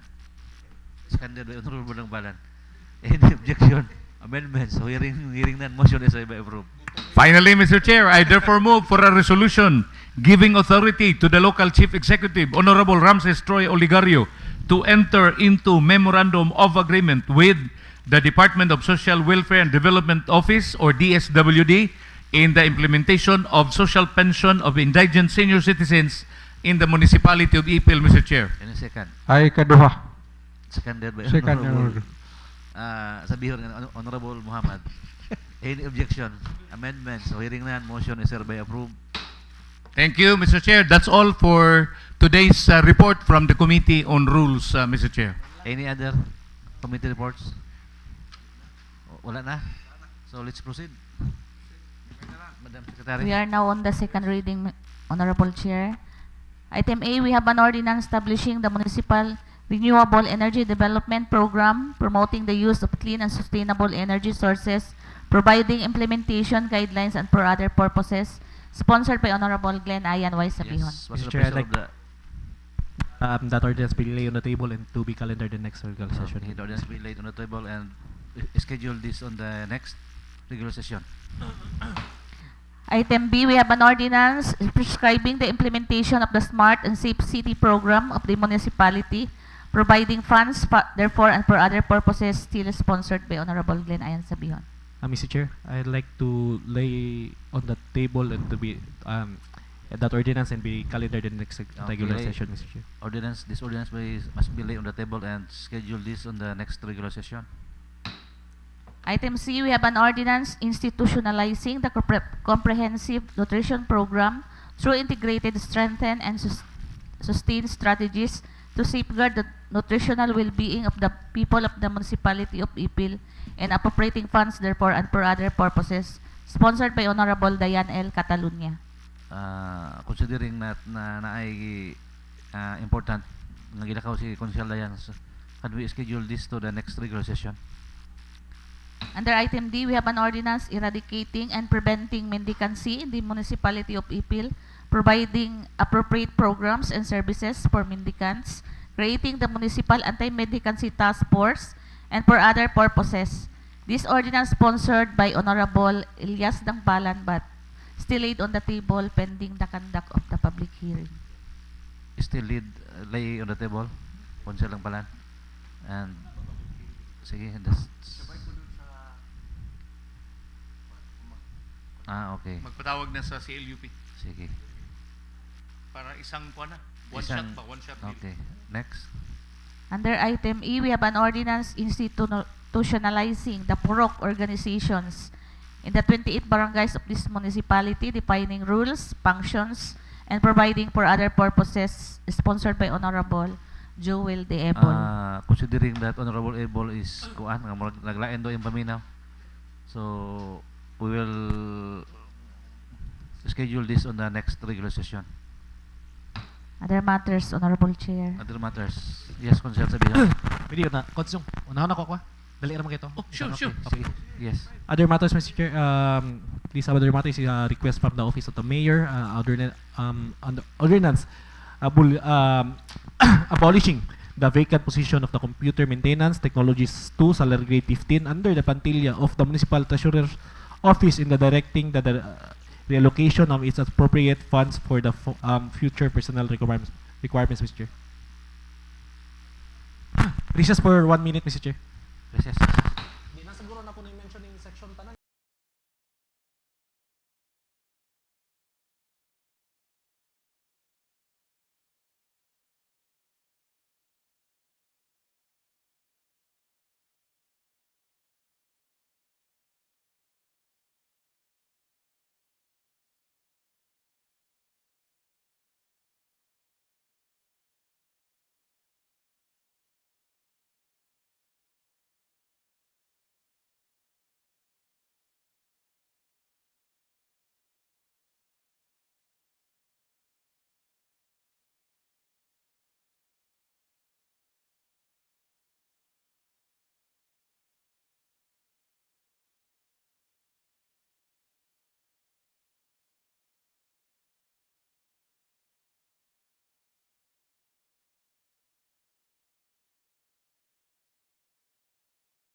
pagpabilin po. Thank you, Mr. Chair. Sige. Any other? Still on the other matters, Mr. Chair, this is in relation to the request of the Honorable Mayor Ramses Troy Oligario regarding the status of our municipal police chief in the municipality of Ipil, in the person of Police Major Marjan Saleh.